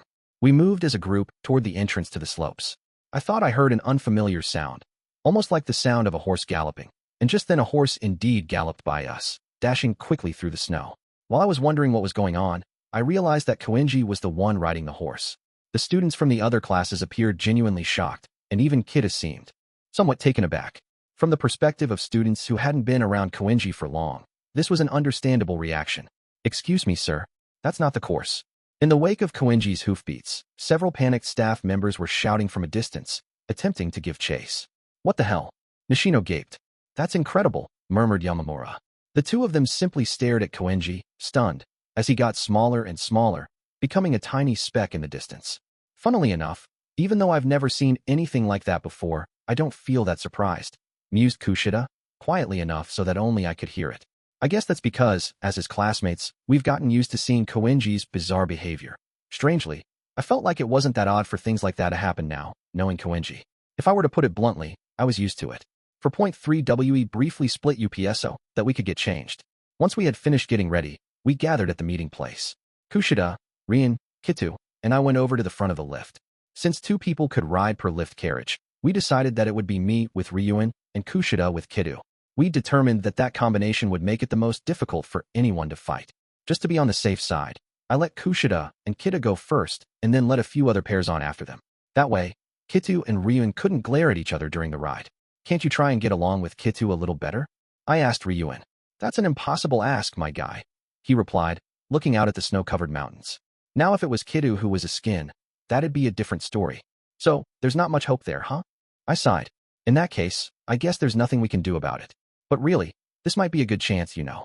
Kida seems to hold some degree of trust from Sakayanagi, from the looks of things. I would have thought that someone like you would see this as an opportunity to get Kidu in your pocket. Depending on how things play out, you might even be able to make him into an ally. Ryuin, sitting beside me on the lift, seemed to think that this school trip was mainly about gathering information, and he certainly wasn't wrong on that point. In fact, I could tell that Sakayanagi was doing something similar. Kitu might not even fully look like a human being on the outside, but the guy's definitely got a lot of loyalty, Ryuin replied. Anyway, don't you think Sakayanagi was already on alert from the moment that Kida got put in the same group as me? If I started trying to negotiate without thinking, I'd just be shooting myself in the dick. That's rather realistic. Ryuin had little contact with Kido up until this point, and he still didn't know very much about him. However, judging from how thoroughly he seemed to dislike Ryuin, I had a good sense of his willingness to protect Class A together with Sakayanagi. I hadn't heard about any problematic behavior from him, either. If Ryuin carelessly attempted to negotiate with him and bring him over to his side, it would be like asking for information to be leaked. Besides, the only talent I needed from Class A was Katsuragi, Ryuin added. Kitu and Hashimoto are good enough as her little dogs, but they ain't good enough to be my pawns. It ain't worth the risk of trying to nab him. So, that was the reason Ryuin didn't act friendly toward Kitu, and instead continued to antagonize him. While Ryuin did appreciate what Kitu and the other Class A students were capable of, he seemed to see Katsuragi as the only one who stood out. Just then, the lift carriage arrived at its destination, and we got off at the advanced course. Kitu, who was waiting there already, called Ryuin over to the starting point with nothing but a glance.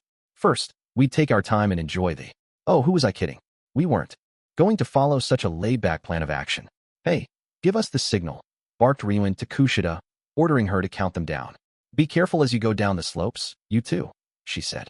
Kushida raised her hand and began the starting countdown.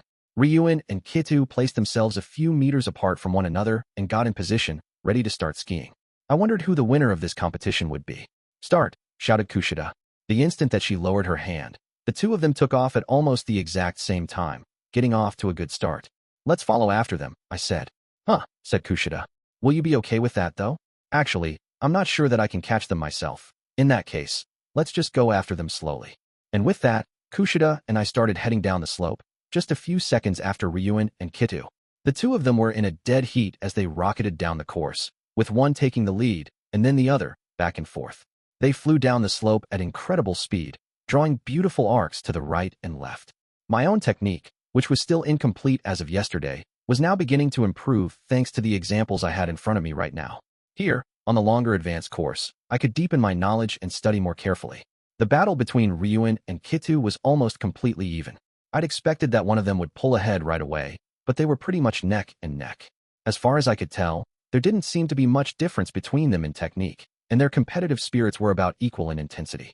Even after they passed the halfway mark, there was still no sign of either one seizing a decisive victory.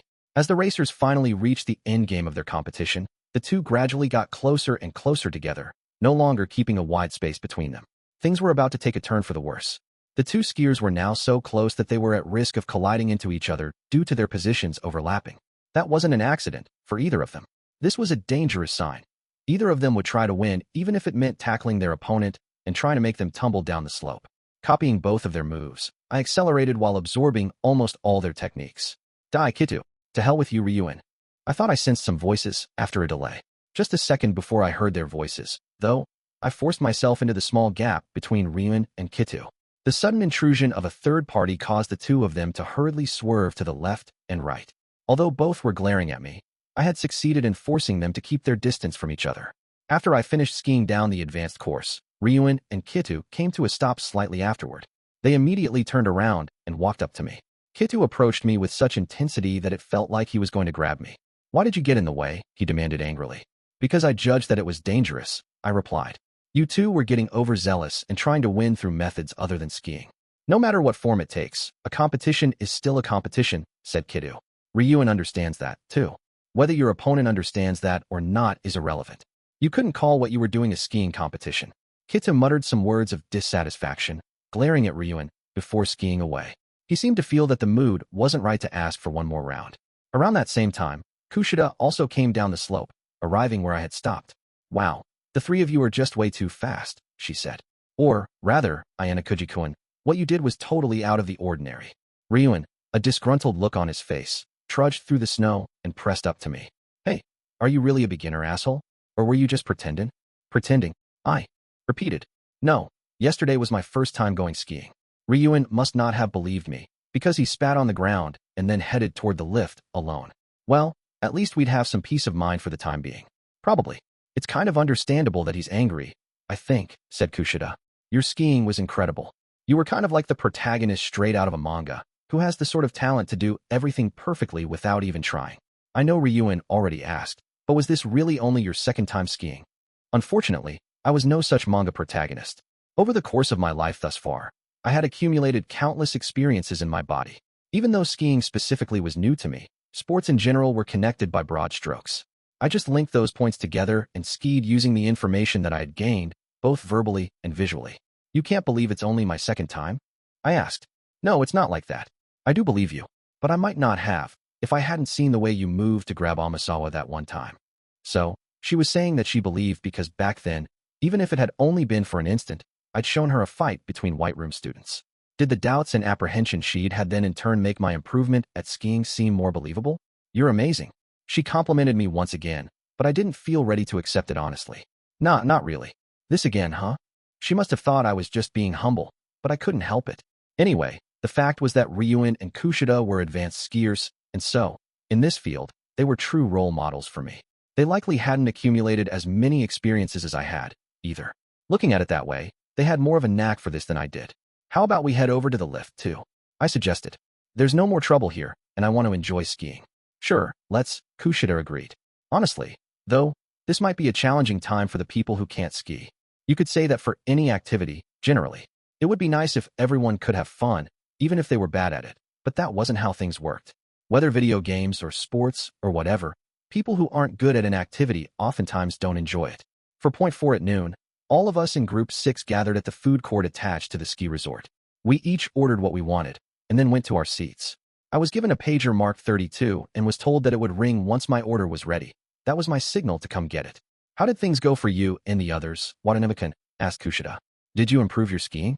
Having spent all day on the advanced course, she'd had no chance to see how things went for those 4 on the beginner course, so she was asking about the fruits of their labors.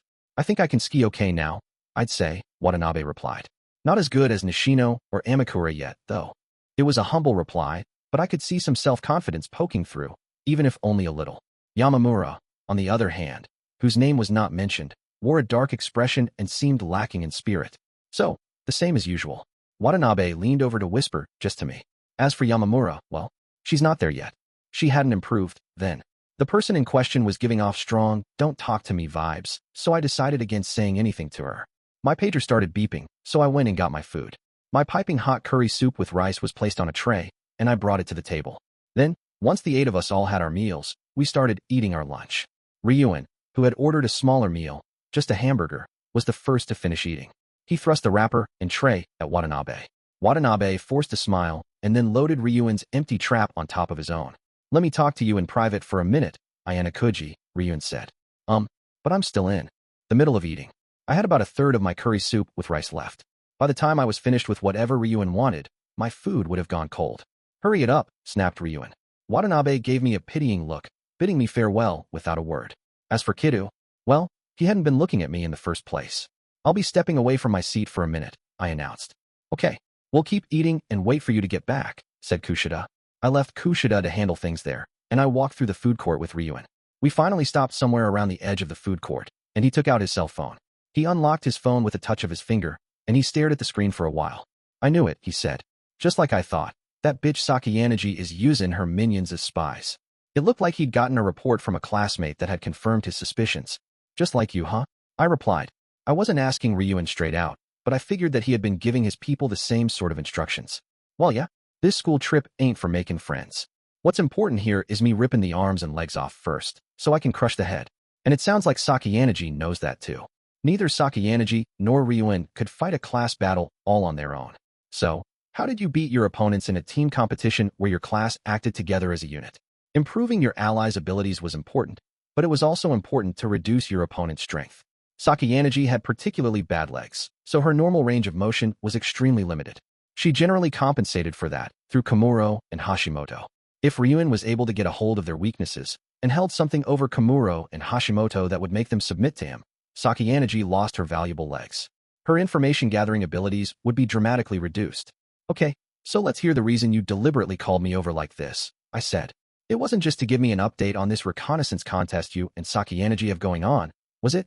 Starting now, I'm going to be issuing orders to the rest of my class to start prepping for all-out war against Sakayanagi, he said. Whether we're doing a written test or whatever for the end-of-year exam, I'm going to crush her by any means necessary. You said something similar back on the bus, about how the fight's already begun. Yeah, but before I make my move, there's something I gotta double-check with you first. Just as Ryuun said that, my phone vibrated. I told him to hold on a minute, and then I looked down at my phone. I had gotten a short message from Kushida. Yamamura-san is heading your way. Was she heading over here to see how I was doing because she was worried about me, since I had been called out by Ryuun? In all likelihood, Yamamura was acting on orders from Sakayanagi. It was possible that she would eavesdrop on my conversation with Ryuun once she was nearby, but I decided to keep that information from Ryuun. After all, that was yet another part of the battle between Sakayanagi and Ryuun.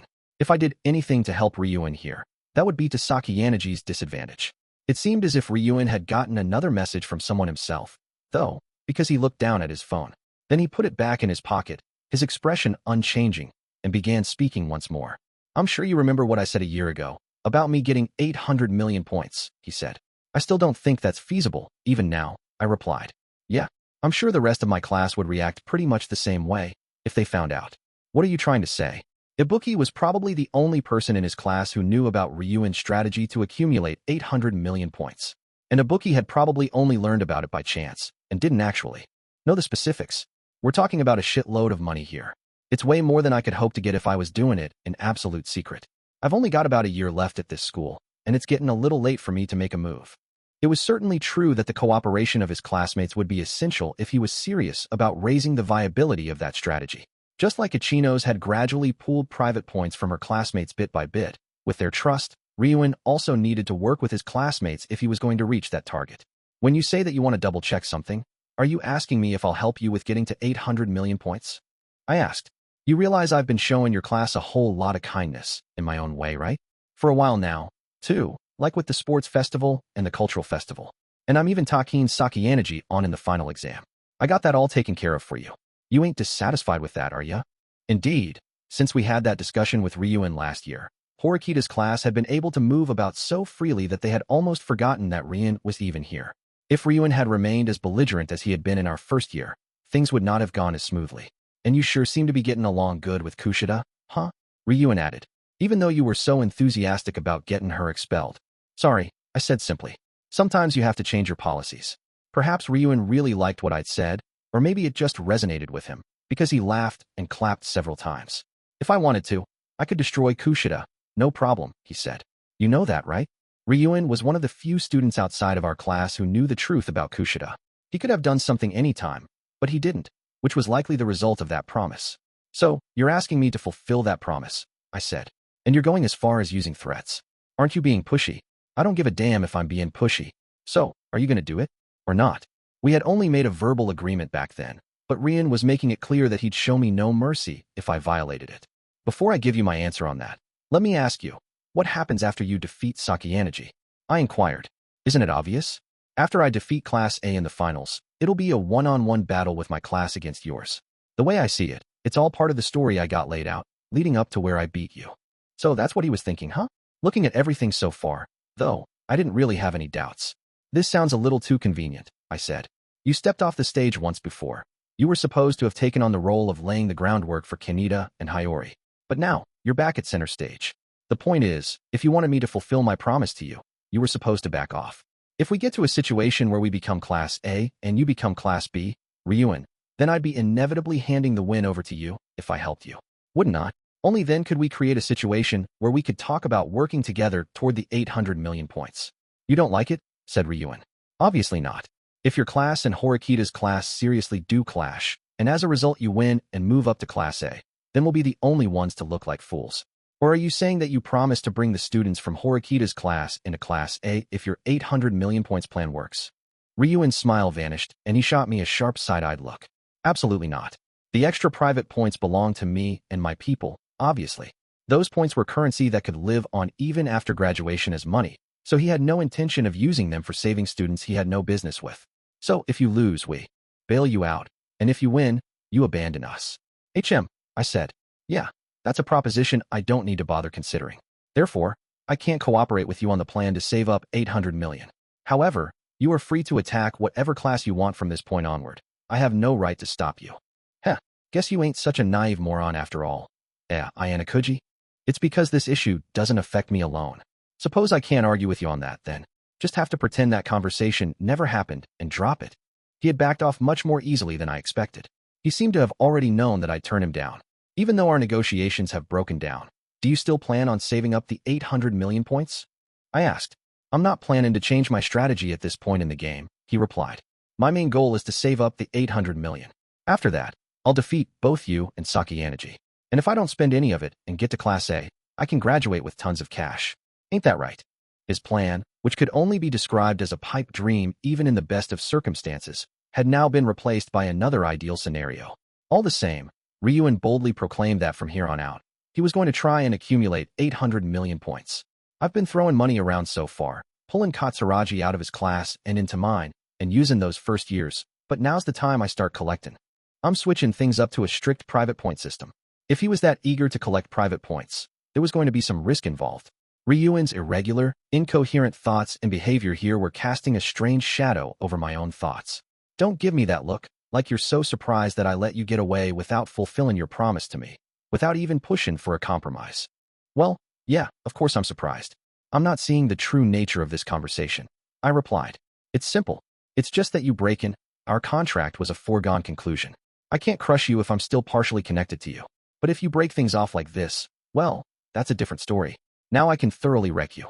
So, in other words, he was choosing a resurrected obsession with victory against me over aligning our mutual interests. He'd said something similar on the bus before. Once again, he was declaring war. Even so, I wasn't completely convinced. There was some kind of agenda in this story, though I likely wasn't going to get an answer even if I pressed him on it here and now. It's fine to look ahead to the future, I told him. But you'll have to beat Sakayanaji first before thinking about a rematch with me. I know that chick is clever, but that's all she is, Ryuun scoffed. Clearly, he had absolute confidence in the final exams battle. Ryuun, you were defeated, and then you were resurrected. I'll also admit that your talents have surpassed my expectations. It was true that the success story of Ryuun Kakeru remained steadily on track. However, whether or not he could overcome the barriers at the very end was another matter. I had wondered if this discrepancy, his failure to recognize obstacles as obstacles, might eventually have an effect in the arena of battle.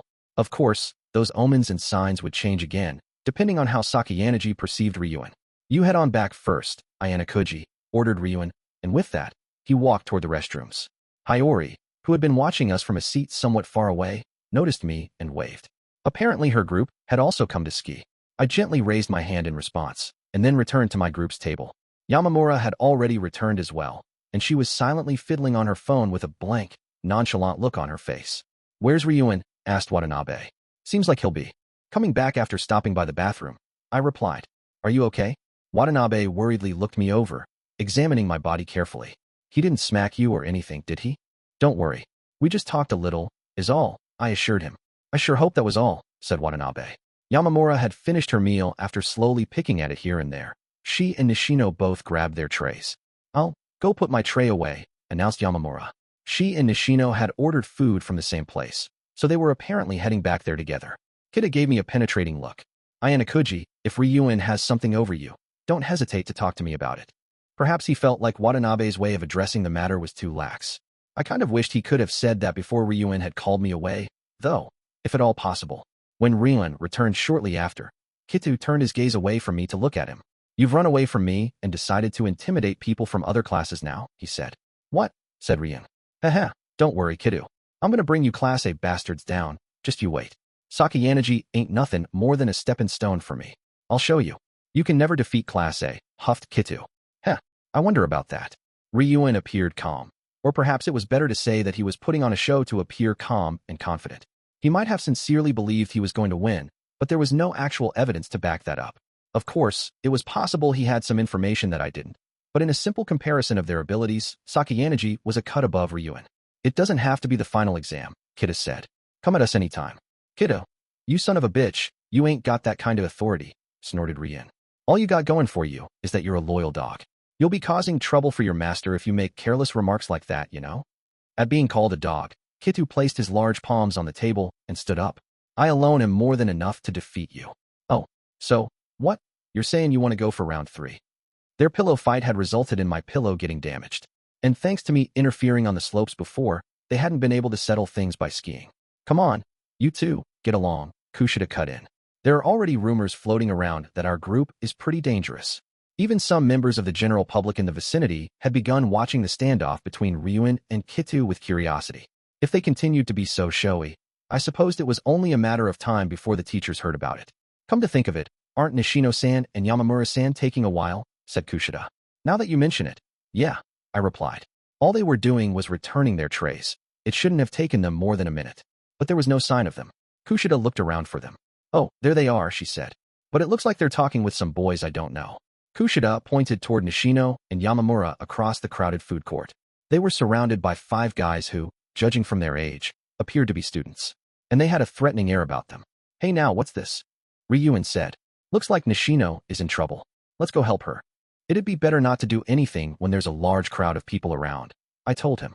"If you recklessly start a fight, there'll be trouble." In spite of my warning, Ryuun and Kitu had already gotten up from their seats.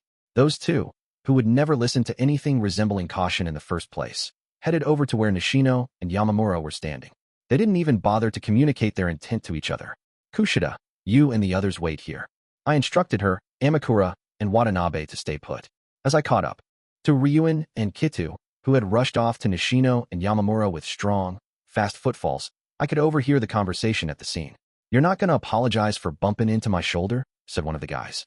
"You got ramen broth all over my clothes." Apparently, it wasn't Nishino who had started the trouble here. Instead, it began with Yamamura, who had bumped into these guys. "Aren't Yugi's the ones at fault here for not even noticing Yamamura-sen standing there while you were walking?" replied Nishino. The guys just laughed unkindly in response, mockingly touching their shoulders as if Yamamura had hurt them. "Nah, I mean, she's practically a ghost," another guy said. "So of course we couldn't see her." "Right. I am really sorry," said Yamamura in a tiny voice. Most likely, she hadn't apologized just once or twice.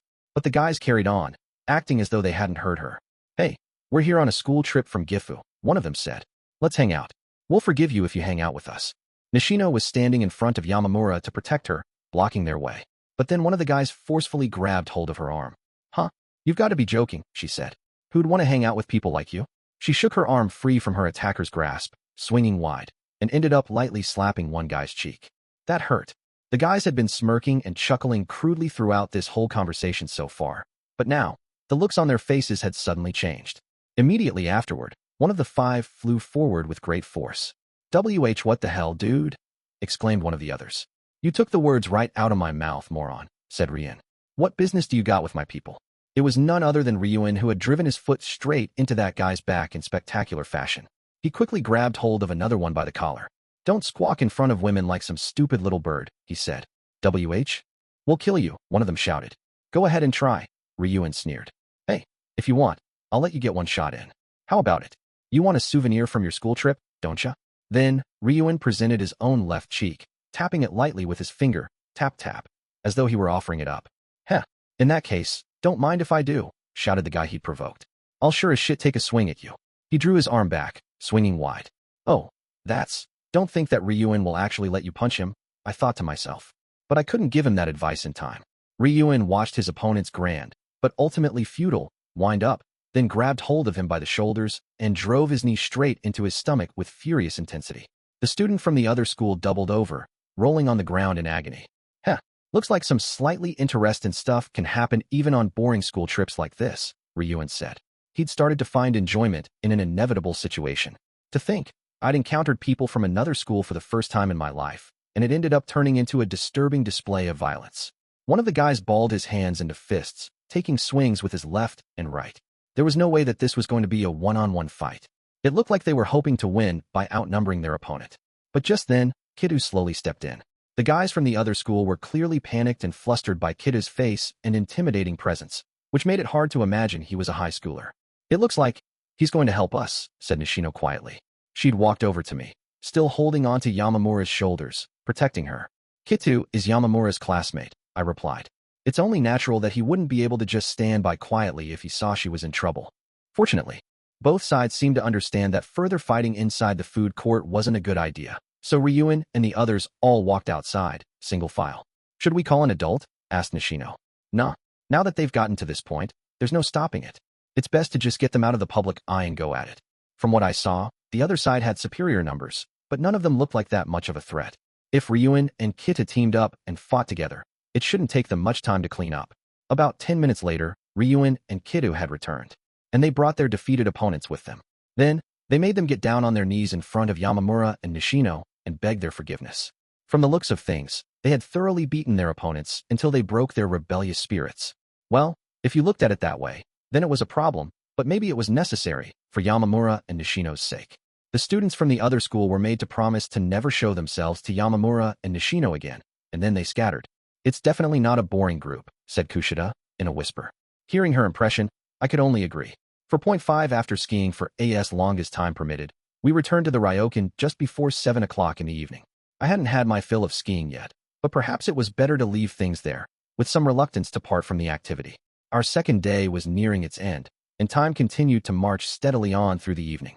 Sudo had invited me out during dinner, so we headed over to the baths together afterward, and, after washing up, we're enjoying a soak in the hot spring. Man, this hits the spot, exclaimed Sudo. The hot bath might have been especially effective for Sudo, who worked up a sweat just about every day at basketball. Using both hands, I repeatedly scooped up the hot water and splashed my face, feeling my fatigue melt away.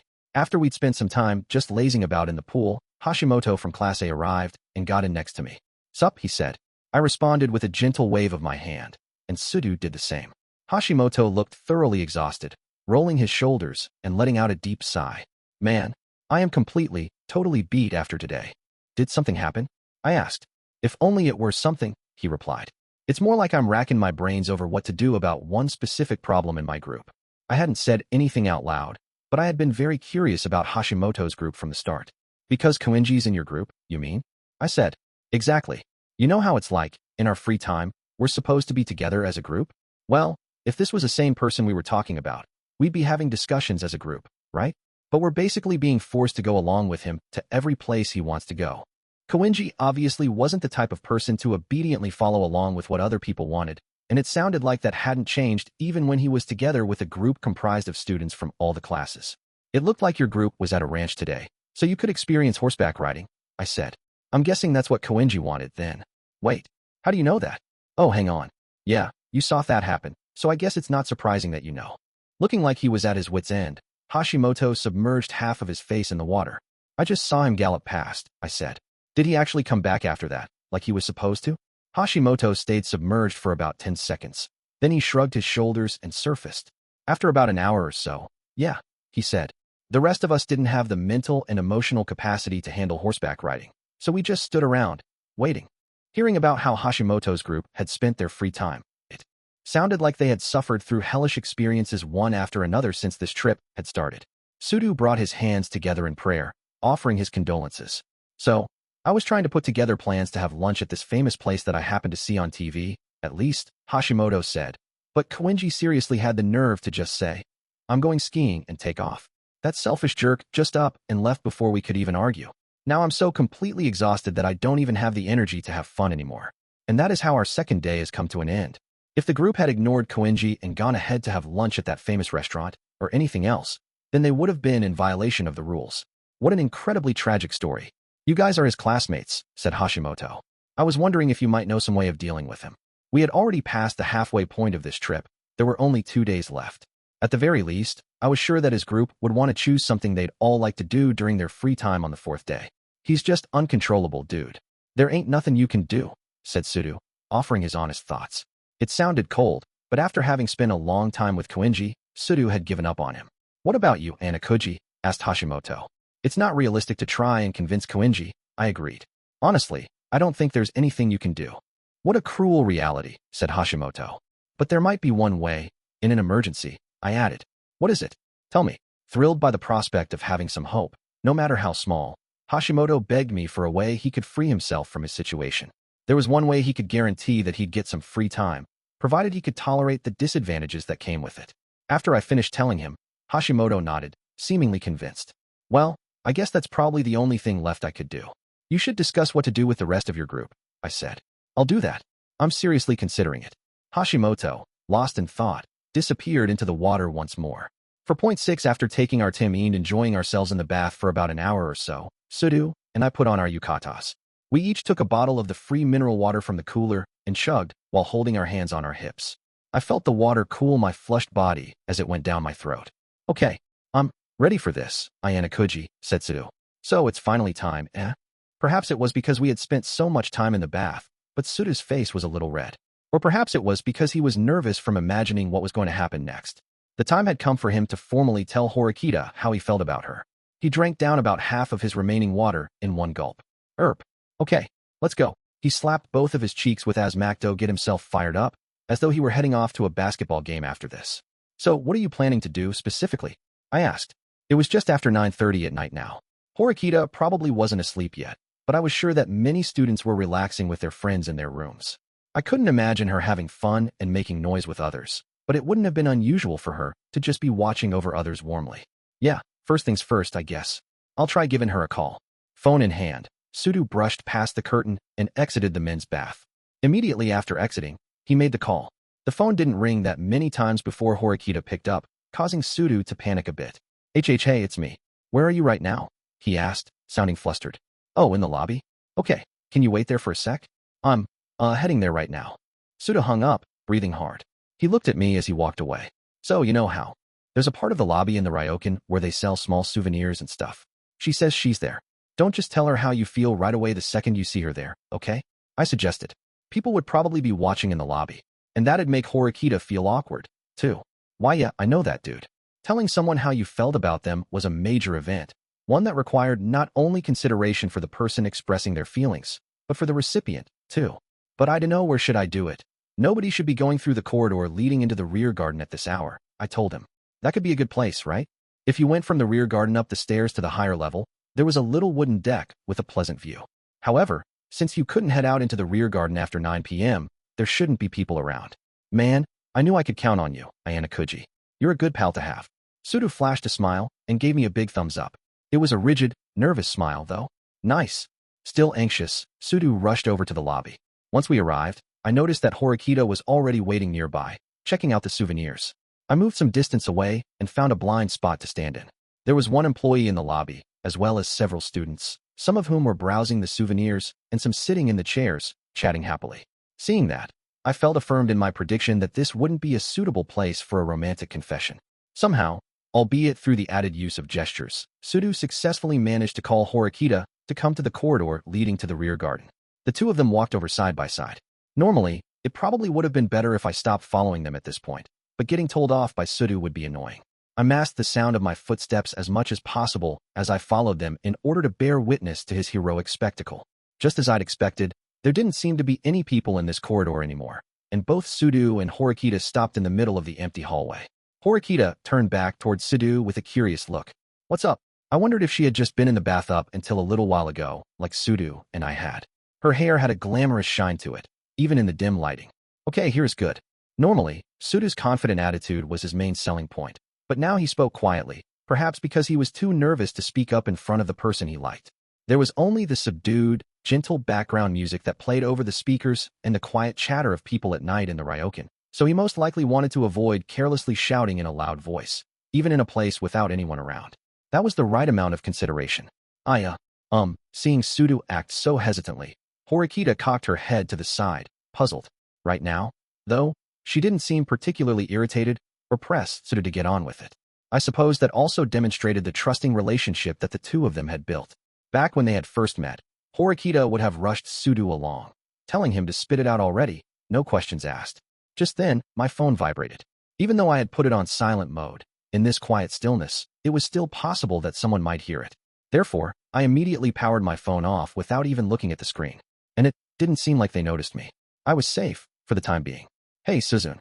I had expected Sudo would launch straight into his romantic confession, but instead, practically squeezing the words out, he asked, I've changed, right? I was just curious about how different I am now from when we first met. Are you still worried about what people think of you?" asked Horikita. "Well, there's that too, yeah." I figured he must be trying to stall until he could build up the courage to tell Horikita how he felt about her. At the same time, though, it seemed like Sudo himself remained aware of what he was doing. "Well, let's see," Horikita said. "Taking an objective view, you've changed greatly, more than anyone. And not in a bad way, in a good way. I've been by your side for a long time, watching you, so no one can guarantee that more than I." Those were Horikita's honest feelings. Well, no, it probably wasn't just Horikita who felt that. I was sure most people living on campus shared that same opinion. "That's so?" asked Sudo. "But don't be conceited.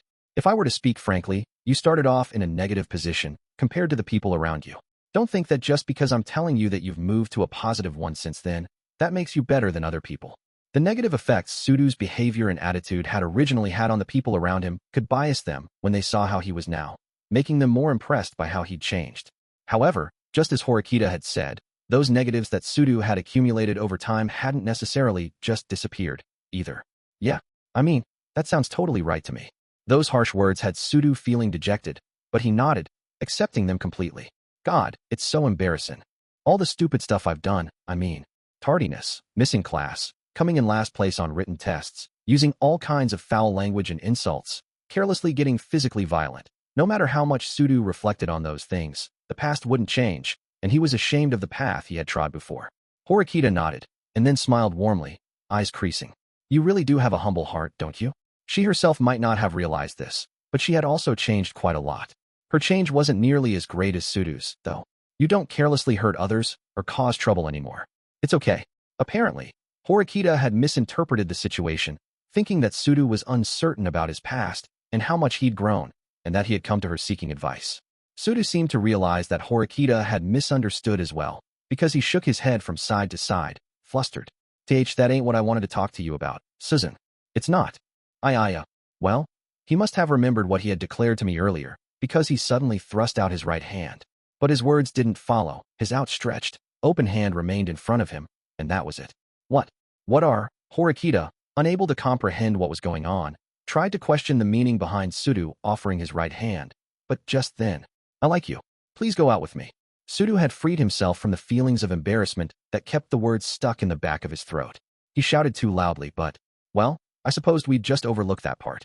In any case, even if someone did overhear, I could stand watch and protect him. Wah.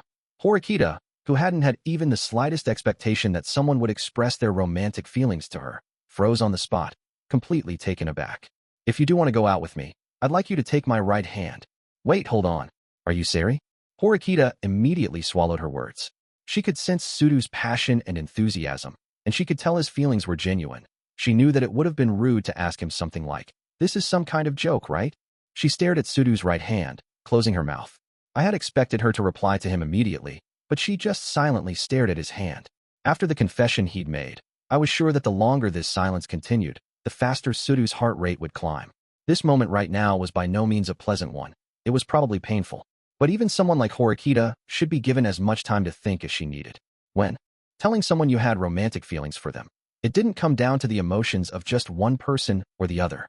Horikita must have eventually sorted out how she felt, because she slowly started to speak, choosing her words very carefully.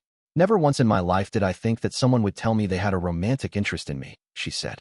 Now that Horikita had heard and acknowledged Sudo's passionate feelings, how would she respond? Would she return those feelings? Or would she reject him? Or would she choose to put it off until later? As the silence dragged on, Sudo's right arm gradually started trembling. It wasn't due to his arm getting numb. It was because of nervousness and fear, and the frustration of not getting a response, whether Horikita would reciprocate or not. Sudo, believing that Horikita would take his outstretched hand, kept his head down. "Sudo-kun, thank you for liking someone like me." Horikita offered her gratitude. However, she wasn't showing any signs of taking Sudo's outstretched hand. "But I'm sorry. I cannot reciprocate your feelings." That was the conclusion that Horikita's thoughts had led her to. "I see. If it's okay, could you maybe tell me the reason why?" asked Sudo hesitantly, his right hand frozen in the air. He still couldn't lift his face. "The reason? Okay. It's not as though I'm particularly dissatisfied with you, Sudo-kun. It's..." Horikita stopped for a moment. "To be honest, I must confess that I've never fallen in love with another person in my life so far," she said. "Even now, I still haven't had that feeling, and I have no idea what it's like. I think that even if I went out with you, Sudo-kun, now that you've told me your feelings, there could be a possibility that I'd fall in love with you in time. But I think that I'm probably waiting for that moment that I fall in love with someone naturally, by instinct, rather than trying to trigger romantic feelings to happen that way." She was expressing her thoughts to Sudo, but it seemed like she was also confirming them for herself. That was the reason she had turned him down. She wanted to keep waiting for her first love. I was sure that was a hidden feeling that Horikita wouldn't let strangers hear about. "I see. Thank you," said Sudo, "for telling me." Perhaps it was because Horikita had told him so much, expressed her stance so clearly, but he didn't persist. "You've really shown me your courage and your feelings very strongly," said Horikita. With that, she hurriedly grabbed hold of Sudo's right hand, which was right on the verge of going limp. "I've heard your feelings. Thank you for liking me." Sudo's trembling right hand said it all. Thinking that it was about time to go, I decided to head back. I figured that I'd hang out and look around the souvenir shop while I waited for Sudo to collect himself and return. For point 7 IT was the first time I'd visited the shop. Various Hokkaido souvenirs were lined up on the shelves. "That reminds me," I thought aloud. Nane said something about chocolate-covered fries, I think. I tried doing some searching, but they must not have been carried at this ryokan, because I couldn't find any. I guess I need to look for them either during our visit to the various tourist destinations tomorrow or during our final day of free time. In the meantime, I figured I'd check on my phone and see if there was a store nearby that carried them. "Whoops," I muttered. When I turned on my cell phone, thinking I'd check the local stores, I saw that I had many messages and missed calls. They were all from Kay, of course. "Where are you? I didn't get to see you at all yesterday or today. Are you busy? I want to see you. I want to see you," and so on. When I opened the app, the messages, which had been sent seconds apart from each other, were marked as read. Then, immediately afterward, my phone rang. Gore. I wondered if a cat snarl would be an appropriate metaphor to describe what that sounded like. "Are you mad?" I asked. "I'm not mad, but..." "I see." The only thing I was certain of was that she did in fact seem extremely angry. "Can't we be together for even just a little bit?" "Sorry," I said. "We're on a school trip, and there are lots of things I have to do." "I know that, but still. I've already gotten information about Group 11 from Kushida, so I know for certain that you've been handling yourself well, Kay. That's why I wasn't worried about you at all." You certainly sound like you're having fun with Kushida-san. She's cute, you know? You cheater. We're in the same group, so of course we're going to talk. Besides, you already know what kind of person Kushida is, don't you?" "That doesn't matter. She's got big boobs, too. Kiyotaka. Oh, I get it. I can take some time now, so let's meet up somewhere." "Really? Well then, I'll come visit you." It was an extremely calculated act on her part, and once I offered to meet, her voice immediately turned cheerful. "Actually, it's probably better that we don't meet in my room, don't you think?" I said. "Ryuu's in my room, too." "Oh, I see. Where are you right now?" "In my room, but the 3 other girls are probably still in the bath. I was with them until just a little bit ago, but I wanted to talk to you, so I left before they did." Kiyotaka-kun. Kay used to be very self-conscious about her scars, but apparently, she had managed to completely move past that. I have the key to my room, so I'm going to stop by there first and drop it off, I told her. I'll contact you afterward, so wait for me. Okay. I had been waiting for Sudo at the souvenir shop for a little under 5 minutes now. Since there was still no sign of him coming back this way, I got curious and decided to check the corridor leading to the rear garden. When I got there, I saw Sudo standing there alone, in the same spot where he'd stood when he told Horikita how he felt about her. There was no sign of Horikita, though, so I figured that she had already headed back. Sudo. I felt bad, since Kei was waiting for me, but I drew closer to Sudo and called out his name. Ah, damn it, he shouted. From what I could tell from the sound of his voice, he probably had a look of frustration on his face. I knew it was hopeless, but I could tell that there was vexation in Sudo's face when he turned around to look at me, but he had a bright smile. I'm sorry, he said to me. I just couldn't forget the feeling of Suzun's hand, and I was spazzing out. So that's what happened. You saw, right? It was a spectacular failure. Even so, it was an honorable defeat that you should be proud of. What I saw was a truly manly expression of romantic love from start to finish. You know, before, I thought, like, even if she rejects me, I'm not going to give up. I'll become an even better me next year and try again, he said. Stuff like that. But I ain't going to do that. It's pointless. At the very least, I realized that I just can't reach her. Sudo seemed to have sensed something that I, who had been watching from a distance, could not. It ain't a question of, like, if I'm giving up or not. I still love her, those feelings haven't changed, but it's just, I don't know, I feel like she's this beautiful flower I long for that's out of my reach. Sudo couldn't seem to sum up how he felt very well. After saying that, he laughed a bit. What are you going to do about Onodera? I asked. Man, how should I know? Even you don't know how she really feels. You don't really gotta me ask me that, right? That's true. Well, I guess it is what it is. Stuff will happen as it should, he said. Onodera's good people, and we got the same kinda interests. Now that I'm not gonna be drooling over Suzun all the time, I feel like I can hang out with Onodera fairly, you know? Whether or not that developed into love was a secondary concern. I'm just telling you this now, Sudo added. But I'm gonna keep working hard on my studies from here on out. I was doing it for someone else before, but starting now, I'm giving it my best for myself. My goal is to get to around Hirata's level. That'd be another pretty huge jump, I remarked. If Sudo did manage to get over that wall, then he'd eventually reach the top level in our grade, alongside the likes of Horikita and Kisi. It seemed like he wasn't going to stay discouraged after being rejected, but instead, he was able to look to higher goals. For point 8, he hurriedly returned my room, where I saw that Horikita was standing in front of my door. What are you doing? I asked. Waiting for you, she replied. For me, I had a bad feeling about this, so I tried playing dumb, but Horikita's expression stiffened. You are a mean one, Ayanokouji-kun. You were watching, weren't you? She asked. Watching what? You were in the souvenir shop earlier, weren't you? If it was anyone else, it might have been just a coincidence that you were nearby, but with you, I can't imagine that's it. What a high-handed way of thinking. She's right, but still, if I need to take similar measures against Horikita in the future, I'll have to take care not to be seen. You're thinking about how you'll have to be careful not to be discovered next time, said Horikita. Aren't you? Impressive. I clapped my hands out of earnest admiration, praising her perceptiveness. Sudo asked me to. He said he wanted me to watch him tell you how he felt. Even so, don't you think that shows a lack of consideration for the girl involved, i.e. me? I suppose I can see that, I replied. I see Sudo-kun still has a way to go, she sighed. He loses points for asking you to watch him. Though she sounded exasperated, she didn't seem that angry. So, did you come all the way here just to complain that I was a spectator? I asked. Yes, she replied, clearly and without hesitation. Then she added, I'm half joking. Actually, there is something I wanted to talk to you about. But it looks like you're in a hurry to get inside. Well, not exactly, but if possible, could we talk tomorrow? Why is that? A certain someone came to me before you did and is very demanding, I explained. I haven't seen her at all in 2 days, and she has taken great offense. I see. Karuizawa-san. Horikita pondered for a moment. I wondered if she was thinking of telling me to put off seeing Kei until later, if this was an important matter.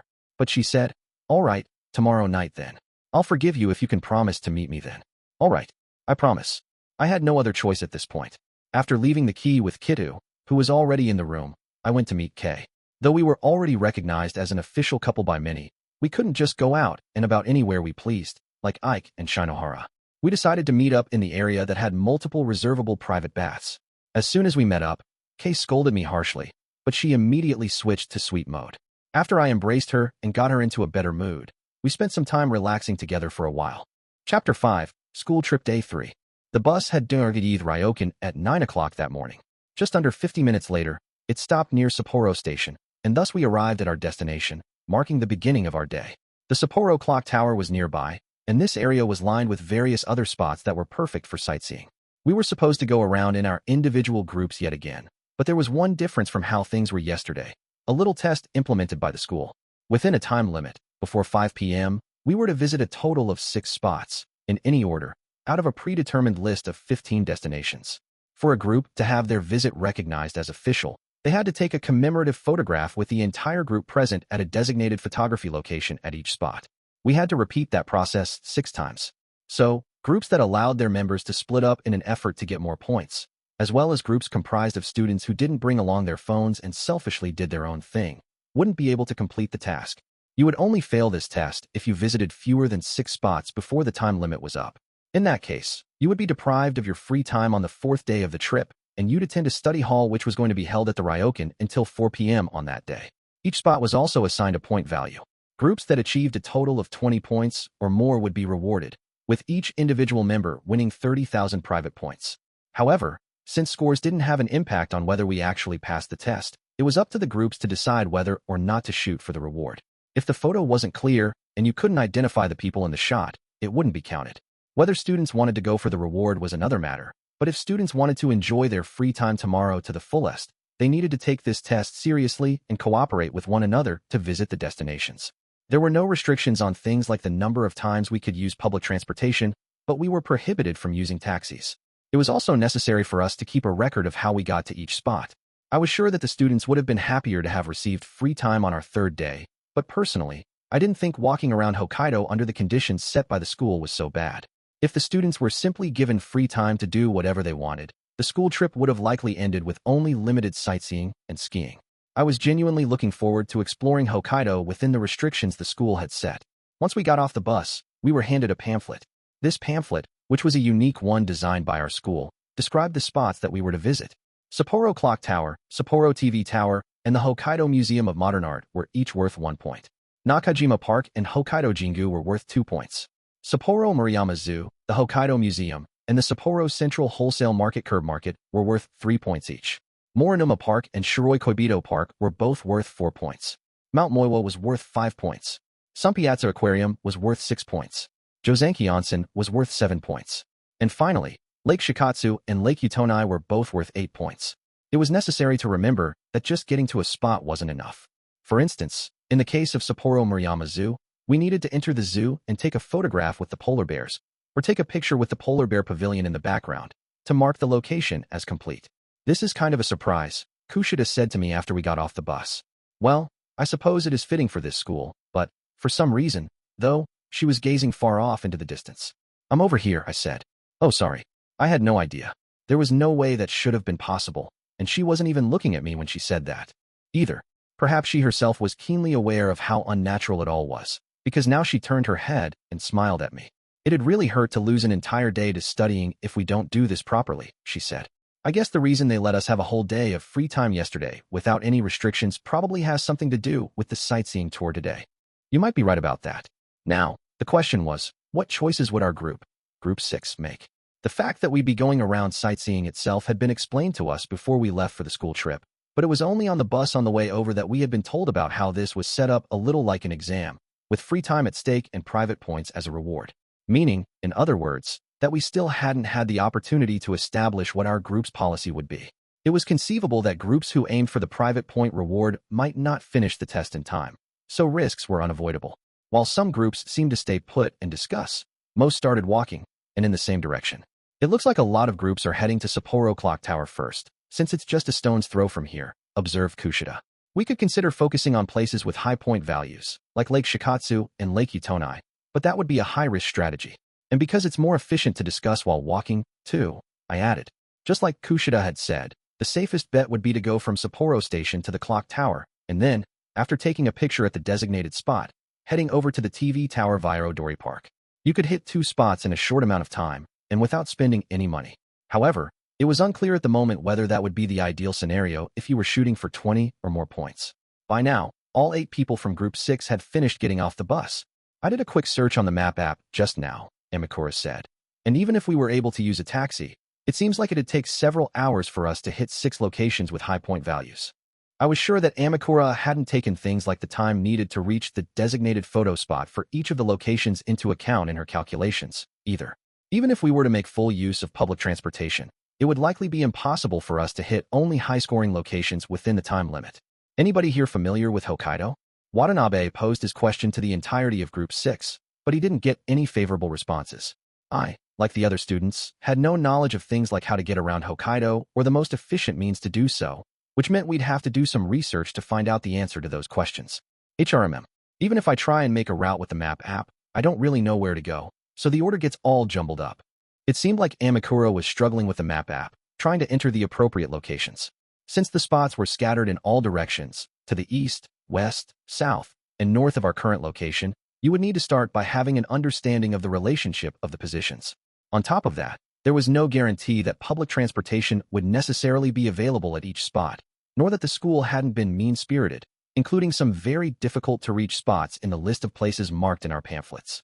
Well, even if we can get private points, it's just 30,000, Watanabe said. Since we're here and have the chance to do some sightseeing, why don't we just forget about the reward and enjoy ourselves? Watanabe's suggestion was one correct answer. If we focused only on scoring 20 points within the time limit, our enjoyment of our sightseeing tour would be cut in half. We wouldn't have the time to take it easy, relax, and enjoy what each location had to offer.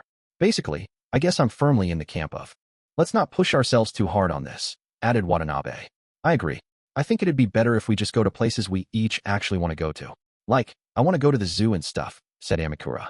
We students spent our day-to-day lives on campus, so we didn't normally get the opportunity to visit zoos, aquariums, and the like. It was only natural not to want to waste the opportunity, since we were here. Let's hear everyone's opinions on where they'd like to go and work from there. Amakura suggested. 6 of us, me included, quickly agreed with the idea of giving up the points and instead focusing on leisurely hitting the minimum number of spots. However, this was a matter that needed to be discussed by everyone in the group to reach a decision. Kitu and Ryuun were the only 2 remaining who hadn't yet said if they agreed or disagreed with the idea. Kitu, what do you think? Watanabe turned to check with Kitu, who had been completely silent this whole time. No objections, said Kitu. After getting a favorable response upon asking Kitu, a wave of relief seemed to wash over Watanabe and the others, for the time being, anyway. That made 7. And the final person, Ryuun. His answer still had not come. Hey. Watanabe seemed to be struggling to ask, so I decided to speak up and get Ryuun's answer. Me and everyone else here share the same opinion, I said. Can we take your silence to mean you also agree with us? However, Ryuun had declared to me that he was going to save up 800 million points, so his answer was obvious. We're going for the points, he said. It was a simple response. Ryuun was going to stand against the 7 of us, in other words. Of course, we as individuals were each free to think about how we were going to visit these locations.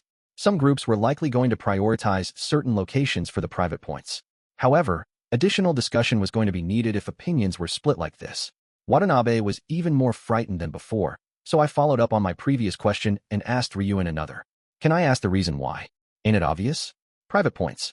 I can't think of him as just 30,000 points, said Ryuun. With 2 people from each class in the group, each class could get 60,000 private points. It might have sounded like nothing but dust if you compared that to 800 million, but the truth was it was still one steady step forward. There ain't no reason not to grab the points that are right in front of your face, Ryuun snarled. So just shut up and follow me.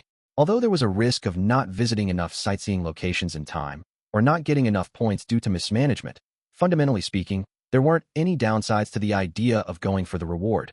There were only positives. If you followed the rules and successfully hit enough locations, you would receive private points from the school. And it was also true that doing something that meant not getting points you could have earned would, in itself, be a loss. However, there was no way that Kitu was just going to stay silent and ignore Ryuun's heavy-handed behavior overruling the opinion of the 7 of us. You're telling all of us to follow you, to satisfy you? Asked Kitu. Yeah, got a problem with that? Said Ryuun. Your way of doing things ignores democracy, Kitu said. I think this is an issue that should be decided by majority vote. Like I care, Ryuun snorted. When the hell did this group become a democracy, or whatever? I'm not convinced that you could be this fixated on such a paltry sum in the first place. In fact, there's no way I can believe that. In that case, what do you think it is, huh? Asked Ryuun. I had lost count of how many times this sort of thing had happened by now. As Ryuun and Kitu clashed, no one else could interject. I can only think that you don't like how the group came to an agreement. So you said something just to stir things up, said Kitu. I see, Ryuun said. That might be true, yeah? I mean, seeing that that disgruntled look on your face ain't bad. If we let these two continue to talk on their own, we'd soon be heading into dangerous territory. We need some private points to even use public transportation anyway, Kiddo pointed out. If you subtract those from your winnings, you won't be left with 30,000 private points per person in the end. Even so, you still want to do it. We didn't know the precise cost at this point, but we would need to spend some money on transit. Even so, yeah? Hypothetically, even if the reward's closer to 20 thou, I ain't planning on giving it up. I realize now that we were the only group still near the bus. And while we're debating like this, your precious time's being wasted. You know that, don't ya, Kiddo? Ryuun was exerting pressure, essentially telling Kiddo and the rest, get on with it already, and find me a good route to do this. Of course, there was no way that Kiddo was going to just quietly stand back and listen to Ryuun's incendiary comments, which were akin to pouring oil on a fire. I refuse to let you have your way, Kiddo snapped. If you're planning to stubbornly persist in going after the private points and ignore everyone else's opinion on the matter, then I have no intention of helping you go to the locations. Meaning, in other words, that not only will you not getting any private points, your free time tomorrow will inevitably be taken away from you. From the sounds of it, Kiddo intended to oppose him completely, assuring Ryuun that he had no intention of accepting his wishes. Thus, he protested strongly. Haha, you're going to be the one in the minority here, Kiddo. Everyone else will have no choice but to follow me anyway, once the clock starts ticking, said Ryuun. Did this mean we were about to start a battle of wills between these two, which wasn't going to do anyone any good anyway? The easiest way of getting the unyielding Ryuun to act would be to steer the group toward collecting private points. For 6 of the people here, getting 30,000 points wouldn't be a bad deal, and it wasn't as though the idea of going for the points only came with disadvantages. Besides, if everyone was guaranteed to get their free time tomorrow, they could make up for the lack of sightseeing today. If 6 people in our group, excluding Kiddo, lean toward going with Ryuun, then that would be the majority opinion. Even if you force everyone to go along with your plan, I will not, stated Kiddo. If that happened, then it would make Kiddo into the bad guy, standing 1 against 7. So, you're saying that if you threaten me with ruining this whole group by yourself, that might be enough to get me to give up on the money? Asked Ryuun. I certainly hope so. Kiddo showed no signs of faltering, as though he were saying that he was accustomed to playing the part of the villain. Even Watanabe, who had been shivering in fear up until this point, had no other choice but to interject. Hey, calm down, Kiddo.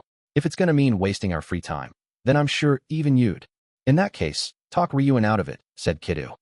Watanabe looked like he was at his wit's end, unsure of what to do here. Ivy got it. Nishino, you're his classmate. Why don't you tell Ryuun off? Yeah, telling him off would be simple enough, but there's no way that'll get him to change his mind, Nishino sighed. I'm not going to do anything pointless. I had supposed that Nishino, having been around Ryuun for a long time now, could tell what the outcome would be if she tried something like that. Now that it had come to this, there was a feeling in the air that we should all just give in already, since there was nothing we could do anyway. Just then, Kushida tugged my arm, pulling me aside. Hey, do you have a second? What do you think we should do? She whispered. I thought that going along with Ryuun would be acceptable, but it looks like Kit is not budging an inch, I said. But if we stand with Kiddo, Ryuun won't back down either. They're really a selfish pair, the both of them. Both of their worst sides were showing. Or rather, the two of them were each bringing out the worst in each other. It's not like we don't have a solution at all, though, I added. Really? Asked Kushida. It's just that I wouldn't recommend it, if at all possible. Can you at least tell me what it is? What Ryuun wants are private points, so to him, sightseeing is unnecessary. On the other hand, the 7 of us want to go to places we want to visit and enjoy the sights. Kiddo is included among us 7, naturally, since his opinion is similar to ours. Yes, we do have a conflict of interests, then. In that case, the 7 of us can just use our own money to solve things. Kiddo will likely oppose that, though, so realistically, probably just 6 of us. If us 6 each scrape together 5,000 private points individually and offer those to Ryuun, he won't have any complaints then, will he? Ah, I see. So there's that solution. But this was Ryuun we were talking about, so he might not be satisfied with us just paying him 30,000 points ourselves. I continued whispering to Kushida, explaining the risks to her. If our group received the reward, that would mean each class would effectively gain 60,000 private points, which meant that he would, at the very least, demand to collect the 30,000 points that Nishino would get as someone from the same class as him. If Nishino refused to give up her points, though, Ryuun would continue to demand them from everyone else, so that he would get the equivalent of her share. If that happened, it meant that the 5 of us would be losing 60,000 private points collectively, or 12,000 points per person from all 5 together. There would likely be resistance to the idea of paying that much just to enjoy sightseeing. Yeah, said Kushida, that's certainly not cheap. Originally, this was supposed to be a sightseeing tour where we'd only be gaining something, but now, it looked like it would be nothing but a loss. I was starting to doubt whether we'd actually be able to enjoy sightseeing at all anymore. We would only be setting ourselves up as a bad example as a group if the majority were to give in to a loud, forceful minority. And in the worst-case scenario, we'd have to consider the risk of him asking for even more beyond that, I added. Huh, said Kushida. That's so incredibly radical.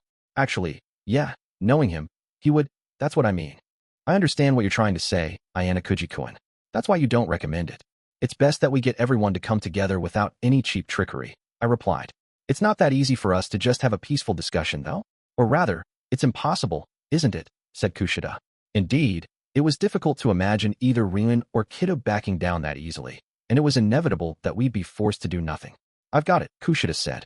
How about we tell them that it's basically a test of patience at this point? We'd have to push ourselves pretty hard to collect 20 or more points, right? If we spend another 30 minutes or an hour here, it'll be even more difficult to justify. So, a strategy to get them to use up the extra time that Ryuun would need to score points at the locations? Still, even that choice was fraught with issues. Even if Ryuun decides that he won't have enough time to go for the points, there's no guarantee that he'll just quietly, obediently go along with visiting the locations and enjoy sightseeing with us afterward, I replied. In the end, everything will come crashing down. Tomorrow's free time will be taken away from us. Oh, yeah, I see. I suppose that's the obvious conclusion. Yes, she conceded. There were many options that we couldn't choose here. We had no choice but to be prepared for some degree of risk and somehow try to get everyone to come together. I don't want to throw away this precious day either, I said. We have no choice but to bear some pain if we're going to get things moving. What are you going to do? Kushida asked. I had come to a conclusion. But before getting to that, I'd noticed something else important. Even though we were standing here together to avoid being overheard by the others, I had been close to Kushida alone for far too long. The fact that Kushida and I had clearly been engaging in a secret conversation, just the two of us, was becoming even more blatantly apparent. Hey, you're going out with Karuzo, all right? Watanabe was glaring a bit. Even Amakura had a not-so-pleased look on her face. We were having a strategy meeting, I explained. Right, Kushida? Of course, agreed Kushida. Ayanokouji-kun and I had just come to an agreement. Right. With that, Kushida quickly put a great deal of distance between us. It was an exaggerated action, like a blatant show of wanting to get away from someone she despised, and it certainly didn't feel very pleasant to me. But it seemed to convince Watanabe and Amakura, so I supposed it was the correct thing to do. After gathering my bearings, I walked on over to Kitu, who had been glaring this whole time, and Ryuun, who had been looking down at his phone without a care in the world. Then, I turned my back to them and faced the 5 others. I'd like to confirm something with everyone in our group, with the exception of Ryuun and Kitu, I announced. I want to double-check what our opinions are at this point in time. Do we prioritize sightseeing, or do we prioritize private points? If anyone here has changed their mind and now wants the latter option, please raise your hand. You don't need to worry about everyone else right now. Just indicate what your personal intention is. Watanabe and the rest looked at each other, but no one seemed to be raising their hands. I could tell from their demeanor that none of them were keeping their hands down just because they felt like they had to. In other words, no one agreed with the idea of prioritizing the spots that had high point values. So what? Ryuun scoffed. No matter what you say, Ayanokouji, I ain't changing my mind here. I know you don't care, even if you don't have any allies to support you, I thought to myself. I briefly looked back at Ryuun. Sorry, but I want to talk to the other 5 people now, I told him. I immediately looked away from him, continuing my conversation with the 5 others in the group. Now that we're in this situation, I've come to the conclusion that there's no way the 8 of us can come together on this, and discussing it would be a waste of time. So, what are you saying we do then? Go with Ryuun? Speaking as one of the people who wanted to go sightseeing, even Nishino made no attempt to hide her discontent. No, I'm not saying that. Individual opinions should be respected to the greatest extent possible, but as a member of this group, his voice is only 1/8. So, that's how it must be. Kitu, who opposes Ryuun, is also just 1/8. Even if we're not factoring my opinion into the mix here, the 5 of you make up 5/8. Therefore, you are the majority. Yeah, we know that, said Nishino. But aren't we still in trouble if we can't talk it out and come to an agreement? Whether we're talking 1/8 or 5/8 or whatever, we all have to make the same choice, and we all have to move forward. You're right, I said. It's just that it is, without a doubt, the 5 of you who have the right to decide what to do in this situation. If you can't agree with Ryuun's methods or his way of thinking, you don't have to obey him. In other words, you can make him abandon the choice to go for the private points. We can all throw out the idea of going to spots for points right now and just go sightseeing on our own, at our leisure, I announced. So, You're saying that we throw away our free time tomorrow? Asked Nishino. That's correct. Besides, even if we do what Ryuun wants now, there's no guarantee that we'll be able to go to the places we want to go as a group during our free time tomorrow anyway. If someone says that they won't leave the Ryokan, then at that point, our group won't be able to go out anywhere. On the other hand, our freedom today is guaranteed. But just until 5 o'clock, right? Said Nishino.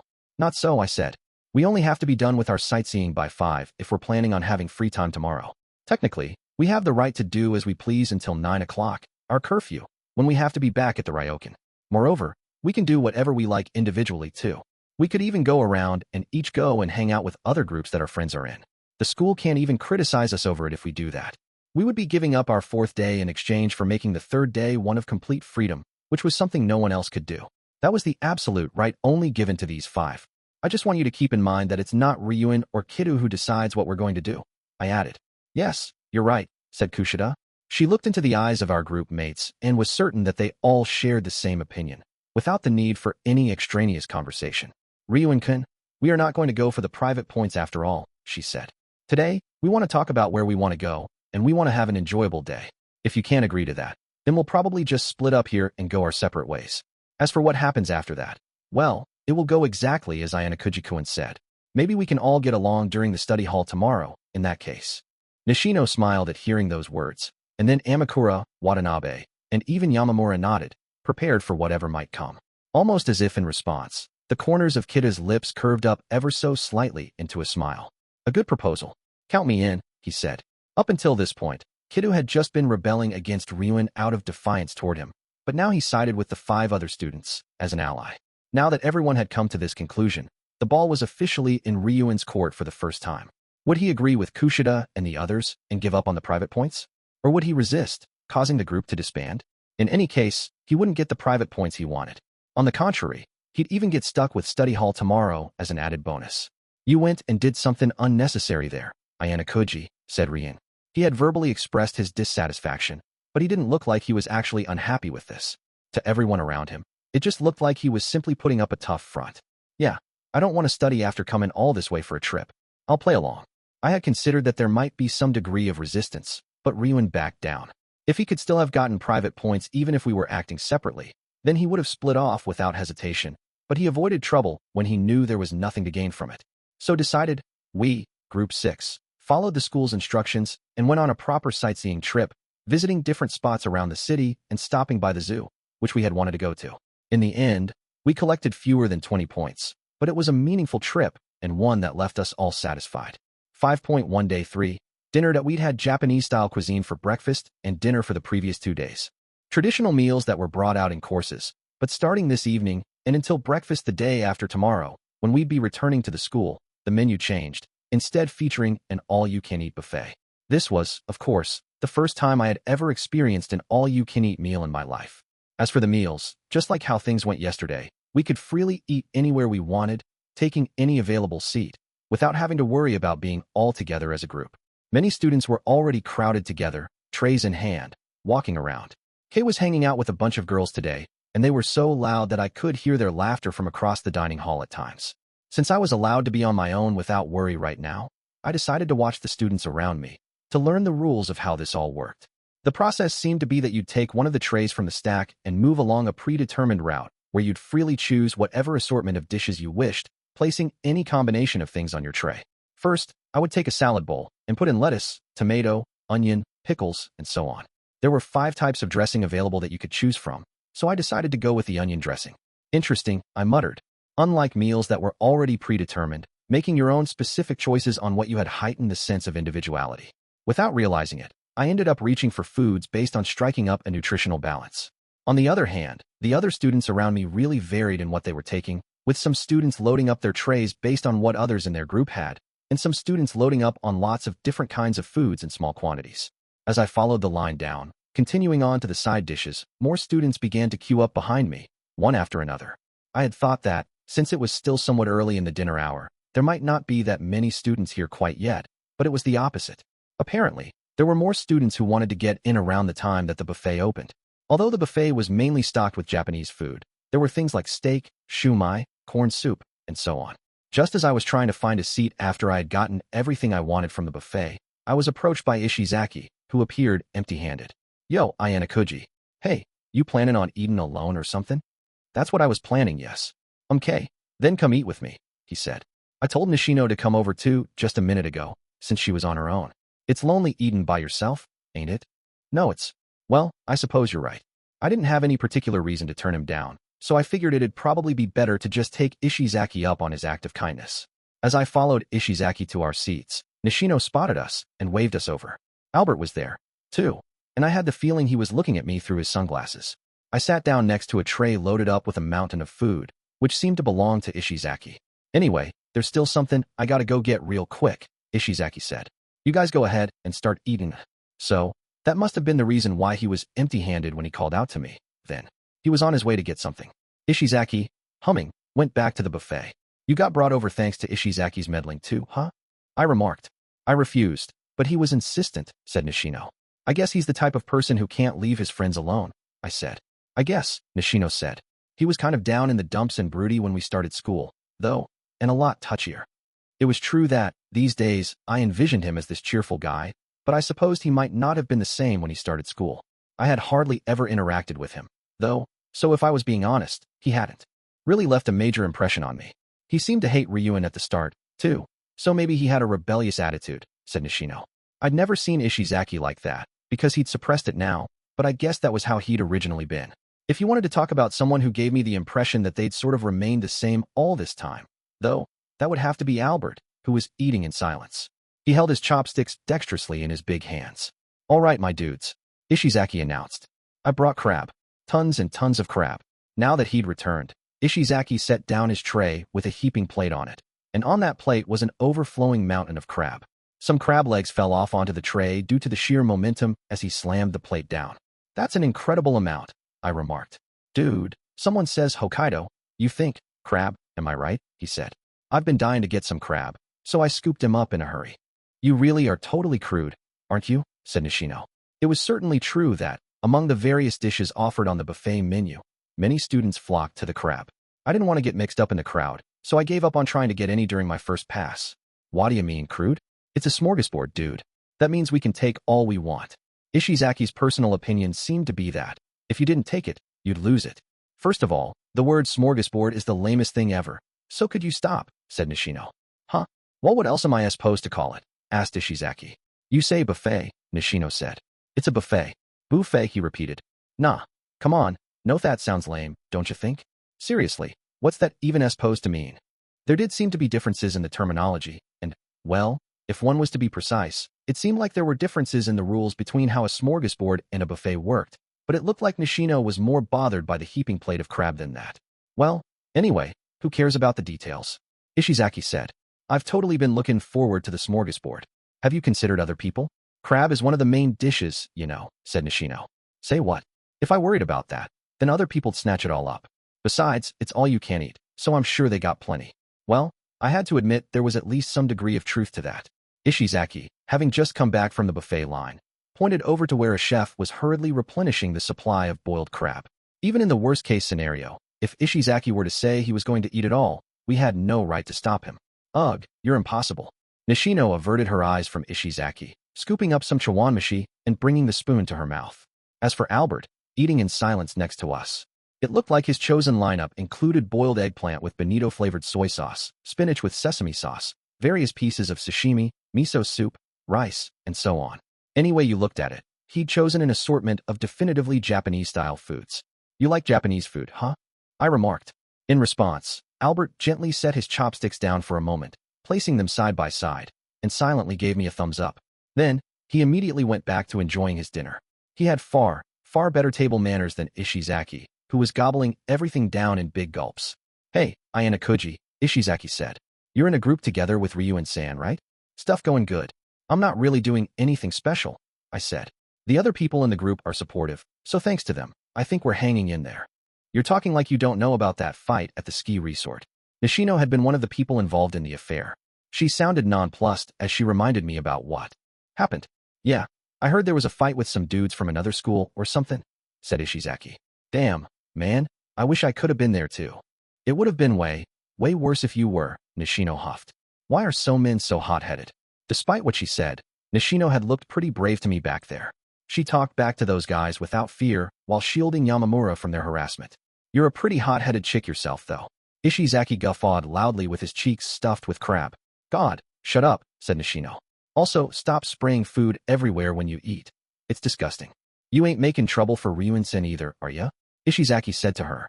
Make sure you listen to his orders good, okay? You're free to put your blind faith in him. You do you, or whatever, but why do behave to follow that guy? Though Nishino was taking an argumentative tone with Ishizaki, she was engaging in conversation with him properly, each of them taking turns. I suppose they were classmates who knew one another really well, then. I could only go on what I'd seen of Nishino while we'd been in a group together, but though she didn't talk very much, she didn't seem to make trouble for others, and she did seem to have a kind side, as she cared for Yamamura in her own way. You know, Nishino, I've been wondering about this for a long time, I said, but are you not scared of Ryuun? Well, yeah, I guess I do get the feeling that things could get crazy whenever he gets serious, sure, she replied. But my idiot older brother used to be a delinquent too, so I guess I might have a little more experience with that kind of thing. So, she had someone like Ryuun in her family then? If that was true, then it made sense that she was able to talk back to those guys so confidently during that fight. It's so obvious that if you don't do what you're supposed to do properly when you're in school, you'll have a tough time, Nishino went on. But my older brother was such a massive idiot during high school. He got all carried away and ended up getting kicked out. And then he had a hard time finding a job. He had a really tough time. Nishino let out several heavy sighs when she recounted what happened, as though she didn't want to remember. What happened to him? I asked. Well, he got picked up by a local construction company, basically, and he's been working himself practically to death at the site every day, for a really low monthly salary. It was precisely because she could see the impending reality that loomed ahead, then, that she could only sigh when she thought about Ryuun and Ishizaki's futures. Selfishly doing whatever you wanted now would mean suffering for it later. That should be common sense throughout all of society, whether or not you were a delinquent. Putting aside the entertainment and creative industries, where talent was key, and the sports industry, where physical ability was most important, the higher your level of education, the better. The harder you worked in your studies, and the more knowledge you accumulated, the more likely you were to start from an easier position later in the working world. You know, despite how you look, you're pretty smart, huh? Ishizaki said. You really didn't need to say the despite how I look part, snapped Nishino. And besides, anybody would look smart from your point of view. Wahaha. Yeah, you might be right about that. Yes, I suppose that from Ishizaki's perspective, almost everyone here could be considered an honor student. When I had finished my meal and was about to leave, I happened to spot a particular young man, Katsuragi. I saw that he was eating alone at a table in the corner, silently scooping food into his mouth.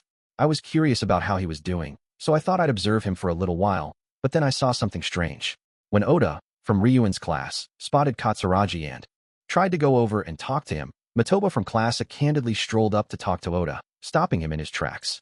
Then, after something Matoba said to him, Oda headed toward a different student while still keeping an eye on Katsuragi. It was almost as though Matoba had done that deliberately, to keep Oda from making contact with Katsuragi. It wasn't just once, either. This happened 2 or 3 times in a row. Matoba was a member of Group 2, along with Katsuragi. It wouldn't have been surprising if Matoba had been sitting down at a table together with Katsuragi, but it was actually the opposite. It seemed that there were some people in Class A who did rather spiteful things. I would have been fine just leaving things be, but I decided to try making contact with Katsuragi at least once. Just then, Matoba, sensing that I was going to approach him, came up to me. We're in the middle of a little group event with Katsuragi right now, he said. Would you leave him alone for the time being, please? I see that if Matoba said that it was a problem for Group 2, which they were both a part of, then even Katsuragi's classmates would have no other choice but to back down. That was why Oda understood right away and left. So, was this the collective will of Class A at work, or was this an action taken by Matoba alone? And was there an agenda to defeat Ryuun's class behind this, or not? In any case, from a third party's perspective, what Matoba was doing could only been seen as an act of malicious bullying. Then, while Matoba was still on alert, a new visitor appeared. Matoba turned to stop this person, just as he had stopped me earlier, but it appeared that this visitor wasn't what he had expected. Matoba gulped loudly and turned away, as though he hadn't had any intention of interfering in the first place. Yo, Katsuragi, you're eating your food with a pretty depressing look on your face there, huh? It was no wonder Matoba couldn't say anything, because the visitor was none other than Ryuun. Matoba quietly clicked his tongue at the unexpected appearance of such a big player and immediately scuttled away. Without so much as even a glance at Matoba's back as he left, Ryuun took a seat in front of Katsuragi. I'm eating, Katsuragi said. What do you want? I just thought I'd get a closer look at your miserable face, said Ryuun. I don't understand what that's supposed to mean. Haha, this is what it means to betray your class. Too late to regret it now, Katsuragi. I don't have any regrets. I might not have a clue how to deal with a leader who can't be contained, but I am prepared to go down fighting with my current class. Perhaps Katsuragi had phrased it that way to hide his embarrassment, but even though he used a somewhat roundabout way of expressing it, I could tell that he was firmly aware of his position as a member of Ryuun's class. That's so. Then, with a thud, Ryuun plopped down on the chair that he pulled out and slid an empty glass over to me. Get me some water, Ayanokouji. Me? I asked. Ain't no need for me to be afraid of you in the slightest when we're out in public like this, he said. Makes it easy. Yeesh, I already figured you'd be a slave driver when I found out we were in a group together, but, good grief. Don't worry. I'll go. Katsuragi, unable to let something like that slide, offered to help, but I politely refused. I'm thirsty anyway, so it's perfect timing, I told him. Besides, I had been able to catch a glimpse of Ryuun expressing his concern for Katsuragi in his own way, as he was unable to sit around and watch Katsuragi eat his meal all alone. So, I figured I'd play along for the time being.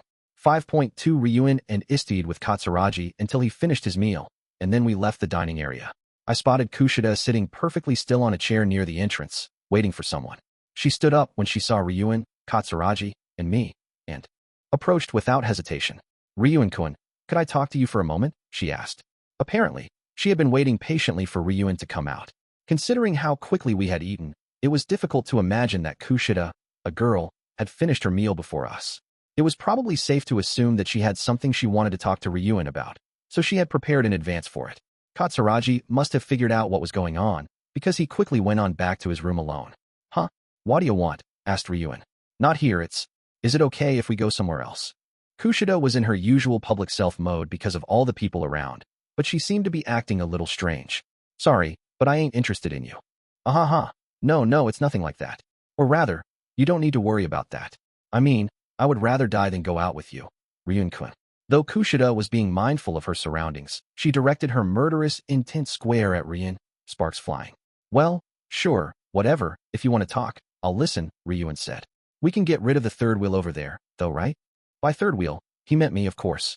Kushida put her palms together in an apology to me, and so I figured that I should get out of here. The two of them walked side by side over to an area where there weren't any people around. It seemed like if I just left them as they were, things would start heading in a not-so-great direction. Completely concealing my presence, I decided to follow them. I exercised the utmost caution, though, of course. It turned out I was right to be cautious, because Ryuun seemed like he was worried there was something behind him, looking over his shoulder while they walked. So he said, what did you want to tell me so bad that you'd get me all alone to talk? I wanted to talk about our relationship, Ryuun-kun, Kushida told him. Even when we're acting as a group, you sometimes say things that aren't necessary. I'd like you to stop doing that. From what I knew, Ryuun had threatened to expose Kushida twice now, practically lighting the fuse himself to blow everything up. It was obvious that Kushida wouldn't take very kindly to that. What do you want with me? She demanded. What do I want? Ryuun repeated. I ain't planning to do nothing to you right now. Meaning that you're going to do something to me someday? I could hear a slight lack of composure in Kushida's voice. You sold your soul to the devil to get Suzune expelled, remember? Said Ryuun. Naturally, that came with risks. You can't just pretend it never happened after all this time, you know? Yes, you're right. I think so too. Still, I gotta say, you sure have changed a lot, kick you. I'm sure the old you wouldn't have even thought about trying to press me like this right now, even if I provoked you. Wouldn't you agree? Ryuun shouldn't have known anything about what happened during the unanimous special exam, but he did have a sharp nose, so I supposed he must have sensed that something was strange. Maybe, just maybe, somebody came along who accepts your true nature, he said. You can heap whatever suspicions you want on me, but they're misguided, said Kushida. Haha. In any case, you're one of the all-too-important keys to my class strategy. When the time comes for me to deal with Suzune's class, I'm going to use this weapon without mercy. Ryuun had intentionally avoided mentioning anything about Kushida all this time. From the sounds of it, he was keeping that in his pocket as one of the measures he could take to effectively cause damage in more important situations in the future. That was an obstacle for Kushida, who, after recovering, had decided to serve the class, albeit for her own sake. It wasn't something that she could remove easily, and she would continue to be made to suffer. What are you going to do? He taunted her. You going to get down on your hands and knees and beg me not to tell anyone? Or perhaps you're going to try and get rid of me, get me expelled? Either way, it'll be difficult for you. I couldn't let Kushida choose either of those options. Even if, hypothetically speaking, there were a third choice, I couldn't let that happen either. I stopped hiding, deciding to show myself to the two of them. Sorry, Ryuun, but you're going to have to back down on the matter of Kushida, I declared. TCH. You followed us after all. Huh, sneered Ryuun. Ayanokouji-kun. Kushida exclaimed. You being on your guard was something I had already taken into account, I explained.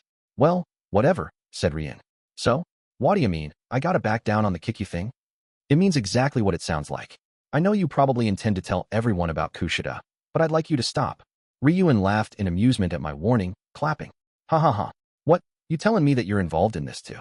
And on top of that, you're saying that she's not the cancer of her class like she used to be anymore, huh? Having received an answer that removed any of his doubts, he smiled happily. That's right, I agreed. Right now, Kushida is taking a new step forward as Horikita's classmate.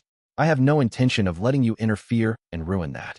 Sorry, but this sounds like it just got even more fascinating. Let's put our interests aside for a minute and have some fun here, huh? No one will believe anything you say, Ryuun-kun. Kushida, unable to take it any longer, tried standing up to Ryuun, but he wasn't going to stop at just those words. I have to wonder about that, though, he said. You never know till you try, after all. What we needed now wasn't some half-hearted attempt at getting him to stop what he was doing with words, but rather a complete shutdown of his actions. If you do decide that you're going to expose her, no one can stop you, I admitted. Kushida couldn't hide her anxiety and humiliation at my words, but I lightly tapped her on the shoulder and told her not to worry. But if you do that, you won't be able to achieve your goal of fighting against Sakayaneji in the final exam. What? How can you know that for sure? Because I'll deal with the situation in a way that you wouldn't want. In an instant, Ryuun's smile was replaced with a look of suspicion. It was just like the look he'd had when he had abducted Kei in the past, when he hadn't known what fear was, or actually, perhaps even more suspicious than then. Ah, he scoffed. What's this? Now, that's a look you haven't shown me in quite a long time. I moved in closer to Ryuun, inserting myself between him and Kushida. Come on. Even if I'd to stay silent right here and now, there ain't no guarantee that I won't expose her later, right? He said. Ryuun looked like he had fight in him, but eventually, he backed down, throwing his hands up. I'll let it go, he conceded. I didn't even feel like attacking your class with the whole kick you thing in the first place anyway. Well, actually, I guess I say that I don't feel like it anymore. What do you mean? Asked Kushida. If it ain't something I can get Ayanokouji with, then it ain't a weapon I can use. Huh, I don't know if you know this, kick you, but yesterday, this guy over here told me something. He said that he doesn't want to expel you anymore. So, even if I attacked your class using your story, it wouldn't affect you anymore, would it, Ayanokouji? That's right, I replied. I've already thought of countermeasures. It don't make any sense to use a strategy that won't work and only have it coming back to bite me in the ass. Right? I've learned the hard way that I ain't gonna defeat ya with half-assed plans. It wasn't at all that. Ryuun was giving in and turning servile, of course. I was sure that he was going to come back and challenge Horikita's class with some elaborate scheme that even I hadn't considered. I'm heading back to my room now, he said. Bye, Kushida. Enjoy the rest of your time here at this school as much as you can. Ryuun headed back to the room, his attitude seemingly saying, don't try and stop me again. He'd even gone from calling her Kikyu to calling her Kushida. Was that the flip side of what happened when Ryuun completely lost interest in someone? Only Kushida and I remained, standing there in silence. Why did you come to my rescue? Said Kushida. There's no benefit in it for you, Ayanokouji-kun. There is a benefit for me, though, I argued. It's that you are an indispensable asset to the class. I don't think that Ryuun would have actually gone through with exposing you, even if I hadn't come, but I wasn't sure what you were going to do. You were probably wondering if there was anything you could do to get him to keep his mouth shut, right? Well, yes, Ryuun isn't an opponent that you can compete with. You would have found yourself in trouble if you rushed into a battle that you didn't start and got yourself blown up. That's why I decided to say something. So, you're saying that you could do something, then, Ayanokouji-kun? Well, yes. The truth is that it seems like you did. At the very least, I think that at this point in time, Ryuun isn't a big enough deal for me to see him as a formidable opponent. What is that supposed to? Anyway, you don't need to cross that dangerous bridge anymore. Just take care of yourself for now. When you say something like that, it really makes me uncomfortable. You need my help with the class that badly. There's that too, yes. That too? She asked. I feel like I can work together well with you. Kushida, now that we speak frankly with each other, I explained. Being able to see her hidden side had also made it easier for me to infer what she was thinking. Just stop, she protested. There's no way that anyone could seriously think something like that after finding out what I'm really like. She herself was painfully aware that she had a personality that wasn't well liked. That's not true, I replied. To be honest, I like you. What is? I don't know how serious you're being about this. I can't trust you, Ayanokouji-kun. Normally, Kushida would have thought it sounded like a joke and laughed at me, but right now, her expression was stiff. It's the truth. There are some people out there in the world who are more comfortable with the real you. Kushida looked at me like she was about to say something, her mouth open, but she stopped moving. Then, she suddenly started walking toward the wall. What? I asked. Suddenly, she thrust out both arms in front of her, hands open wide, pushing the wall as hard as she could with both palms. I'm okay, she mumbled to herself, her movements coming to a complete stop. I watched her, wondering what was going on. After Kushida caught her breath, she turned back around to look at me. I just got a little dizzy. But I'm okay, Okay, she sputtered. Despite her attempts to tell me I didn't need to worry about her, her voice shot up in volume in a very strange way. Are you really okay? I asked. Kushida showed me the face she usually wore out in public, though she really didn't appear to be okay to me. Yes, I'm fine, she replied. Oh, okay. In Kushida's case, it was honestly very difficult to read her emotions. I kind of feel like I've been saved by you, Ayanokouji-kun. Thanks, she said. I feel like you've been thanking me more these days, Kushida, I remarked. Yeah, you might be right about that. Anyway, I won't be getting involved with Ryuuji-kun anymore. From now on. That's good. Okay, I'm going to head back to my room. See you tomorrow. Yeah, tomorrow. Kushida walked down the hallway. From the look on her face, she seemed like she made a complete recovery. However, she stumbled while on her way down the hall, and she took a massive spill, causing one of her wooden sandals to go flying in spectacular fashion. Are you okay? I asked. Fine. Perfectly. Fine. She gestured to me not to come over with a wave of her hand, then staggered back to her feet and put her wooden sandal back on. 5.3 Since I had a hanging with Horikita, I waited in the hallway to the guest rooms with my back against the wall. Sorry for being a little late. Though Horikita apologized as soon as she appeared, she hadn't actually been especially late, so there wasn't really an issue. Getting straight down to business, do you really plan on having a long conversation out here? I asked, interrupting her. We were near the guest accommodations, so students were constantly coming and going from their rooms. This was one of the least appropriate places to talk about things you didn't want to be overheard. No, this definitely isn't a good place to talk, Horikita agreed. Let's see, somewhere appropriate. Let's head over to the vending machines to get a drink. We can talk while we walk, so that's perfect, no? I figured that was fine and didn't really have any objections, so I agreed. You were more or less guaranteed to attract attention when you stood around and talked. But if you chatted while walking, you didn't have to worry about it. They sell fruit milk in the vending machines out in front of the large bathhouse, I suggested. It's delicious. I had been told that it was the thing to drink after taking a dip in the bath, and after trying it for myself, I really felt like it was true. Thank you for your childish commentary, said Horikita. But that's not something you drink in the middle of the night, is it? Was time an issue? Well, actually, I suppose that maybe fruit milk just wasn't that special from a girl's point of view. Even so, the vending machines at the main bath are some distance away. So sure, let's walk over that way, she said. She began to walk slowly, showing me that she was prioritizing talking for the time being. About what happened at the cultural festival, she began. I've been wanting to talk to you about that, but I haven't had the opportunity to. It's been bothering me for a long time now, and I couldn't find a suitable time to bring it up until today. You must have been extremely exhausted back then, I said. You let me see your sleeping face, completely unprotected. Do you want to get kicked? Said Horikita. She got into a stance that demonstrated that she was more than willing to do it, and I immediately raised the white flag and surrendered. Forgive me, I said. Ugh, talk about negligence on my part, she sighed. A blunder. To think, I let a boy see me sleeping. You have sullied me. Are you really that bothered by it? I asked. It is something to be bothered about. But it doesn't matter right now. I want to ask you about something that happened that day. Horikita tried to brush her embarrassment aside with a wave of her hand, and her expression turned serious. That incident that took place in the student council office that day. You had something to do with it, didn't you? What happened at the cultural festival that day in the student council office? There was only one thing she could be referring to. Did you get Yagami-kun expelled? She asked.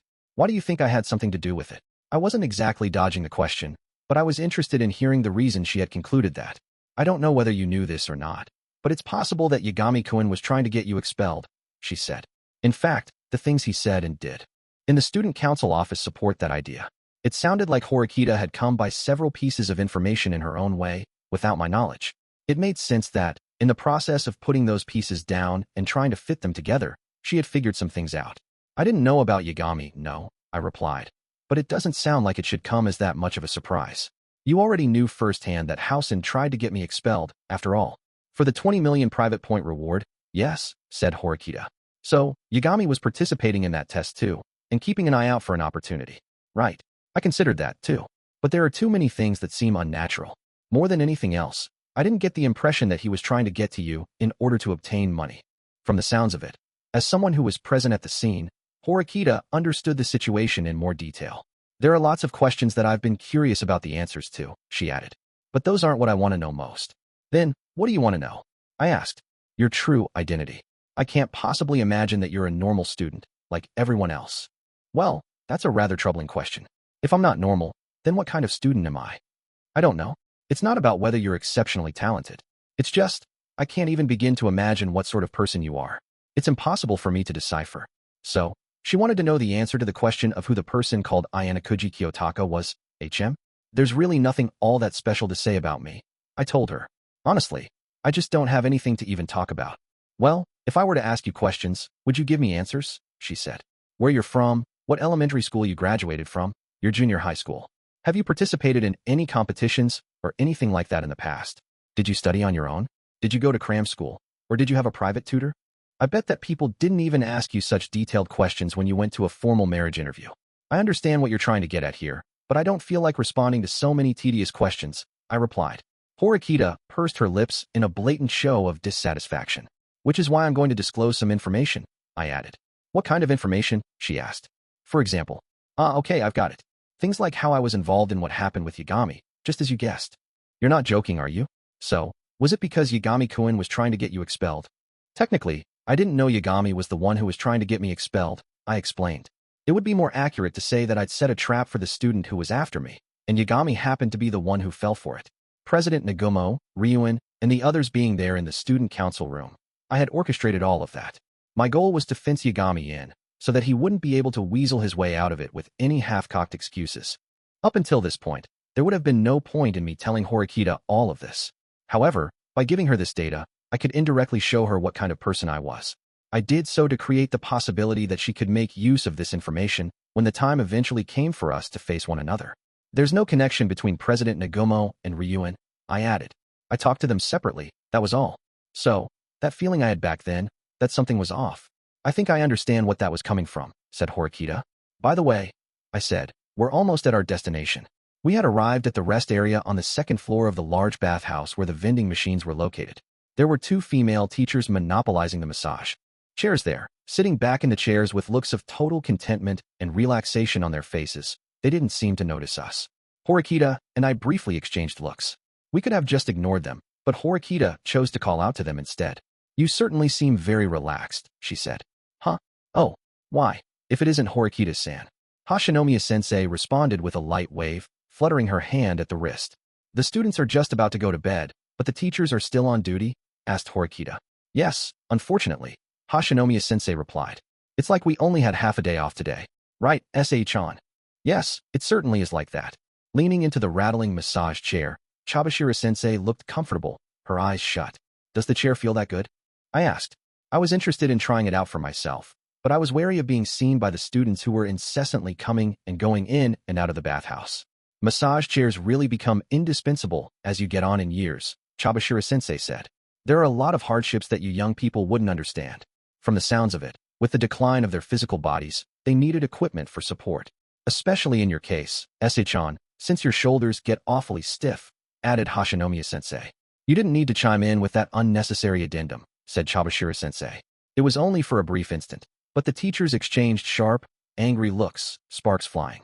Anyway, Horikita-san, it really seems like you've become a true, proper leader, Hashinomiya-sensei said. Are you feeling comfortable in Class B now? I just wanted to ask, speaking as the teacher of the former Class B. Not particularly, no, Horikita replied. What I'm aiming for is Class A. Where I'm at now is nothing more than a checkpoint. That goes without saying, yes, replied Hashinomiya-sensei. Disregarding their conversation, I reached for the remote control that connected to Chabashira-sensei's massage chair. It seemed like there were 5 levels of intensity, and right now, it was set on level 3. Obviously, the stronger the intensity, the more effective it would be. For some reason, I found myself feeling curious about how powerful the 5th level would be, so I decided to test it out. Eek, MMPH. Chabashira-sensei practically leapt out of the seat in surprise, and the machine started to let out loud rattling sounds.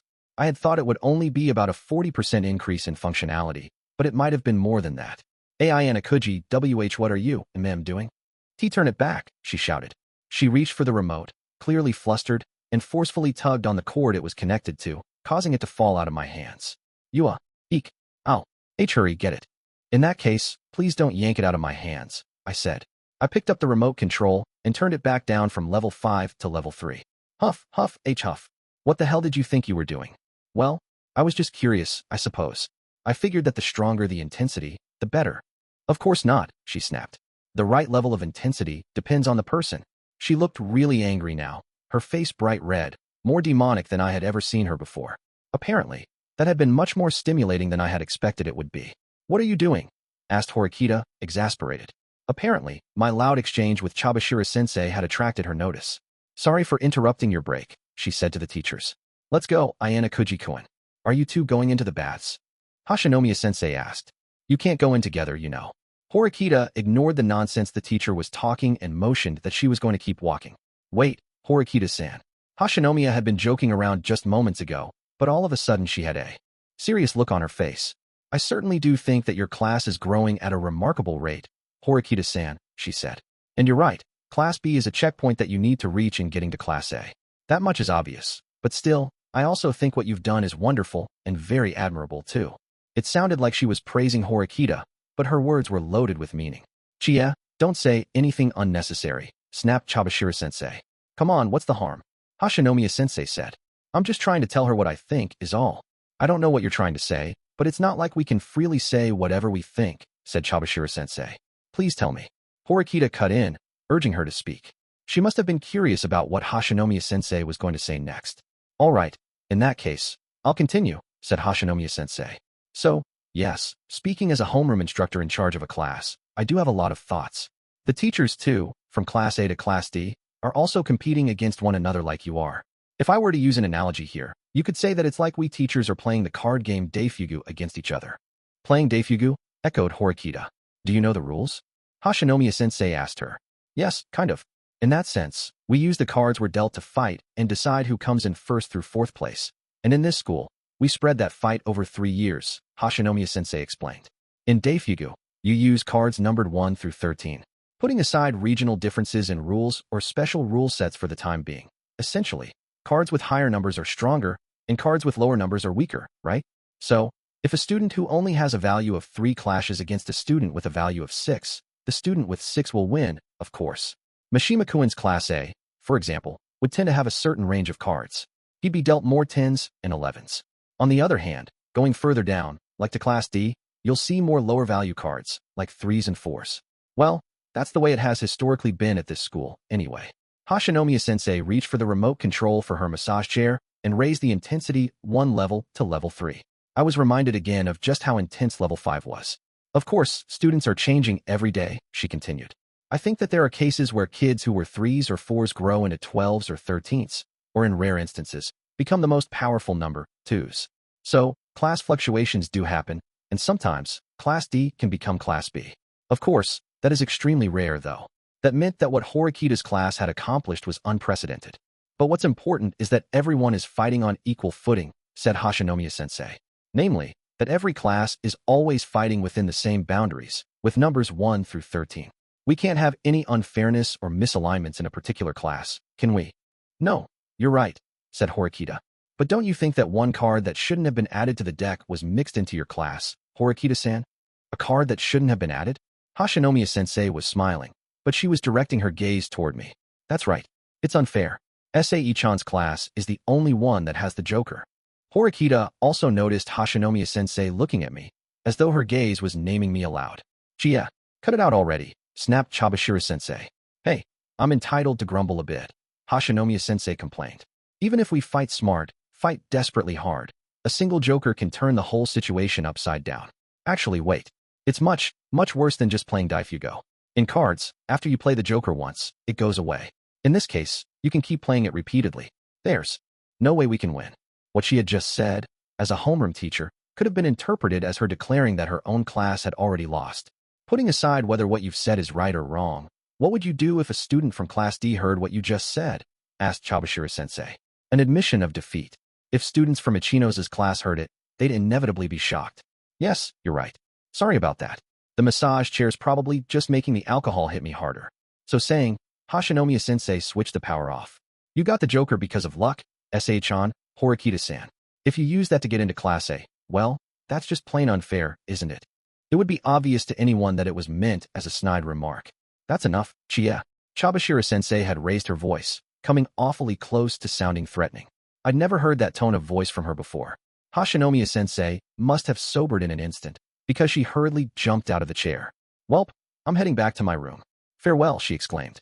Clearly slightly peeved, she waved to us and walked down the hall with long, exaggerated strides. I'm sorry about all that. Chabashira-sensei got up from her own massage chair and spoke on her colleague's behalf. I know she already said as much herself, but it was likely just the alcohol talking. I don't mind. I just disregarded it as nonsensical drunken ramblings, said Horikita flatly. In response to Horikita's sudden, biting comment, Chabashira-sensei was a little shaken and coughed. You're pretty harsh, she said. It seemed like you were a little concerned about what she was saying before, sensei, said Horikita. It's not as though I don't have any thoughts on the matter, to be honest, Chabashira-sensei admitted. Things are vastly different now than they were with the class I oversaw 3 years ago. It was certainly true that there were powerful cards in Horikita's class. I don't know whether Ayanokouji is a joker or not, Horikita said, but I won't deny that he is a powerful classmate. However, I'm not going to hold anything back because of that. She didn't even so much as look at me as she offered her thoughts to Chabashira-sensei. I will fight with everything I have, using the cards that have been dealt to me in your class, Chabashira-sensei, because I am aiming for Class A. Yes, of course, that's the goal, said Chabashira-sensei. However, I was sure that Chabashira-sensei herself likely thought that Horikita wasn't sufficiently prepared for it. Class A, led by Sakayanaji, also had a lot of great cards. Even if you won one game, there was no telling what would happen in the next 10 or 20. Well, I'm going to go after Chie, Chabashira-sensei said. If I leave her alone, I'm afraid she might drink herself silly until morning. With that, Chabashira-sensei set out after Hashinomiya-sensei. It sounded like she couldn't abandon a friend and former classmate. I turned to Horikita. Well, guess that's it for today, Horikita. There's still a mountain of questions I want to ask you, though, Joker-san, she replied. Since we've come all this way, I want to hop in the bath again, I said. Besides, there are more people here now. I was starting to catch glimpses of students who wanted to enjoy a bath before going to bed, as they trickled in. So, can I assume this means that you'll talk to me later? Asked Horikita. I nodded in response, and then went through the curtain leading to the men's bath. 5:11 p.m. was drawing near, and it was about time for lights out. Kitu stood up without a word, heading out into the hall carrying several magazines that he had borrowed. He's been reading in the room almost this whole time, huh? I'm used. He must have liked reading. Unlike me or Hayori, though, Kitu didn't look to be the type to read books from the library. When he returned a few minutes later, he had a new magazine in his hand, maybe so that he could read it as soon as he woke up in the morning. The magazines that Kitu read strongly reflected his personal tastes, and most of them were what you'd call fashion magazines. Would you let me read that for a sec? I asked him. I was expecting him to tell me to get one myself, but Kitu silently placed the magazine on the table. I supposed I could take that to mean it was okay for me to read it if I wanted. I decided to give the magazine a brief read, for the just over 10 minutes we had until lights out. It featured things like trendy clothing and accessories. To be honest, I couldn't really understand the meaning of the pictures in the magazine, or the articles, either. However, I could tell that Kitu had a strong emotional attachment to these magazines. Kitu's outfits, which to me seemed like eccentric fashions, were filled with his own sense of style and his feelings. It would have been interesting if Ryuuji, who often quarreled with Kitu, said that his interest in fashion was stupid. However, Ryuuji hadn't made any such heckling remarks. Soon, it was time for lights out, so we shut them off and lay down in bed. I quietly stared up at the ceiling for a while, my vision gradually adjusting to the darkness. It didn't seem like everyone was asleep yet, and I wondered what they were thinking about. Just as I did, Watanabe spoke up. You know, we're going to be third years in just half a year, he said. Even while we're competing to get into Class A, we've still got to think about our future, like if we're going to college, going into the workforce, all that stuff. I still can't imagine what I'm going to be after graduating high school. And there's nothing in particular that I really want to do. What about you, Ayanokouji? Higher education? I suppose, I answered. I figured I'd say the goal that sounded the safest. Though I haven't decided on what specific university. What about you, Kitu? Asked Watanabe. He probably wasn't confident that he'd be able to get an answer from Kitu, but he asked outright anyway, not afraid. I'm going to be a fashion designer, said Kitu. Huh. Watanabe was doubly surprised, as not only did he not think he would get an answer, he was also shocked by the answer he got. I'm sure you're surprised, Kitu said. I can understand that. I don't think anyone would expect it, judging from my appearance. Well, no, it kind of hurts to admit it, but I suppose not, no. However, it was easy to understand once you considered Kiddo's personal fashion sense and the contents of the magazines he often read. Haha, I think if you said that you were going to become a killer for hire, Watanabe'd find that easier to swallow, said Ryuun. I was worried that Ryuun butting in with that comment might make Kiddo angry, but I didn't see him move. Don't worry about it, Kiddo. I mean, Ryuun's always saying stuff like that. Watanabe tried to smooth things over, but Kiddo really didn't seem like he cared. I'm used to it, he said. Most people are surprised when I tell them about my dreams. They find them hard to swallow. Even if I'm heading straight ahead on that path, I can't imagine that people will accept me readily. There should be no such thing as prejudice, but it certainly did exist in this world. For someone who looked as tough and frightening as Kiddo, I was sure that the hurdle to some professions would naturally be quite high. But that won't matter if I graduate from Class A, Kiddo went on. I can still leap into that world, no question about it. Once I jump in, all I have to do is silence everyone around me with my skill. It sounded like, for Kiddo, just getting his foot in the door, achieving that first part, was the most challenging task. Wow, you're really giving a lot of thought to the future. I mean, that's awesome. You've got a real dream, said Watanabe. He was surprised, but he was impressed by how much thought Kiddo had given his future compared to himself, and he offered him genuine praise. Children grow older whether they like it or not, and they are faced with the necessity of entering society. It was the same even for Watanabe, who didn't have a goal right now, and for Ryuun, who wasn't talking about his. I just kind of asked without thinking, and now that I know, it kind of makes things harder, mumbled Watanabe, forcing a laugh as he looked up at the ceiling. I mean, all of us here, we're in different classes, right? So, if you think about it, only one of the four of us can graduate from Class A. I bet everyone here's got a dream that they want to achieve, but, if you take that spot in Class A, that means someone else isn't getting it. It's complicated. If you were classmates, you could share dreams. But if you were rivals, you couldn't. That was how this school worked. Some students would be smiling, while others would weep. I wondered if spending the night together with students your age normally led to this kind of conversation. It reminded me of the night that I'd spent talking with Kisi and the other guys at camp last year. Chapter 6, School Trip Day 4. It was the Morning Goth, the fourth day of the school trip. Tomorrow, it would already be time to go back to school. Since this was the second time we were going to have complete freedom, I wanted to make it a day with no regrets. The results of yesterday's sightseeing tour showed that 10 groups, meaning half of the 20 total groups, had managed to score 20 points or more, and so all those people had earned 30,000 private points. On the other hand, Group 15, which Michan and Miyamoto were in, hadn't finished the tour in time and was thus disqualified, so they were unfortunately spending today in study hall at the Ryokan. I felt a little sorry for them, but that's just how things were. I hoped that once their study hall was over, they could take a nice, long soak in the hot springs and enjoy the trip as much as possible, even if it was only a little. The large bathhouse was being cleaned right now, so I quickly got changed. I was thinking that maybe I'd watch some TV or something, like yesterday, but Kiddo had apparently gotten to it before I did, and was staring at the screen with rapt attention. I didn't know what it was exactly, but it looked to be some kind of special feature on fashion that had caught Kiddo's interest. Hey, Ayanokouji, Watanabe said. Sounds like they're having a snowball fight outside. Snowball fight?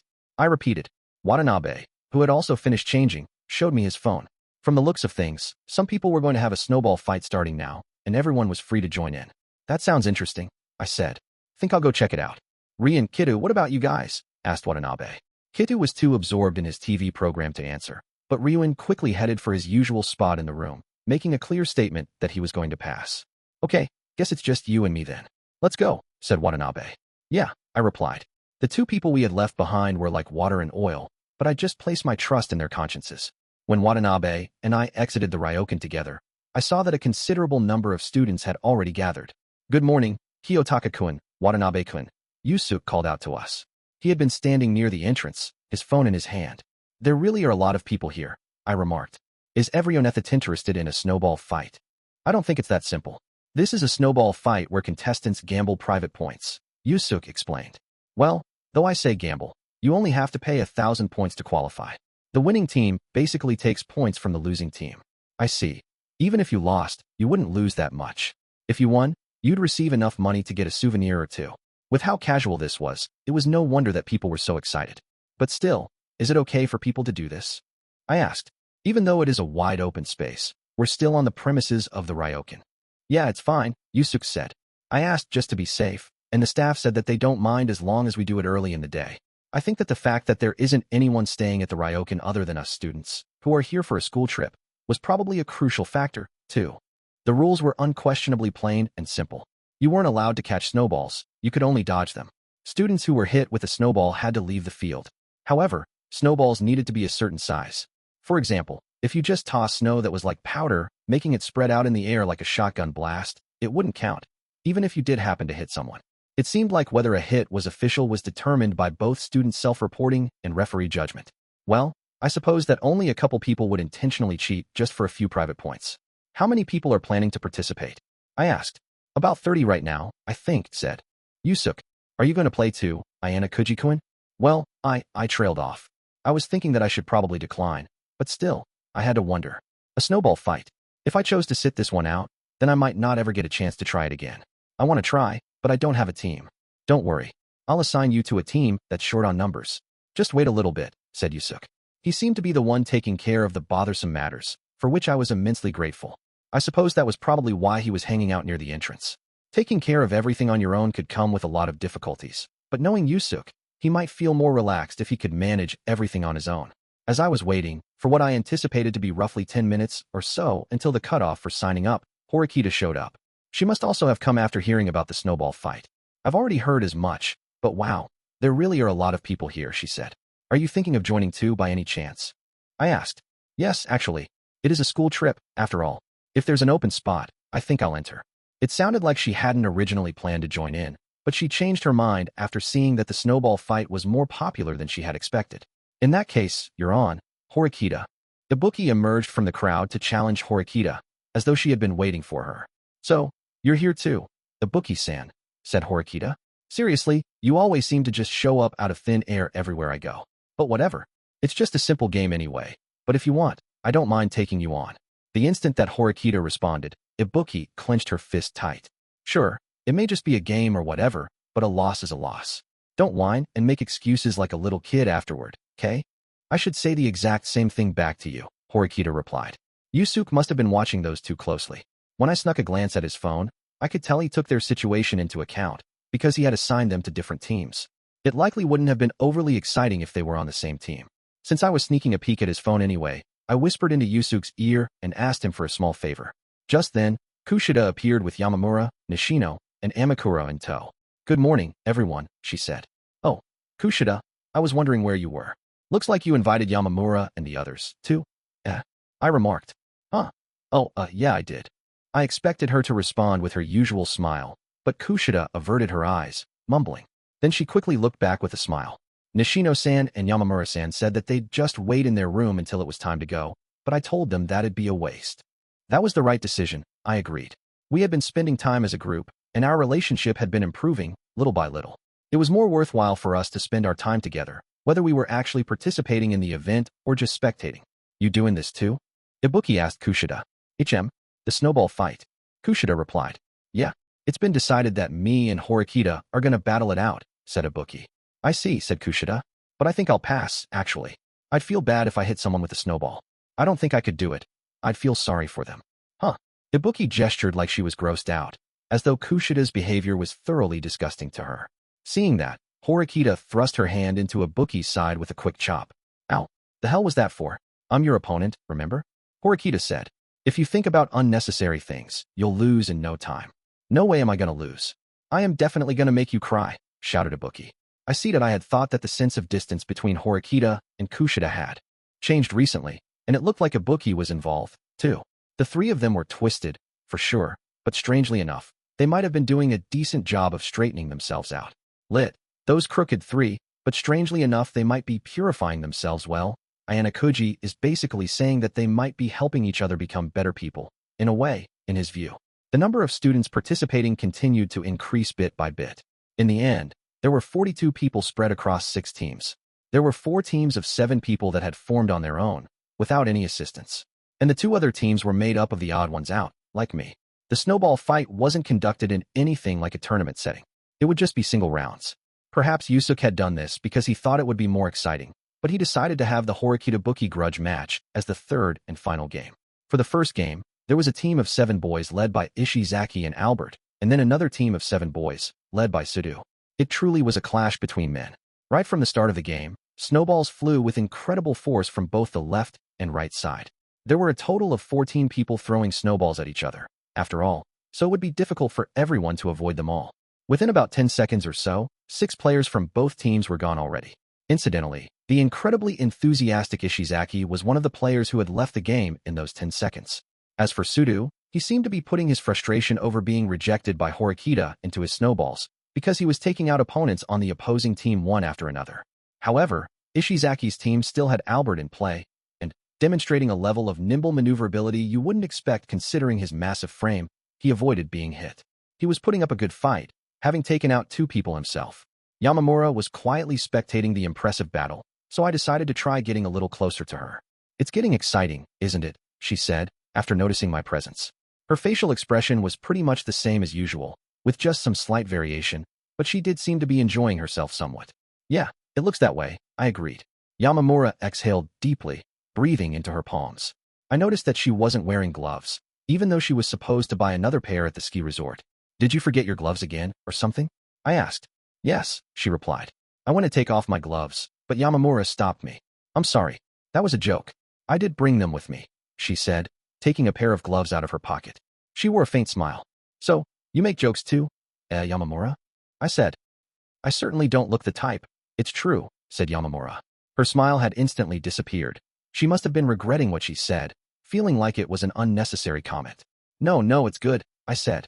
"I kind of feel like we've bonded a little bit as a group." That was a change that would have been unthinkable on the first day of the trip. "Me too. I felt that, too," said Yamamura. "I've always just stayed in the background, so people rarely ever noticed me, no matter what I did, but Kushida-san, Nishino-san, Amikura-san. Everyone has actually been looking at me, and they included me, like a friend. That's thanks to our being a group. If the school trip hadn't happened, Yamamura likely wouldn't have made much of an impression on anyone before graduation.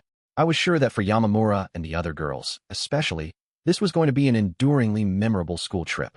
In the other groups, too, there must have been a lot of students who were becoming closer to one another in a similar fashion.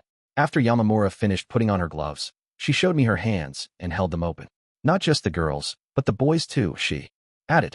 "It's a little different from what I've always imagined."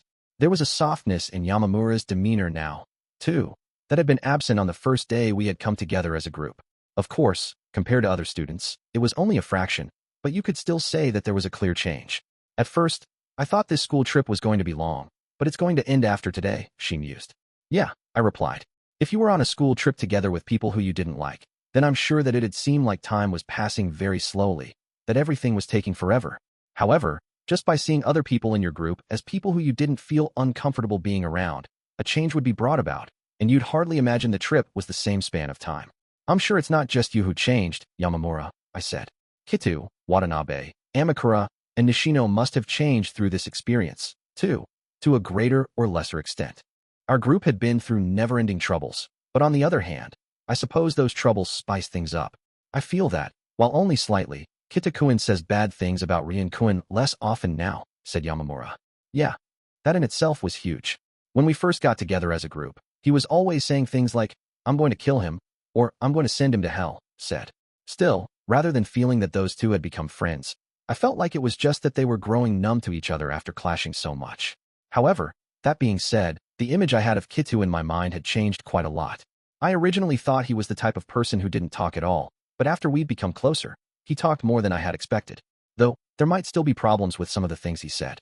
Students from Sakayanagi's class and Ryuin's class in particular had been wary of each other in many ways. There had been almost no opportunities whatsoever for them to see one another's good sides.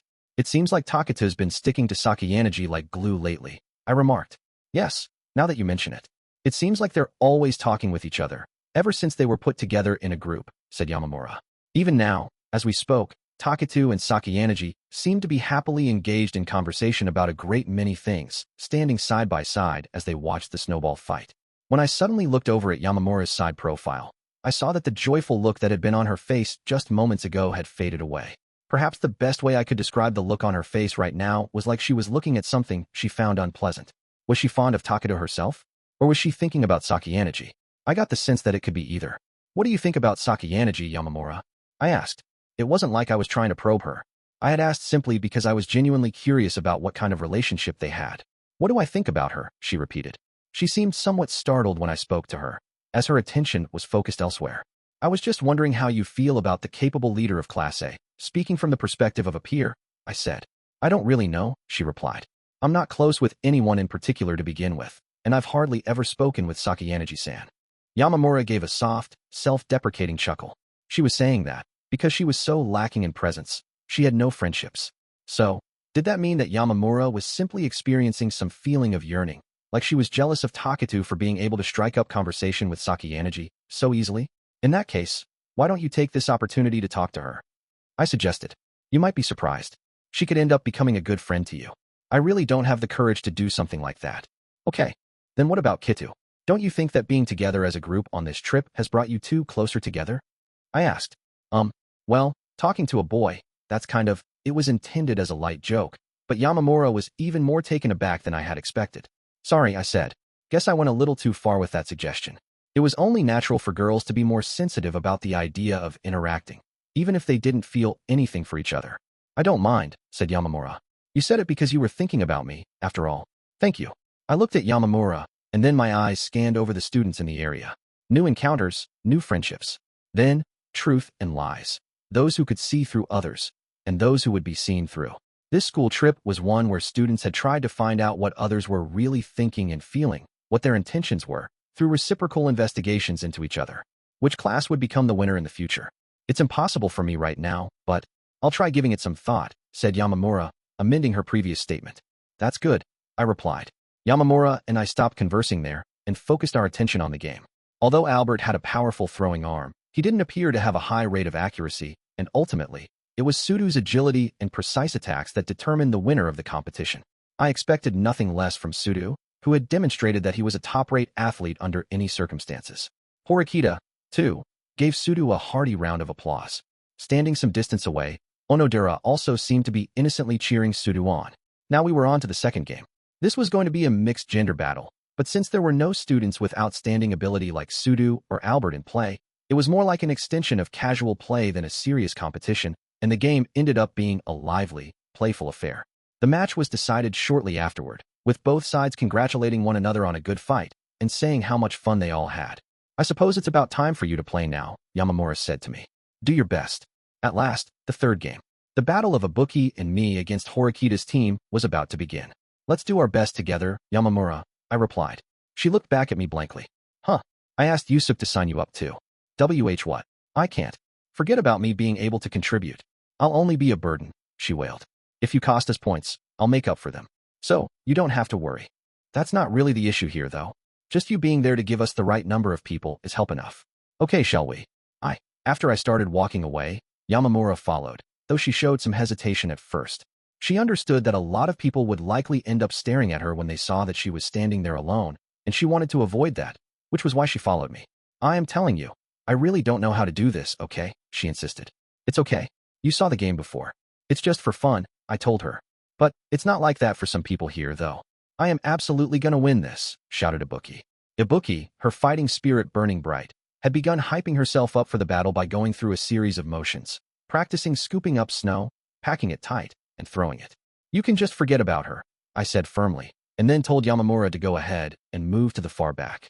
Since the other team would be targeting the students in front, I asked Yamamura to stand back to avoid her being in their sights. I wanted her to focus on having fun for as long as possible, rather than get hit by a snowball and fall down. When the game started, just like in the previous two matches, a lot of students fighting on the front lines were hit by snowballs.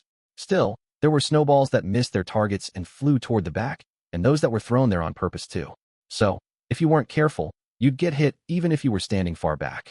Yamamura didn't have the composure to gather up and throw snowballs herself. She was frantically trying to avoid getting hit. However, one of the several snowballs that came sailing by flew in at an angle, about to hit Yamamura's left hip. Oh. To save Yamamura, forcefully, and without permission, I tugged on her right arm and pulled her out of harm's way. I am sorry. Thank you, she said breathlessly. We're starting to lose people, and the fighting on the front lines is getting intense, I said. Let's try making some snowballs while we can. Okay, she stammered. Flustered, she hastily shoveled up some snow and made a snowball, though it was larger than I had expected. It didn't look like she'd reach her target at all with it, but that in itself was part of the fun, so I decided not to say anything. With Yamamura's rather timid whimper, far from what I could call an actual battle cry, the large snowball went sailing through the air. Then, it landed with a split in our own area. Oh, said Yamamura. Don't worry about it, I told her. Next time, Make a smaller one, and try throwing that. Oh, okay. Yamamura, still panicking, started gathering up snow. In the meantime, the game was still ramping up more and more students were getting eliminated, one after another. I wanted to get Yamamura to take out at least one person somehow, but, well, Yamamura successfully managed to make a second snowball. But she overthought her throw, putting too much oomph into it, and causing the snowball to fly an even shorter distance than the first, practically throwing it straight down to the ground. Oh, she said, downcast. Now that 3 of our vanguards had been taken out, Yamamura started attracting the eyes of the enemy team. I moved away from her in order to draw their attention, and then pressed forward. I quickly gathered up snow and threw a snowball at Nakanishi, who had taken aim at Yamamura and me. I landed a hit, but my plan backfired. Yamamura was frantically trying to gather up snow, so she was looking straight down by her feet and forgot all about dodging snowballs. Yamamura got hit in the head without warning with a snowball thrown by Yano, bringing her playtime to an abrupt end. The snowball that Yamamura had been clutching in her hands now served no purpose, and she hurried out of the arena with her hands up in the air. I could tell from the look on her face that she was crestfallen, but I could tell she was also feeling frustrated. Still, in any case, I hoped that she had been able to experience at least a little bit of the tension and fun of a snowball fight. Afterward, people on both teams got pelted with snowballs one after another, players getting taken out of the game in succession, until eventually, the only one left standing on Horikita's team was Horikita herself. As for my team, though, there were 2 of us, myself and Ibuki. Naturally, the situation was in our favor. Ibuki stood behind me, legs spread wide in an imposing stance, arms crossed. "You're in the way," she barked. "I know," I replied. I deliberately chose not to avoid the snowball that Horikita threw my way, instead catching it in my hands. Of course, catching a snowball meant you were out. "What do you think you're doing?" asked Horikita. "Ibuki wants this to be one-on-one," I replied. "My team leader says that she'll win, so I just figured I should do as she wishes." I had only played for a short while, but I actually enjoyed the snowball fight, so I didn't need to stay in any longer. Forcefully defeating Horikita wasn't interesting to me anyway. On the other hand, though, I was genuinely interested in a showdown between Ibuki and Horikita, whose abilities didn't differ by much. "I don't think I like this, but whatever," said Horikita. "At any rate, this means that now I can focus solely on Ibuki-san." "The rest is up to you, Ibuki," I said. "I'm betting my souvenir on you." "Shut up and get out of here already," she snapped.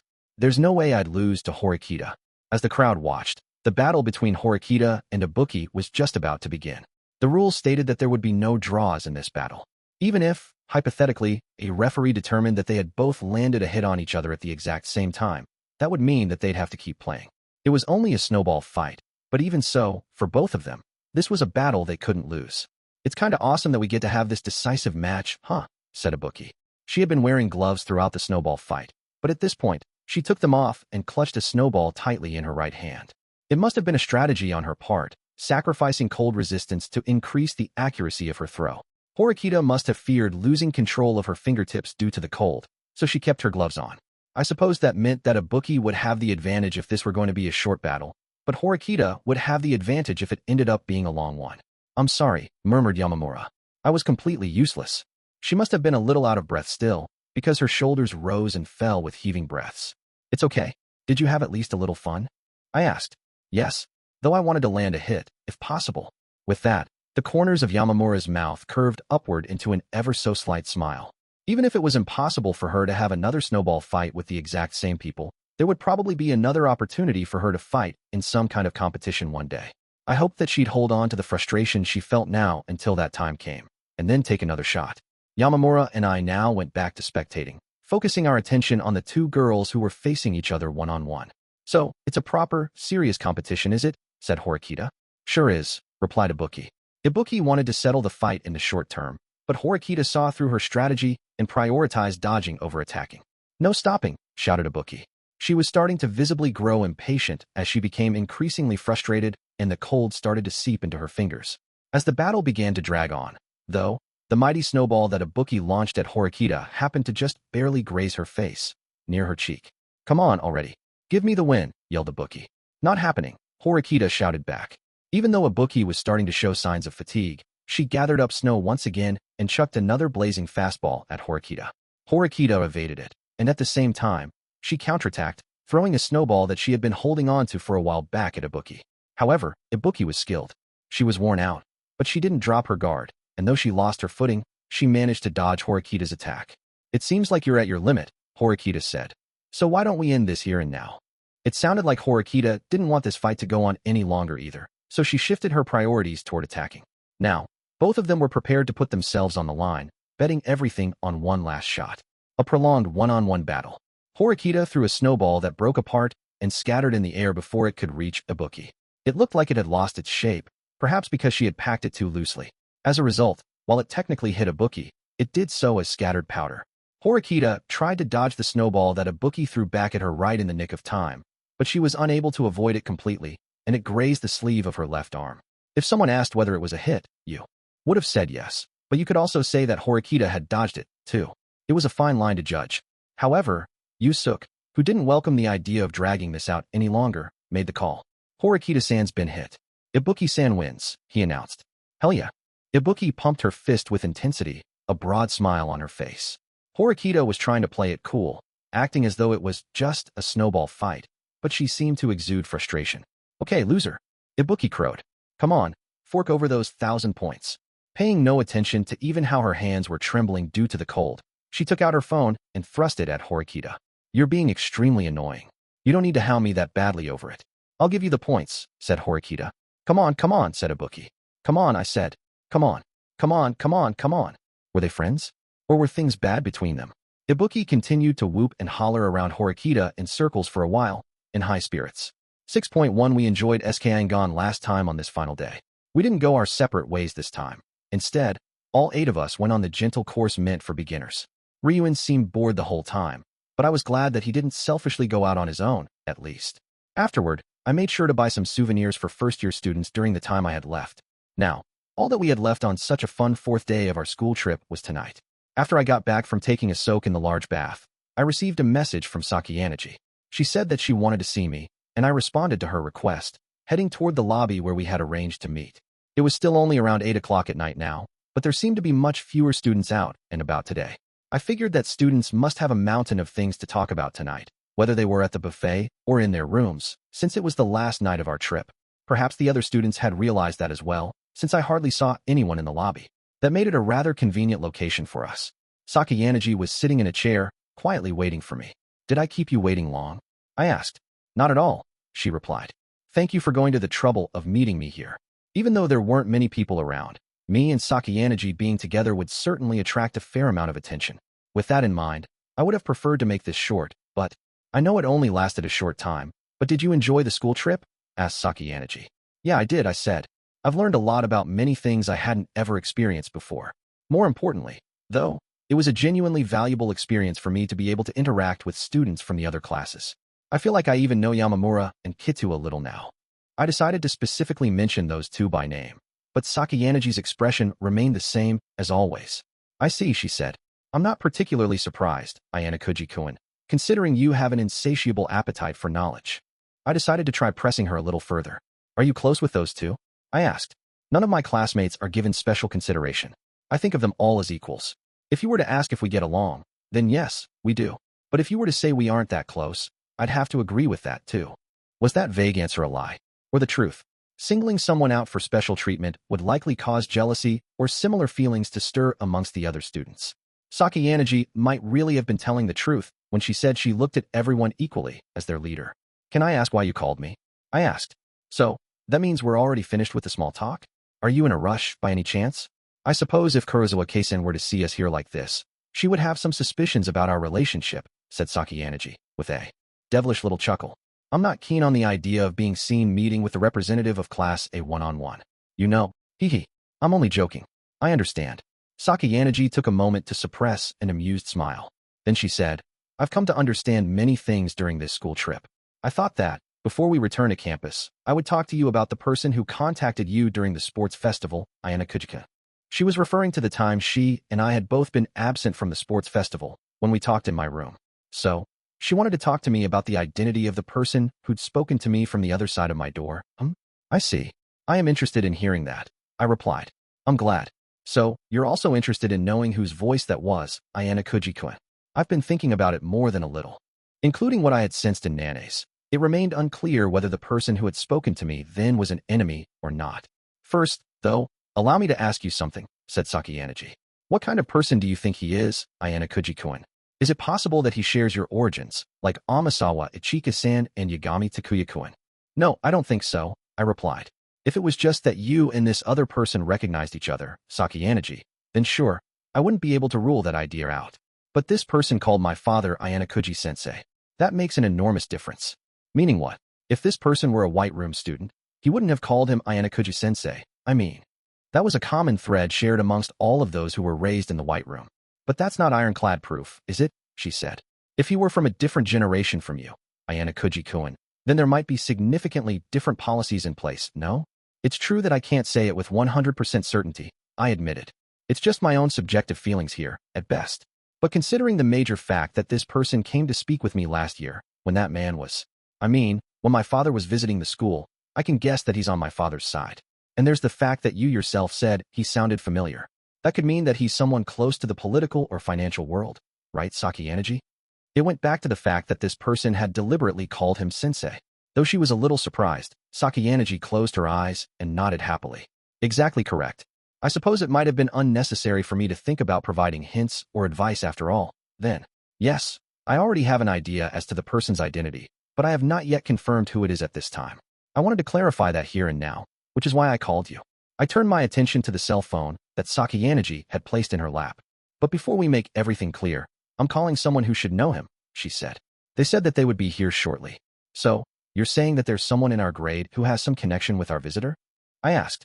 It sounds as though no one is coming to mind as a possible candidate, Ayanokouji-kun, she said. Is that correct? It was. I had absolutely no idea who in the world she was referring to. Of course, whoever it was who'd come to talk to me then.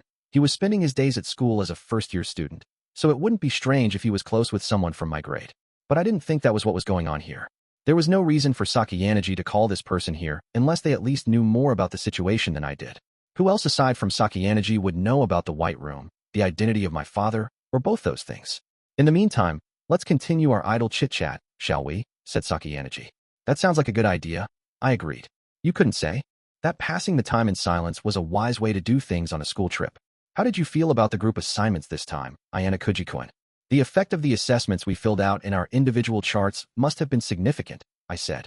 I got the sense that the group assignments weren't reflected in just our own groups. It seemed like the school matched up students who had given one another extreme assessments, from what I could tell. I feel the same way. There were the students who were rated the best, and the students who weren't. And there was a middle group that didn't fall into either category. I'm sure that it might not have been applicable to every group, but I think that bias was most certainly in effect. I'm sure that they made combinations that were likely to have an impact on the future. Now, on that note, there's something I'd like to ask you, I said. That makes me happy to hear. Please go ahead and ask me anything you wish. What's your take on the final exam? I was sure that the formations of each group for the school trip would surely have an impact later on. Sakayaneji, looking pleased, closed her eyes and nodded contently a few times. It truly is quite fun talking with you, Ayanokouji-kun. You and I always seem to be thinking the same thing. I'm sure the final exam this year will be more arduous than last year.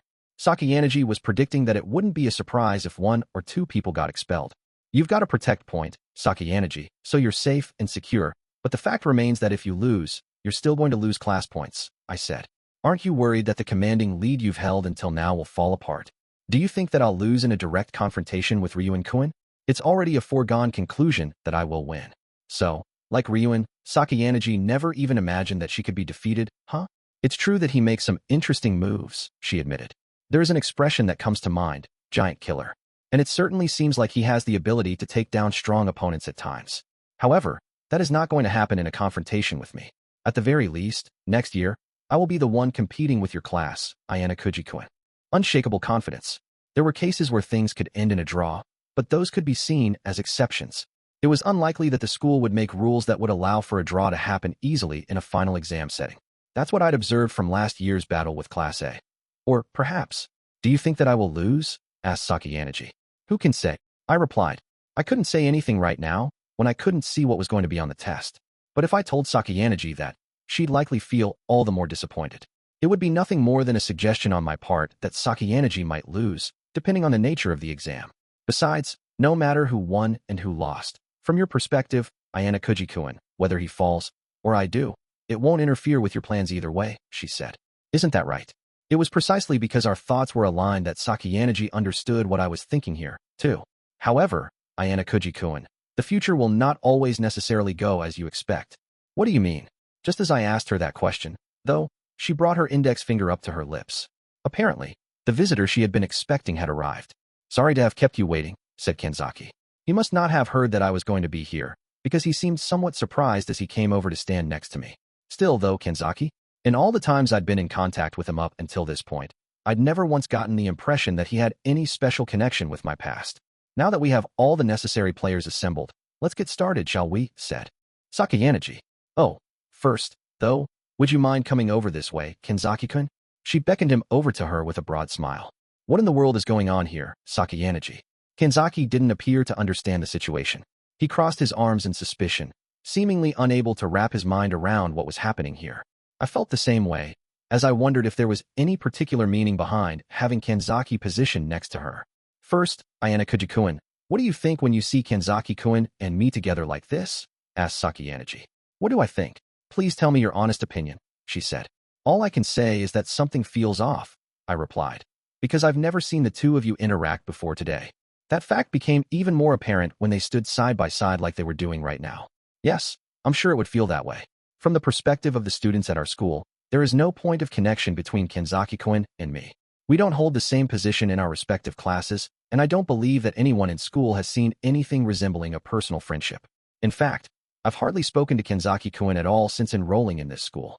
It sounded like she was trying to say that they had spoken with one another before coming to this school. How many years has it been since I've spoken to you like this? Asked Sakayanagi, turning to Kanzaki. It's hard to recall, exactly, he replied.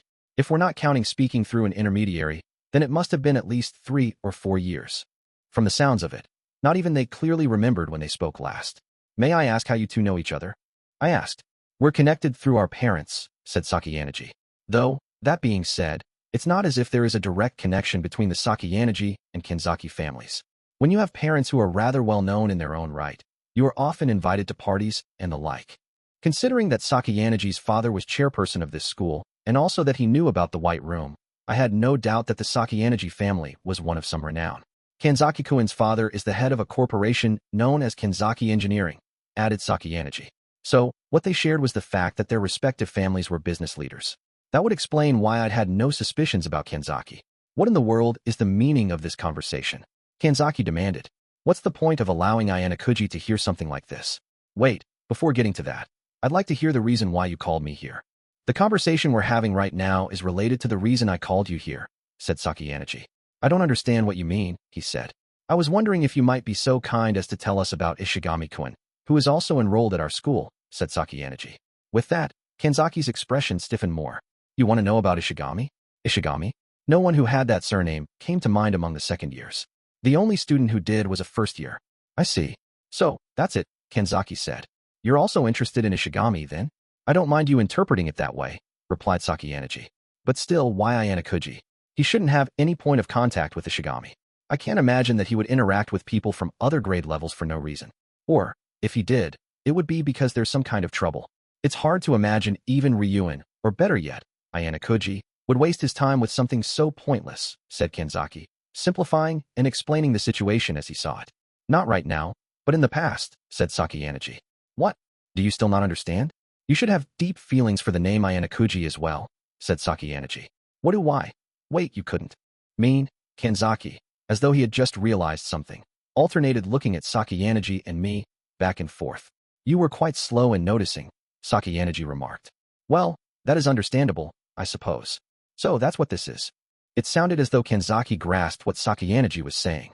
He looked up at the ceiling for a moment, seemingly exasperated, before turning back to look at me. Ayanokouji, I can't believe that you're that person's child, he said. There was one thing I could understand from what Kanzaki just said, namely, that Kanzaki happened to know of a person with the name Ayanokouji, or he was acquainted with that person. And it was no longer necessary to even guess that the person in question was my father. That man had strong connections to business leaders. It was an inevitability. Does this shake off the feeling of discomfort you had from seeing me sitting next to Ayanokouji-kun just now? Asked Sakayanagi. Yes, Kanzaki replied. I had thought that you were simply interested in Ayanokouji's abilities, but now I see that's not it. When did you know that he was Ayanokouji-sensei's child? I knew from the moment I laid eyes on him here at this school, of course.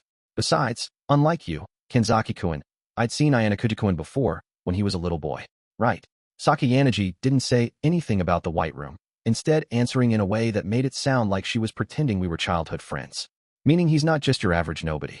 If he's that person's child, then he must be exceptional. Kanzaki must have understood something, because he turned to look straight at me. My father idolizes Ayanokouji-sensei, he said, and I have had the honor of meeting him several times at parties and other events.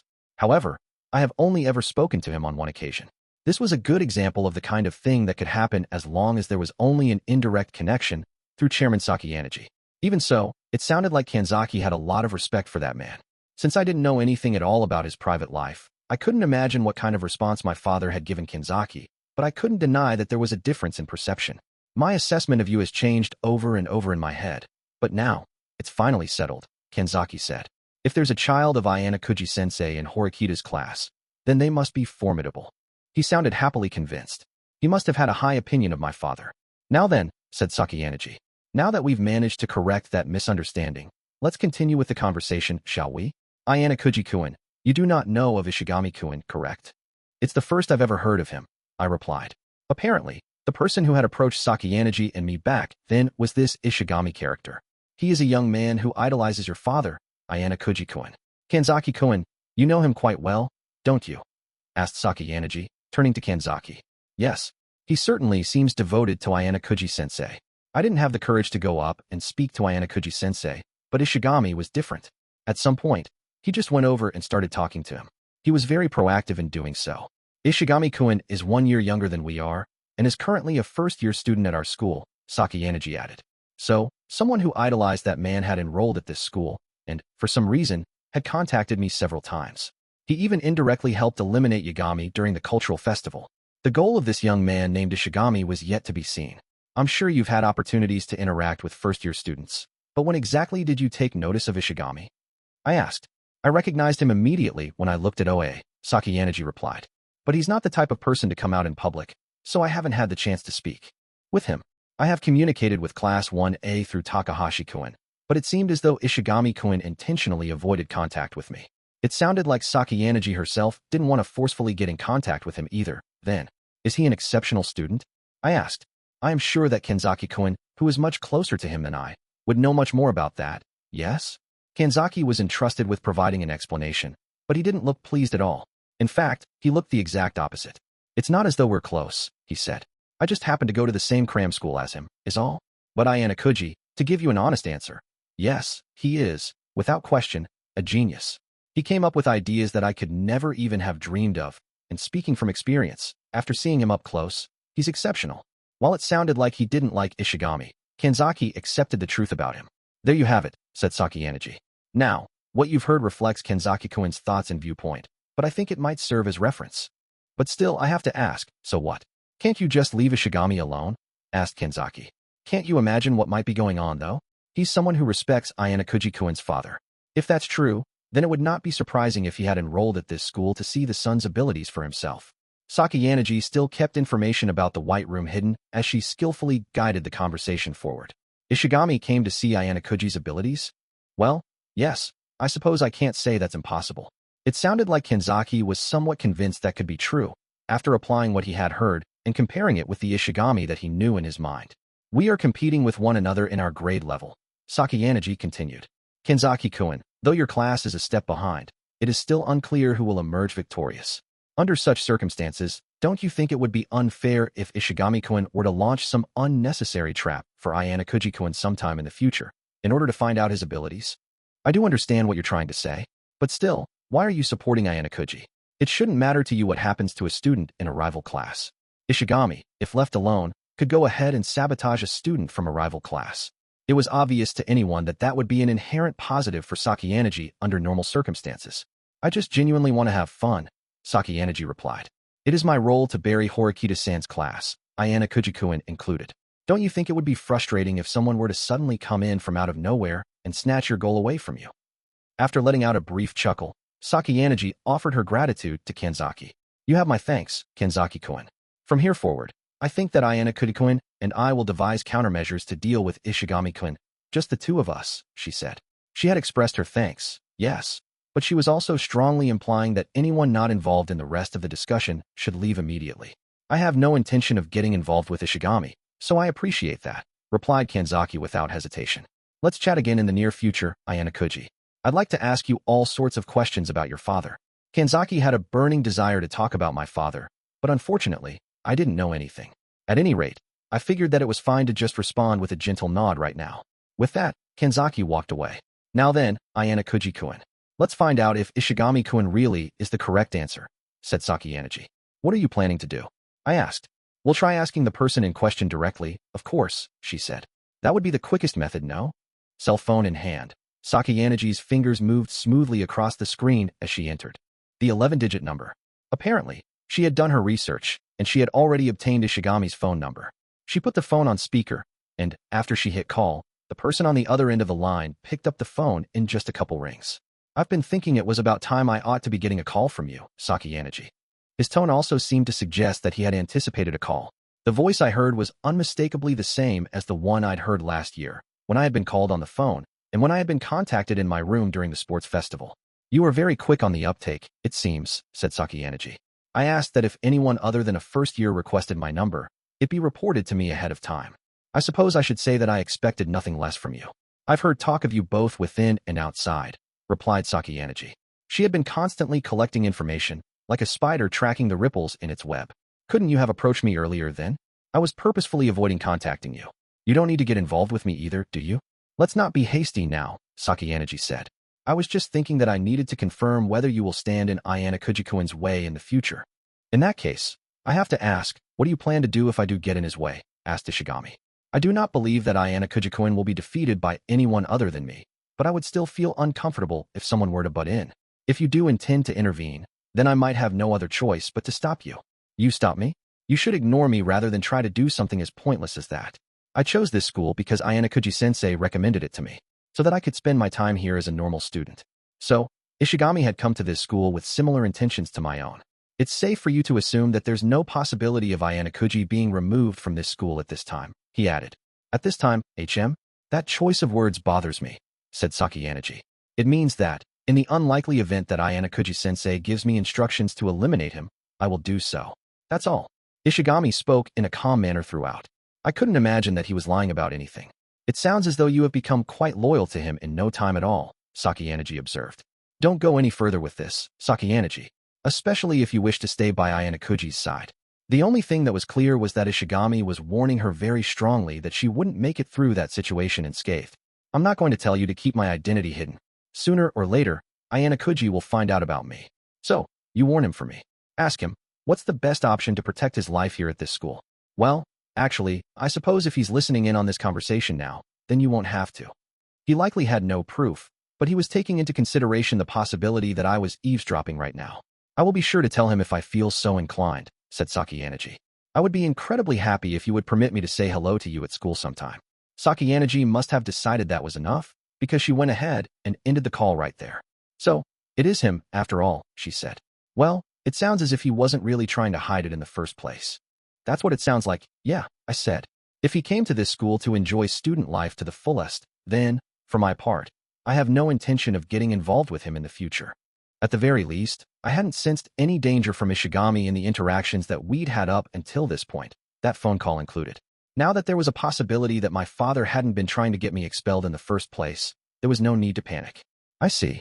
If that's what you choose, Ayanokouji-kun, I will respect your wishes, said Sakayanagi.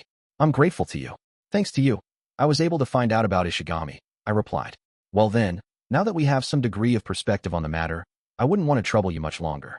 However, as one last thing, may I continue from where we left off before and finish what I was about to say earlier? About how the future might not always go the way I think, right? It was certainly true that I was curious about the way Sakayanagi had phrased that. However, just as we were about to continue the conversation, someone called my name at the worst time. Ayanokouji-kun. It was Amakura who was calling out to me. She walked quickly through the hallway toward me, seeming a little flustered. Have you seen Honami-chan? She asked. No, I haven't. Is something the matter with Ichinos? I asked. Well, it's just, the school trip is already almost over, right? So, we were thinking that we'd try to get everyone in class together and chat until lights out, but we couldn't find Honami-chan. There must have been a fair number of people searching for her, because even as I was speaking with Amakura, other girls from Class D hurriedly walked up to her. People have already checked the baths in her room, said one of the girls.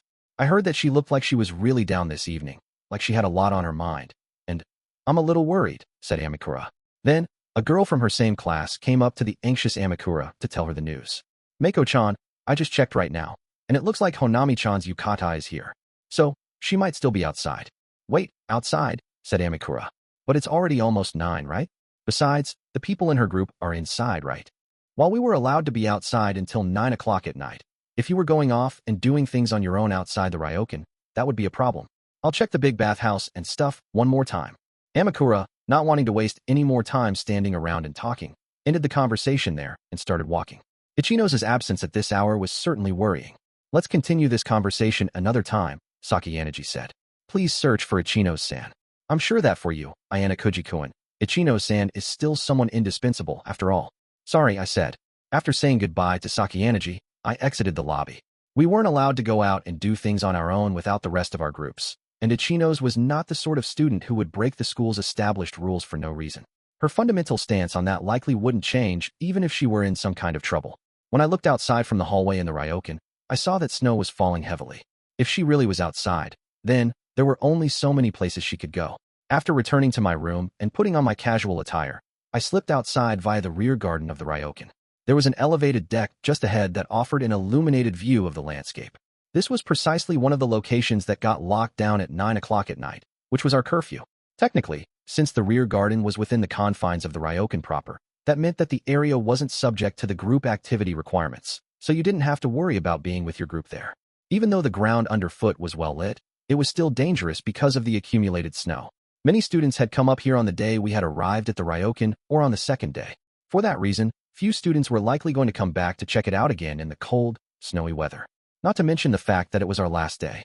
I imagined that most would want to spend their time relaxing in the ryokan. Chapter 7. A light shining at the end of the darkness. It was nearly 9 o'clock, and an intensely chilly wind was blowing outside. The lights at the edge of each step faintly illuminated the area by my feet, but it was hard to say that it was still sufficiently safe due to the snowfall. I trudged up the few dozen steps, taking care to avoid slipping and falling on the snow underfoot. I was sure that few people would fancy the idea of coming up here at a time like this. Out in the darkness, where I couldn't even see my own breath, I continued up the steps and arrived at the somewhat open platform. And on that wooden deck, I saw a lone small figure from behind. She must have been gazing out at the scenery, but because of the darkness, she looked awfully melancholy. There was no one else around, of course. I had seen her at mealtime earlier, but I had to wonder, how long had she been here, in this place? The sound of the wind was so strong that she didn't seem to notice me approaching. I decided to announce my arrival by stomping my feet as I walked, so as not to startle her. It seemed like the sound reached her ears, albeit faintly. When she reacted with a start, I decided to call out to her. Is it okay if I stand next to you? I asked. Huh. Ayanokouji K-kun. Quite a coincidence, huh? Why yes, a coincidence indeed. Ichino's awkwardly looked away, gazing out at the nighttime scenery. Sorry, but actually, it's not a coincidence. Amikura and some others were in a panic because they couldn't find you. They said something about how they wanted to get together and talk until lights out. Oh really? Oh geez. I ended up making a mess, didn't I? Said Ichino's, feeling awkward. A little, yeah, I said. We should send a text message, just to be safe. I'm sure if we do that, Amikura will feel relieved, too. Have you exchanged contact info with Mako-chan? She asked. Yeah, since we're in the same group for the school trip. We've messaged each other a lot about stuff. I sent Amikura a message telling her that I had found Ichino's, and not to worry, as Ichino's would be back by 9 o'clock. I noticed that the message was immediately read as soon as I sent it. When Amikura found out where Ichino's was, she replied with 2 stickers, relieved. Okay, the message has been passed on, I said. At any rate, this should quiet things down. I am sorry, said Ichino's. It's fine, honestly. It's not like you're breaking curfew, since you're on the ground still. We're allowed to enter the rear garden until 9, so as long as you head back before then, that's fine. It's up to the individual what they want to do. Okay, thank you. Ichino's didn't immediately respond with something like how she was going to head back, so as to not make anyone worry, though, so there must have been something on her mind. School trips were a fun time, but we had to share that time with a lot of other students. Everyone wants to be alone sometimes, I said. With that in mind, I figure I'm probably bothering you now. Ichino's didn't say anything in response to that. She simply kept looking out at the nighttime view. Sure is cold, I added. Yeah, it is cold, isn't it? She replied. The howling wind assailed us, piercing cold shooting through even though we were wearing gloves. How long have you been here? I asked. I'm not sure. I think maybe about 5 minutes, said Ichinos. She must have realized that I had immediately seen right through her, though, because she corrected herself apologetically. I'm sorry. It might actually have been more like 30 or 40 minutes. I figured. I couldn't see any footsteps at all. They were completely gone. Until I came up here, there had been practically no evidence that Ichinos had gone this way at all. If I had come a few minutes earlier, then I might have been able to see faint footsteps, even though it was dark out. The snow was gradually starting to ease up, but the wind was still howling. I'm sure this doesn't need to be said, but if you stay out here for long, you'll catch cold, I added. Yeah, you're right, mumbled Ichinos. It sounded like she understood it in the academic sense, but it hadn't really sunk in, and she showed no signs of heeding my warning. Before long, the snow had almost completely stopped, but that would most likely just be temporary. According to the forecast, we were supposed to have a strong snowstorm soon. I'm going to ask an insensitive question, I said. But what are you thinking about, staring out at the night sky, all by yourself? I had some idea of what to expect, but I still couldn't know until I heard it come from her mouth. Although I had asked her a question, Ichinos didn't answer right away. She didn't even look at me. She just continued staring out at the scenery. I think I want to be alone right now, she replied softly. A gentle refusal. She wasn't looking for someone to talk to, and she was urging me to leave. Or perhaps she might have been saying it was me specifically who she didn't want to be near her right now. I guess I just don't feel like leaving you alone right now, though, I said. It's especially dangerous on the way down. Thank you for being worried about me. But it would make Karuizawa-san sad if she knew we were alone here like this, just the two of us. I really wouldn't want to do that to her. No one was coming all this way, so I didn't think that was going to be a problem. Apparently, Ichinos still cared deeply about other people, even at times like this. Yeah, it's definitely true that Kay would get the wrong idea if she saw us. For sure, I agreed. Yeah. You really sure you're okay? Yeah. After giving me that same short answer once more, Ichinos continued looking ahead, not averting her eyes from the scenery. Right away, I turned my back to her and started moving away. Okay, then I'll head on back, I said. But get back before 9. They're going to lock the doors. Thank you. I'll be careful, said Ichinos. After I took one step, the snow that had briefly stopped started falling again, coming back even stronger than before. I turned to take a quick look at Ichinos' back and saw that it didn't look any different from when I first saw her on the school trip. It had gotten much smaller, much weaker. When was the last time I had seen the lively, animated Ichinos Hanami from when we started school in our first year? It wasn't like something had happened on the school trip. Rather, it was like a buildup of things. The water that had continued to accumulate in the cracked cup was now about to spill out. From what I could tell, Ichinos' emotional well-being, which had been gnawed at and undermined, had now gotten to be in a very precarious state. If it were just that the water was going to spill out, that would be fine. But if the cracks widened and the cup broke apart, it might be impossible to put it back together like it was before. That is to say, it might be the end of Ichinos' class. The path to Class A would be closed off to them. Right now was not the moment for her class to fall into ruin. If that happened, it would be a hindrance to my plans. I'll wait here, I announced, sitting down on the steps leading back to the Ryokan. Why? Asked Ichinos. I wonder. But someone like me shouldn't matter to you at all, Ayanokouji-kun. So why are you waiting? Dunno, I answered evasively. I decided that I shouldn't say anything to her. I knew she wanted me to leave, but since she didn't have the ability to compel me to do so, she had no other choice but to give up. If she really hated the idea of being with me, then the best thing she could do would be to walk away. A few minutes passed. Nothing happened at all. Time passed in silence. So, do you want to chat? She asked. I wondered if she simply couldn't stand the silence when it was just the two of us here alone, or if she decided that she might as well say something. She had mumbled her words in such a quiet voice that I might have missed them if I had been lost in thought. To tell you the truth, there's actually something I've been wanting to ask you for a long time now, Ayanokouji-kun, she said. This was far better than just sitting in silence for the time we had left. It'd also serve as a distraction from the intense cold of the snow, which was making my butt go numb. Do you know about something called the White Room? Ichinos asked. I had wondered what she was going to talk to me about in this situation, but what she said turned out to be something entirely unexpected. I'd been entertaining all kinds of possibilities, but this was completely different from any of them. Why were the words White Room coming from Ichinos' mouth? For an instant, the image of Sakayaneji flashed in the back of my mind. Recently, there'd been some times when the class leaders had gotten friendly with one another, like cooperation between classes. But I couldn't imagine that Sakayaneji would talk about such a thing so casually. In that case, perhaps Ichinos had been threatened by Tsukishiro or someone on his side during the special exam on the uninhabited island. It would make sense if she had remembered hearing the name of the White Room from one of them saying it. I'm not really sure what you're talking about, I replied. I see. Well, if you don't know what it is, Ayanokouji-kun, then please don't worry about it. I might have misheard. After saying as much, Ichino suddenly stopped talking, just standing there under the cold sky. Then, she exhaled deeply, her breath a white cloud. I had my doubts as to whether she completely believed my answer. It would probably be best for me to press her a bit on it, just to be safe. Where did you hear about it? I asked. I decided to question her, to make her think that the words were completely unfamiliar to me. If she didn't answer me honestly, then all I needed to do was stop her from pursuing it any further. I heard about it from Shiba-sensei and the acting director during the uninhabited island exam. They mentioned it in their conversation, said Ichinos. I couldn't make out very much of what they were saying, but I overheard the part about how they wanted to get you expelled, Ayanokouji-kun, and the words, white room. I was curious, so I tried to do some investigating, but I didn't find anything, so I probably just heard them wrong after all. Don't you think? I have to wonder, I said. At the very least, nothing that sounds like that comes to mind, anyway. From the sounds of it, she had done some searching on her own, and she was doubting the credibility of her own memories. But still, why were they trying to get you expelled, Ayanokouji-kun? She asked, worried. Are you okay now? I suppose she had probably been wanting to ask me that for a long time, too. But it seemed that, thanks to the matter of K, Ichinos had pushed those questions to the back of her mind.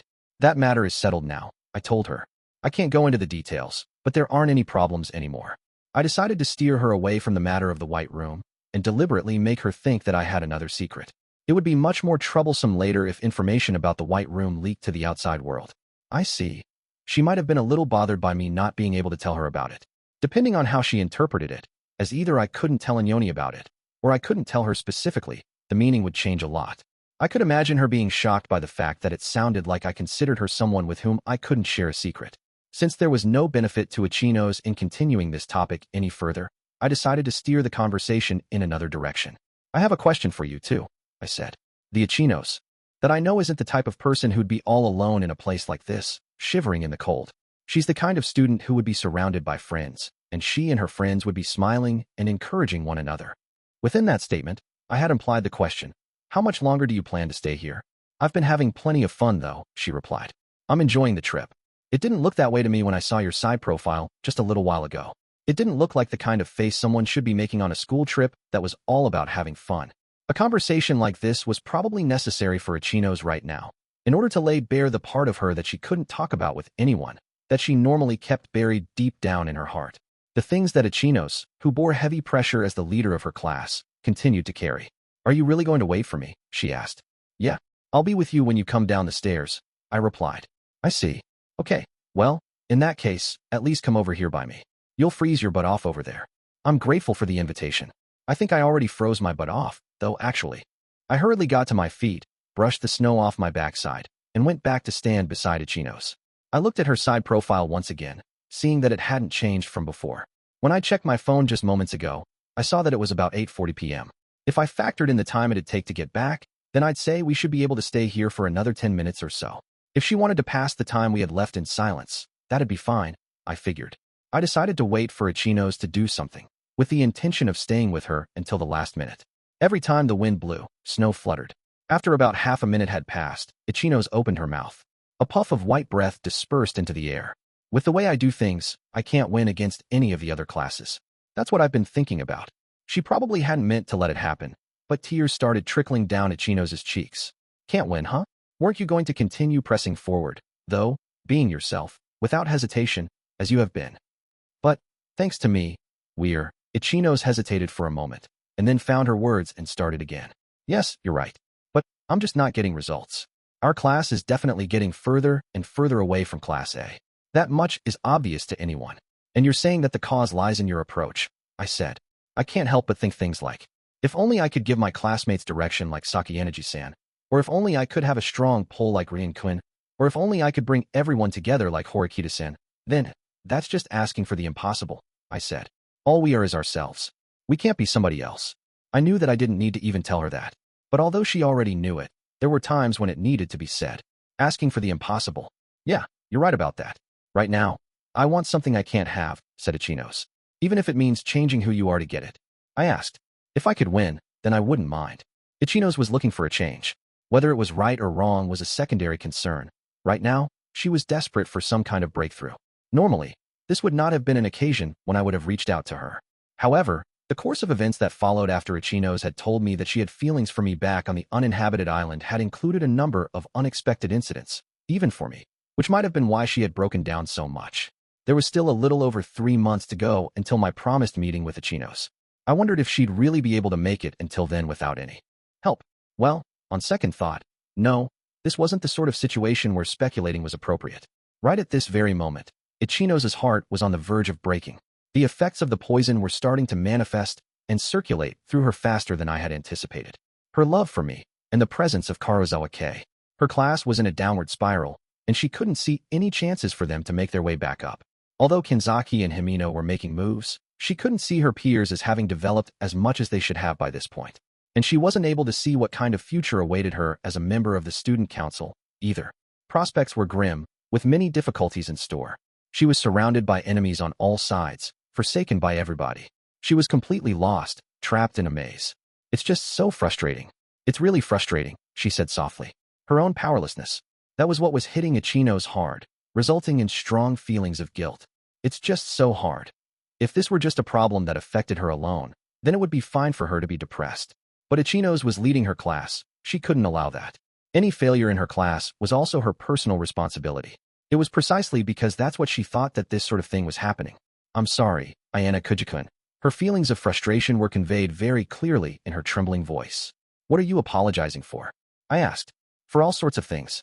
Me crying like this is just going to make you feel uncomfortable. And yet, Ichinos was supposed to be smarter, more sensible. That hidden potential of hers was fading away completely. Her heart was far too fragile. That was her fatal weakness. Neither Horikita nor Ryuuji, nor even Sakayanagi, who was far and away in the lead, would stop for her. I was sure it must have been an unbearably painful struggle for her. She was in agony, about to fall. If I gently told her that she didn't have to work so hard anymore, then she'd be relieved of her burdens. At the same time, however, doing so would cut off Ichinos' legs. It was still too early for that. You will fall a little later, I thought to myself. I can't let you stop until you reach the final exams for our second year of school, the time that will decide the fate of the second years. I won't allow you to break. It is you, but not you, who will decide the time and place where you will either live or die as a student.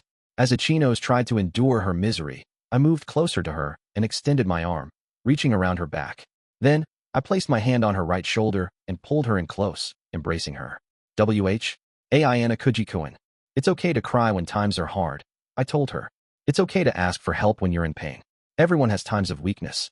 But Ichinos bit her lip, which was already beginning to turn pale blue, and swallowed what she was about to say. She tried to pull away and move her body in the opposite direction, but her strength was fleeting. Isn't there something you want? I asked. It's hopeless.